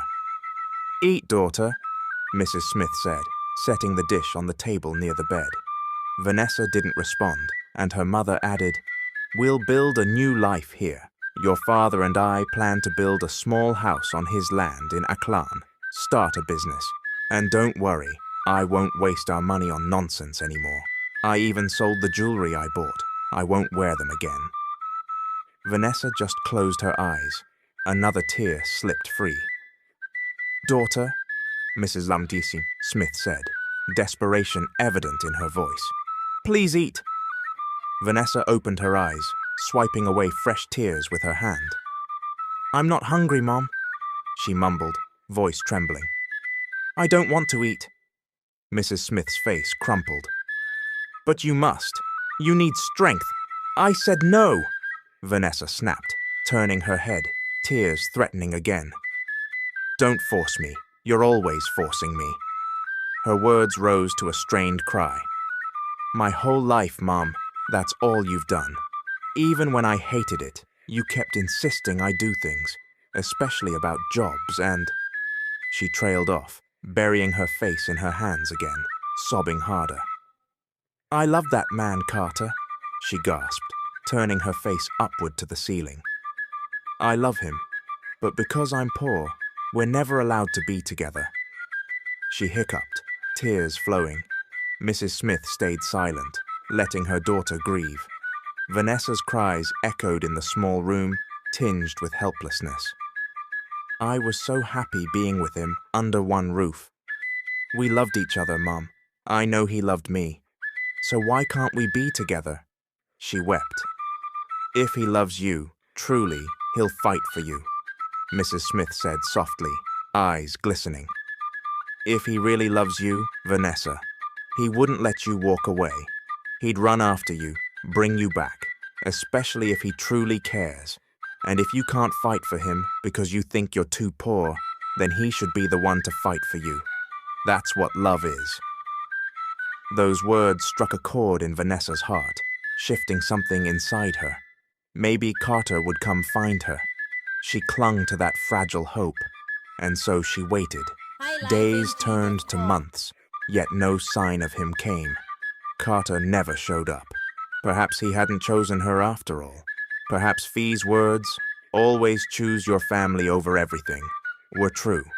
Carter must have decided, in the end, to stay with his family. She heard not a single rumor about him. Christmas season arrived.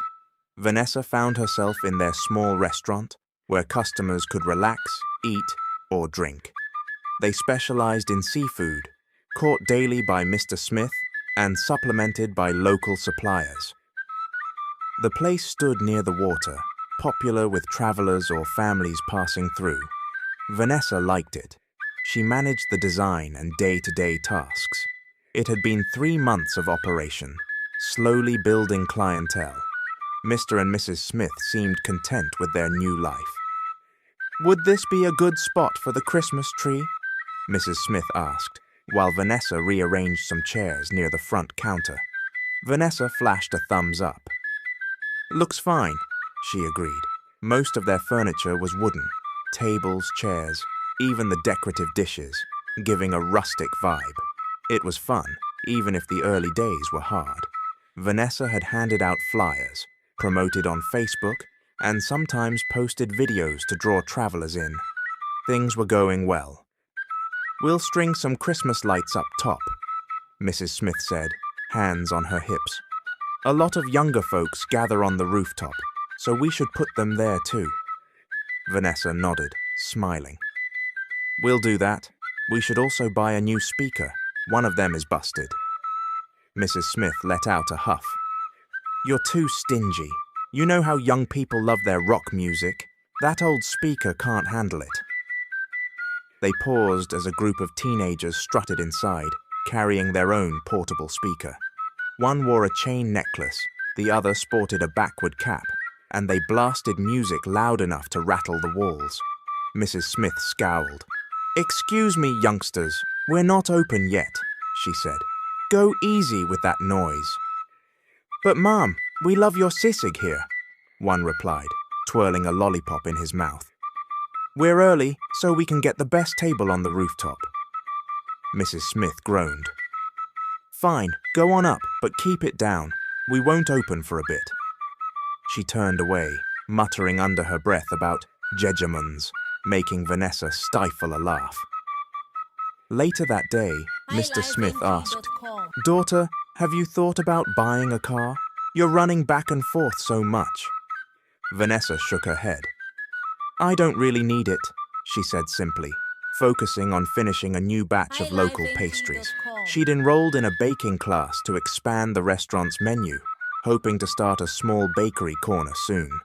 She wanted to invest the money from fee more wisely. Some was already used to build a new family house and to fund the restaurant.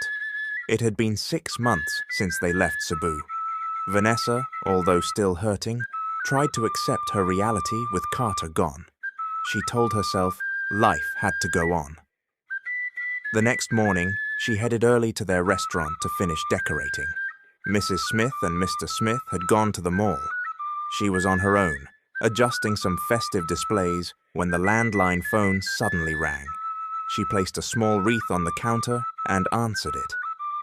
"Good morning, 3A restaurant," she said politely. "Vanessa speaking. How may I help you?" An ear-splitting squeal came from the other line, forcing her to hold the receiver away from her ear. Hello, this isn't 911, you know," she joked. "Vanessa, oh my gosh, I missed you so much. Why haven't you called me? I almost died of heartbreak." It was her friend Sharon. Vanessa felt her eyes prick with tears of relief. Sharon. Good grief, where have you been? She managed with a laugh, and Sharon cackled. "I found the restaurant's Facebook page. That's how I got your number. So, are you just never going to talk to me ever again?" Vanessa swallowed, guilt twisting her insides. "Hey, sorry, it's a long story. But anyway, how are you?" Sharon sighed. "Better question, how are you? After you disappeared, Carter had his birthday party, and let me tell you, he was furious. He kept searching for you, demanded answers from his mum, and almost gave her a heart attack. He was so mad, because apparently his mother publicly announced his engagement to Faye at the party, and he refused, saying he had a wife." "Where were you?" Sharon paused for breath. Vanessa's heart pounded, so that was what happened. She pressed a hand to her chest. He asked me if you'd arrived. I told him no because you'd vanished. Eventually his mom told him you ran off with a lot of money. He was devastated. Then he vanished too. I don't know what happened next or where he went. It's like he dropped off the face of the earth." Vanessa's head swam, struggling to form words. What if he'd married someone else by now? Sharon seemed to catch her panicked silence. "Vanessa? Hello?" Before Vanessa could respond, 2 women entered the restaurant. She stammered into the phone. "Sharon, hold on, She set it down and hurried over. Ladies, we're not open yet," she said, eyeing their upscale outfits.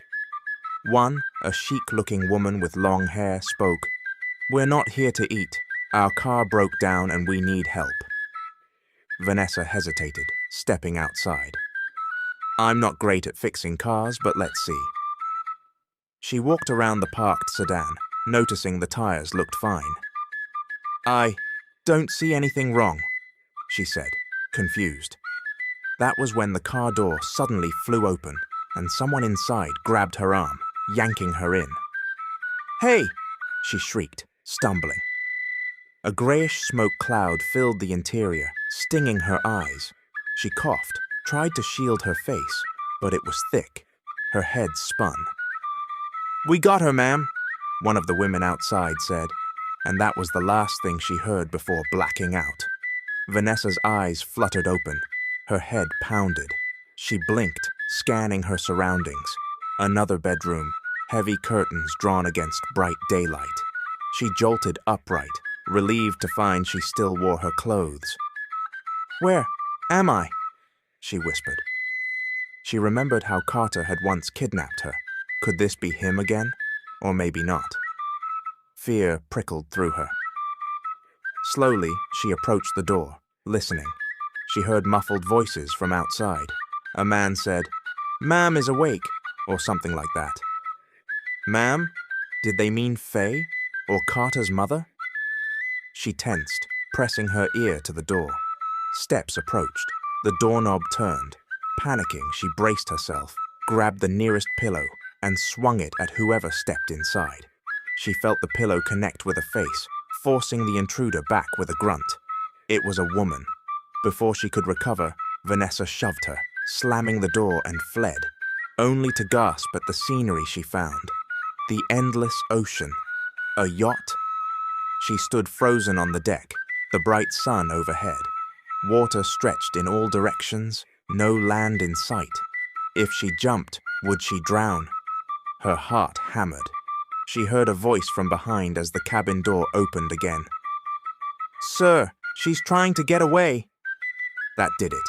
She clasped the railing, drew a deep breath, and leapt overboard, plunging into the sea with a scream. Cold water surrounded her. Gasping, she surfaced, swimming furiously. But she heard another splash close by. "Oh God!" she muttered, panicking even more when strong arms suddenly clamped around her waist. She shrieked, thrashing her fists. "Let me go! Let me go!" she shouted, pummeling at whoever had grabbed her. "Hey, hey, it's me!" The male voice sounded urgent, pained even. Vanessa froze, arms still raised. She blinked salt water from her eyes. There, treading water, was Carter. She felt the fight drain from her body, replaced by shock.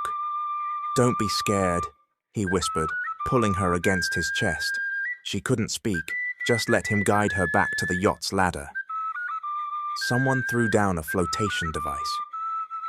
Later, Vanessa sat hunched on the deck, a towel around her shoulders. She was shivering from cold and adrenaline. Carter knelt beside her, equally soaked, offering a mug of something warm. She turned away from him, tears in her eyes. He let out a slow breath. "I'm sorry I kidnapped you again, all right? I wanted to see you. I needed to be with you." He sounded earnest, but Vanessa's throat was tight with anger, fear, and heartbreak. She spat. "You think this is okay? That abducting me is romantic?" "I was terrified, Carter. I never knew if it was really you or some criminal. There were easier ways to see me, you jerk." Tears blurred her vision. "I tried," Carter murmured, "but your mother said you ran off with her and your father. I thought you were doing fine." "Fine?" Vanessa wiped her tears. "I waited, but you never came. Then your mother kicked me out, told me we were trash, forced us to leave. I kept hoping you'd appear, but you never did." A fresh sob shook her. "I loved you. I still do. But you left me, Carter. That's the truth."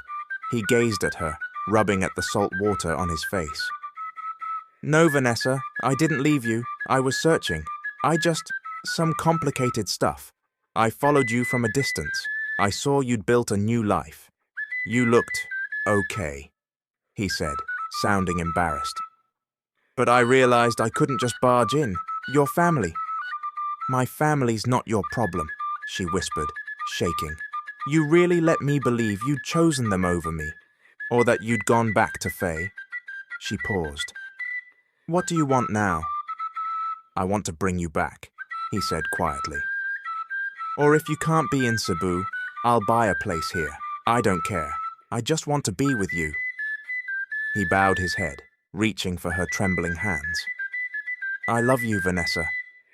Her eyes stung. "So you're telling me this is it? You'll never leave me again?" He nodded. "Never," he said. Vanessa fell silent, too overwhelmed to speak. Eventually, Carter lifted her gently, helping her stand. "Let's get you warm," he murmured. Later, she stared at herself in a mirror inside the yacht's small cabin. She was changed into dry clothes, a robe, and her hair was partially dried, though still damp. She couldn't believe it was happening. She almost drowned, yet here she was, safe with Carter. Over the next few minutes, Debbie, the maid who had ambushed her earlier, walked in sheepishly with a paper bag. Vanessa recognized her from before. Debbie bowed her head. Sorry, ma'am. She was clearly shaking, remembering how Vanessa had smacked her with a pillow. Vanessa felt a stab of guilt. It's fine, she muttered. I didn't know it was you. I panicked. Debbie nodded, placing the paper bag on a small desk. I'll fix your hair if that's all right, ma'am. Vanessa let the girl gently towel off and brush her hair. How long have you worked for Carter? She asked softly. Debbie paused. Almost a year, ma'am, she said in a near whisper. Vanessa nodded. So you probably know all about him. She didn't press further, seeing how nervous Debbie was. Instead, she recalled the last time she'd tried to give Carter a birthday cake. Debbie, she asked, the birthday cake I made for Carter. Whatever happened to it? Debbie smiled at her through the reflection in the mirror. He ate it, Mom. He was sad, but he ate it anyway. He locked himself away for days after you left. Then, he resigned from his position as executive vice president at his mother's company. Vanessa's eyes widened. He resigned? Debbie shrugged. Yes, he and his mum apparently had issues. He hates that job. He has his own company, but his mom pushed him into that position. Maybe he was hurt about you. She blushed. I think he really loves you. Once Vanessa felt calmer, she ventured out to the deck.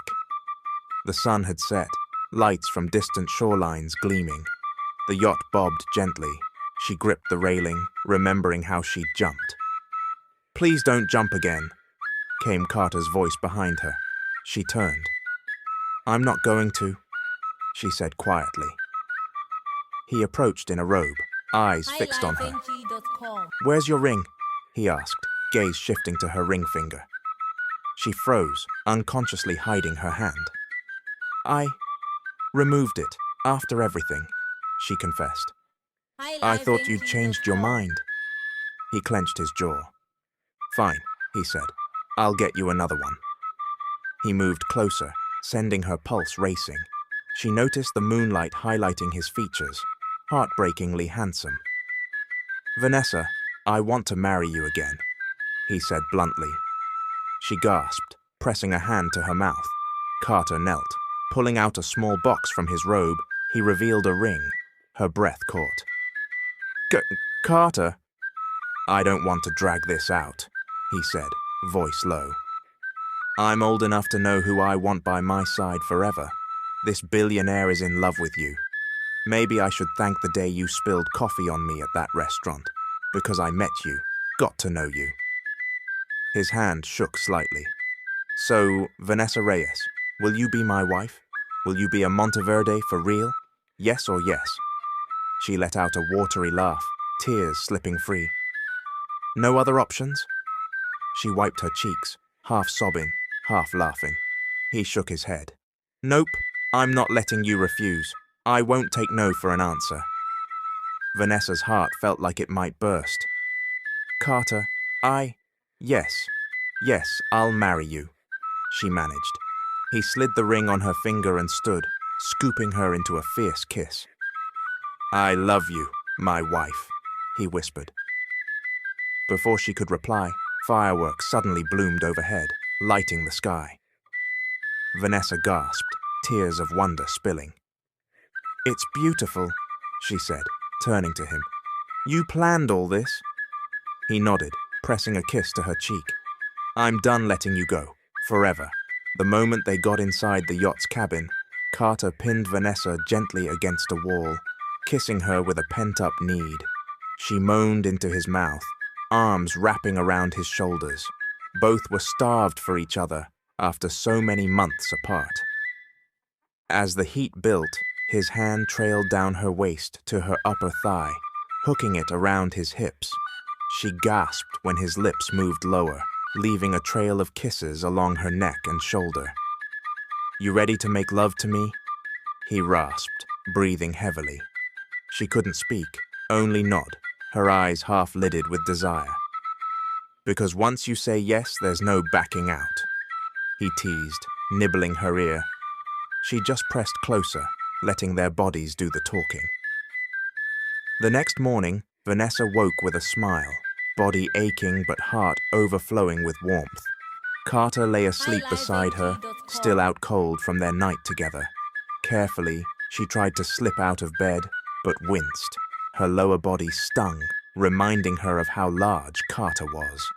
"Ouch," she thought, cursing under her breath. She gently shook him awake. "Carter, help me. I need to pee," she muttered, face red. "But I can't stand on my own." He blinked at her, then gave a lopsided grin. "Too sore?" She glared. "Shut up.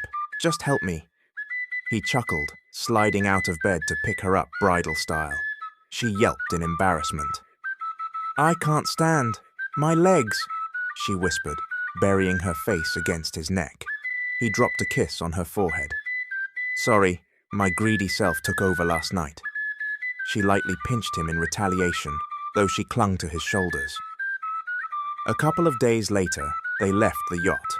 Carter insisted she come with him to see her parents, then his parents, to formalize wedding plans. They arrived back in Auckland by car, with Carter's imposing bodyguards in tow. Debbie was left behind to avoid any more mishaps. Vanessa entered their family restaurant to find Mrs. Smith alone at the counter, staring into space. She could smell their cook's morning prep, and no customers had arrived yet. She approached slowly. "Mom!" Mrs. Smith jumped. "Vanessa!" She sprang up, rushing over to clasp her daughter's arms. "Where have you been?" "We checked with the police. Your father and I were worried sick." Vanessa forced a small, sheepish smile. "I'm sorry, Mom. Something happened." She took a breath, but Mrs. Smith plowed on. "It's good you're okay. Why did you vanish? And your baking class said you were absent." "Mom, please." Vanessa lifted her voice to be heard. "I'm fine. Can we talk?" She tilted her head toward the door. Carter was waiting just outside. At Vanessa's signal, he stepped in. Mrs. Smith's eyes widened when she recognized him, her jaw dropping. "Vanessa, is that you two made up?" Carter spoke first. "Mrs. Reyes, good morning," he said, taking Mrs. Smith's hand and pressing it respectfully to his forehead in a gesture of respect. She stood in stunned silence, letting him do so. He straightened, sliding an arm around Vanessa. "We have something to tell you." Mrs. Smith looked from one to the other, bewildered. "Oh, okay, I'll call your father." She hurried off. Soon, Mr. Smith arrived. They all sat in the living room of their newly built house. I just don't want to lose my daughter again to heartbreak," Mrs. Smith said. "I know I was blinded by money, but I don't want her insulted by your mother, Carter." Mr. Smith gently tried to calm his wife. "Let's hear them out, Helen." Carter cleared his throat, addressing them formally. "Mr. and Mrs. Reyes, I'm planning a real wedding with your daughter. I don't care about her social status. I only want her as my wife." Vanessa gazed at her parents. "Mum, Dad, we came to ask your blessing. We're going to be officially married, no more pretending. I'll become a Monteverde and we'll live together." She saw Mr. Smith's eyes glisten with emotion. "Vanessa," he whispered, "my youngest, I can't believe how grown you are. But if this makes you happy, then all right, I'll support you." Tears burned behind Vanessa's eyelids.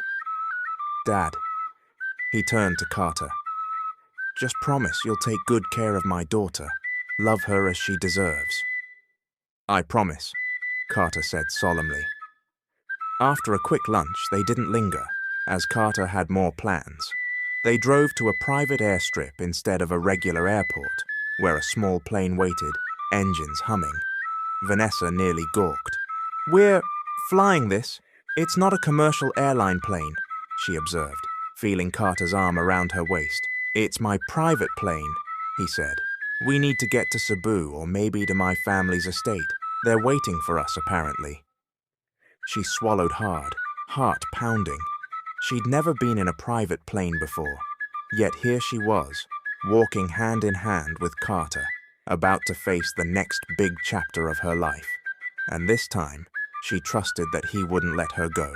Vanessa's heart thumped hard once she realized Carter owned a private plane.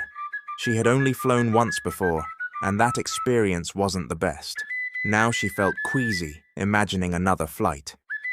"Calm down, it's safe," Carter said. "You can't blame me if you're nervous. It's only your second time." "Fine, but I'm truly scared," she admitted with a shy laugh, pressing a hand to her stomach. "I feel so anxious." "Then we'll ride a plane every day until you get used to it," he teased with a grin. She rolled her eyes. "Show off," she muttered, though she still felt her stomach twist with nerves. "But you really will need to get used to it," he continued, "because once we're married, we'll travel. We'll visit any country you want. We'll have our honeymoon abroad." She brightened at that. "Really?" Carter nodded. "Yup. Then we'll make lots of babies." She pulled a face. "Lots, huh? I can't handle lots." He kissed her cheek and wrapped an arm around her waist. "Kidding, let's go." They landed in Cebu, but by the time they stepped off the plane, Vanessa was pale. Carter ended up carrying her bridal style, since she was dizzy and shaky. She felt ridiculous, but their flight had unsettled her far more than she'd anticipated.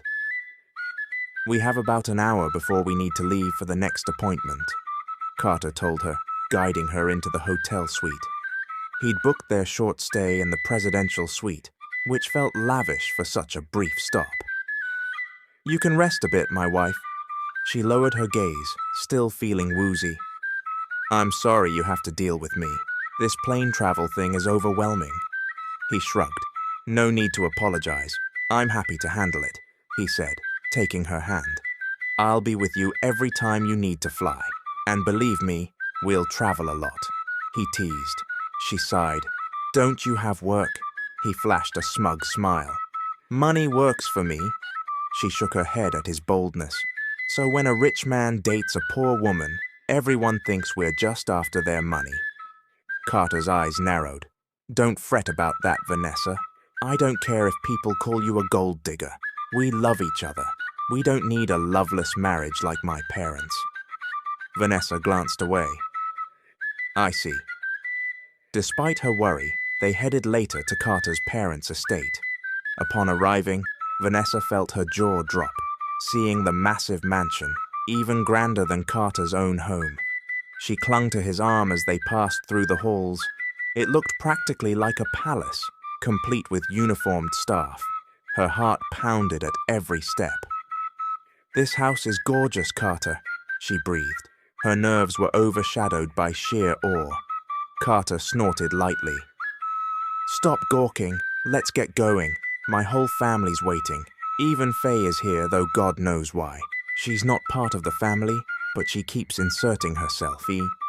I won't let them hurt you again, Vanessa," he said firmly. She nodded, swallowing the knot in her throat. She wondered if Faye was still pursuing Carter. She was undeniably beautiful, but Carter had chosen Vanessa, right?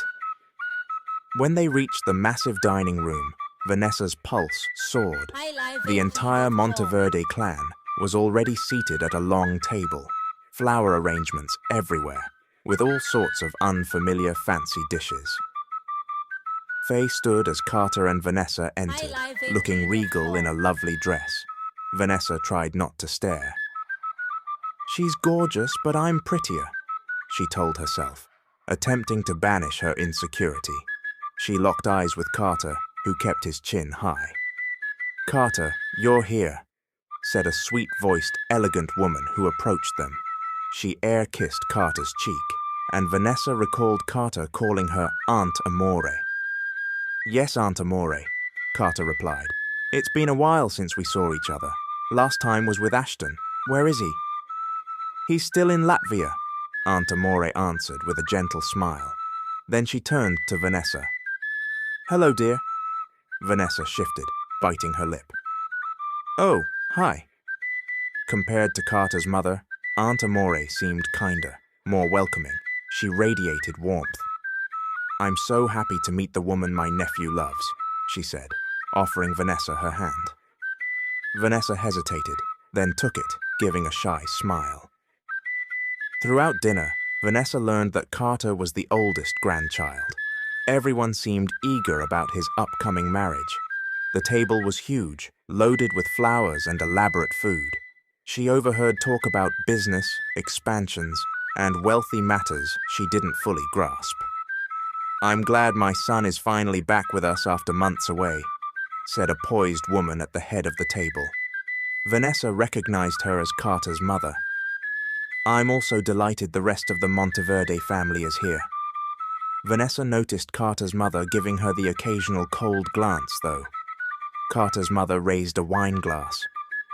"And I'm happy that my husband's relatives could join us." A beautiful young woman, probably Carter's cousin, chimed in. "Yes, Carter invited us, saying he was introducing us to his future wife." She flashed a smile in Vanessa's direction. "She may not be wealthy, but it's what he wants." Vanessa felt a pang at the comment, but tried to keep calm. She sneaked a look at Carter's mother, who sipped her wine with a stony expression. Carter's father, silent until now, finally spoke. "First of all, I don't care who Carter marries," the older man said bluntly. Vanessa tensed. "As long as he continues our company's success, I don't mind who his wife is, so long as it doesn't distract him." Vanessa exhaled in relief. It wasn't acceptance exactly, but it wasn't rejection either. She glanced at Faye. The other woman stared down at her plate, clearly miserable. "I'll take on more responsibility in the company," Carter said. Vanessa felt him squeeze her knee beneath the table. "And once I do, I won't disappoint you, Dad." "That's all I need," his father replied, turning briefly to Vanessa. "Welcome to the family, dear." Vanessa heard a burst of polite applause around the table. Although Carter's mother and Faye looked distinctly unhappy, Vanessa just smiled timidly, awkward but relieved the rest of Carter's relatives were so nice. Later, though, when Vanessa slipped out to the mansion's garden for some fresh air, Carter's mother appeared, flanked by Faye. Vanessa tensed. The older woman said, "I won't apologize for everything I did months ago, and I'm still not accepting you as my son's wife." Faye stood behind her, silent but smug. Vanessa inhaled, telling herself this was the woman who gave birth to Carter. She had to stay polite. "Ma'am," she began carefully, "I'm not forcing you to accept me. Carter and I love each other, and whatever you may think, I don't mind." She tried a shaky smile. Carter's mother's lip curled in distaste. "Oh, really? You think I'm going to hold your hand and sing praises? Don't fool yourself." Vanessa forced herself to keep calm.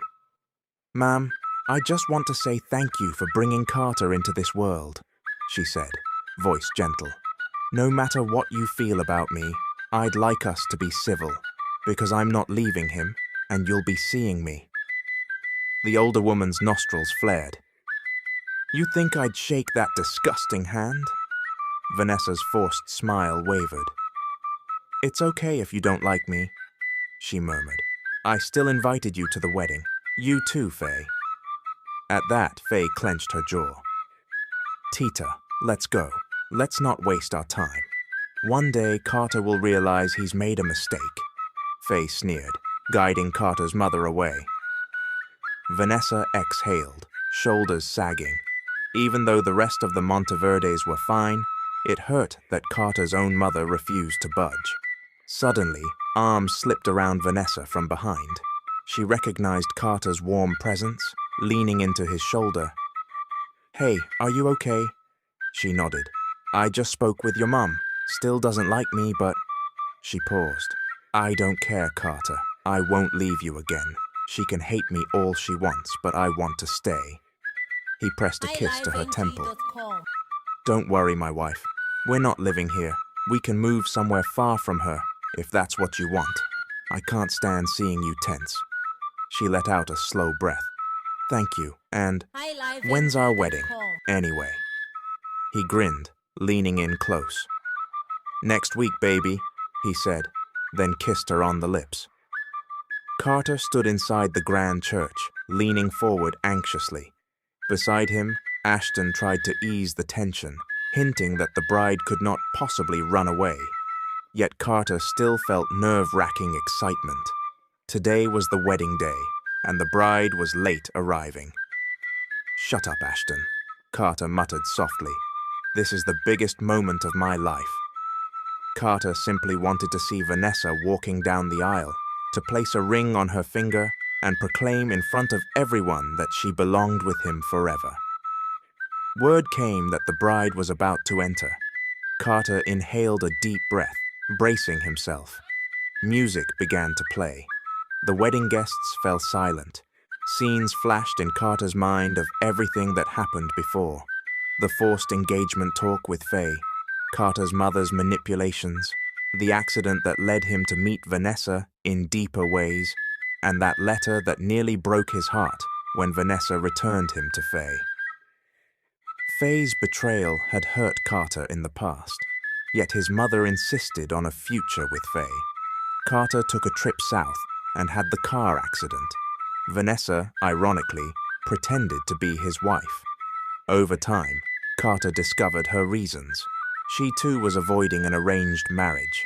The memory of how she scammed him barely bothered him because he scammed her just as much by pretending to remain amnesiac. Carter found real happiness with her until she gave him up, believing there was someone else. On Carter's birthday, his mother arranged a fancy party and tried to announce his engagement to Faye. Furious, Carter refused in front of the crowd, openly admitting he already had a wife. He told them all that he loved Vanessa, but upon returning, discovered his mother had kicked Vanessa out. Heartbroken, Carter resigned from his mother's company, wanting no part in her ambitions. He observed Vanessa from a distance, saw her new life in Aklan, and yearned to reunite. After repaying Faye twice the amount she offered, he pressured Faye to back away completely.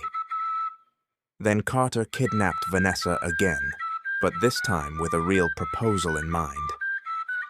A voice in the church announced the bride's arrival, snapping Carter from his thoughts. The doors opened, revealing Vanessa in a wedding gown. She walked with her mother and father behind her. Carter felt tears prick his eyes and discreetly wiped them away.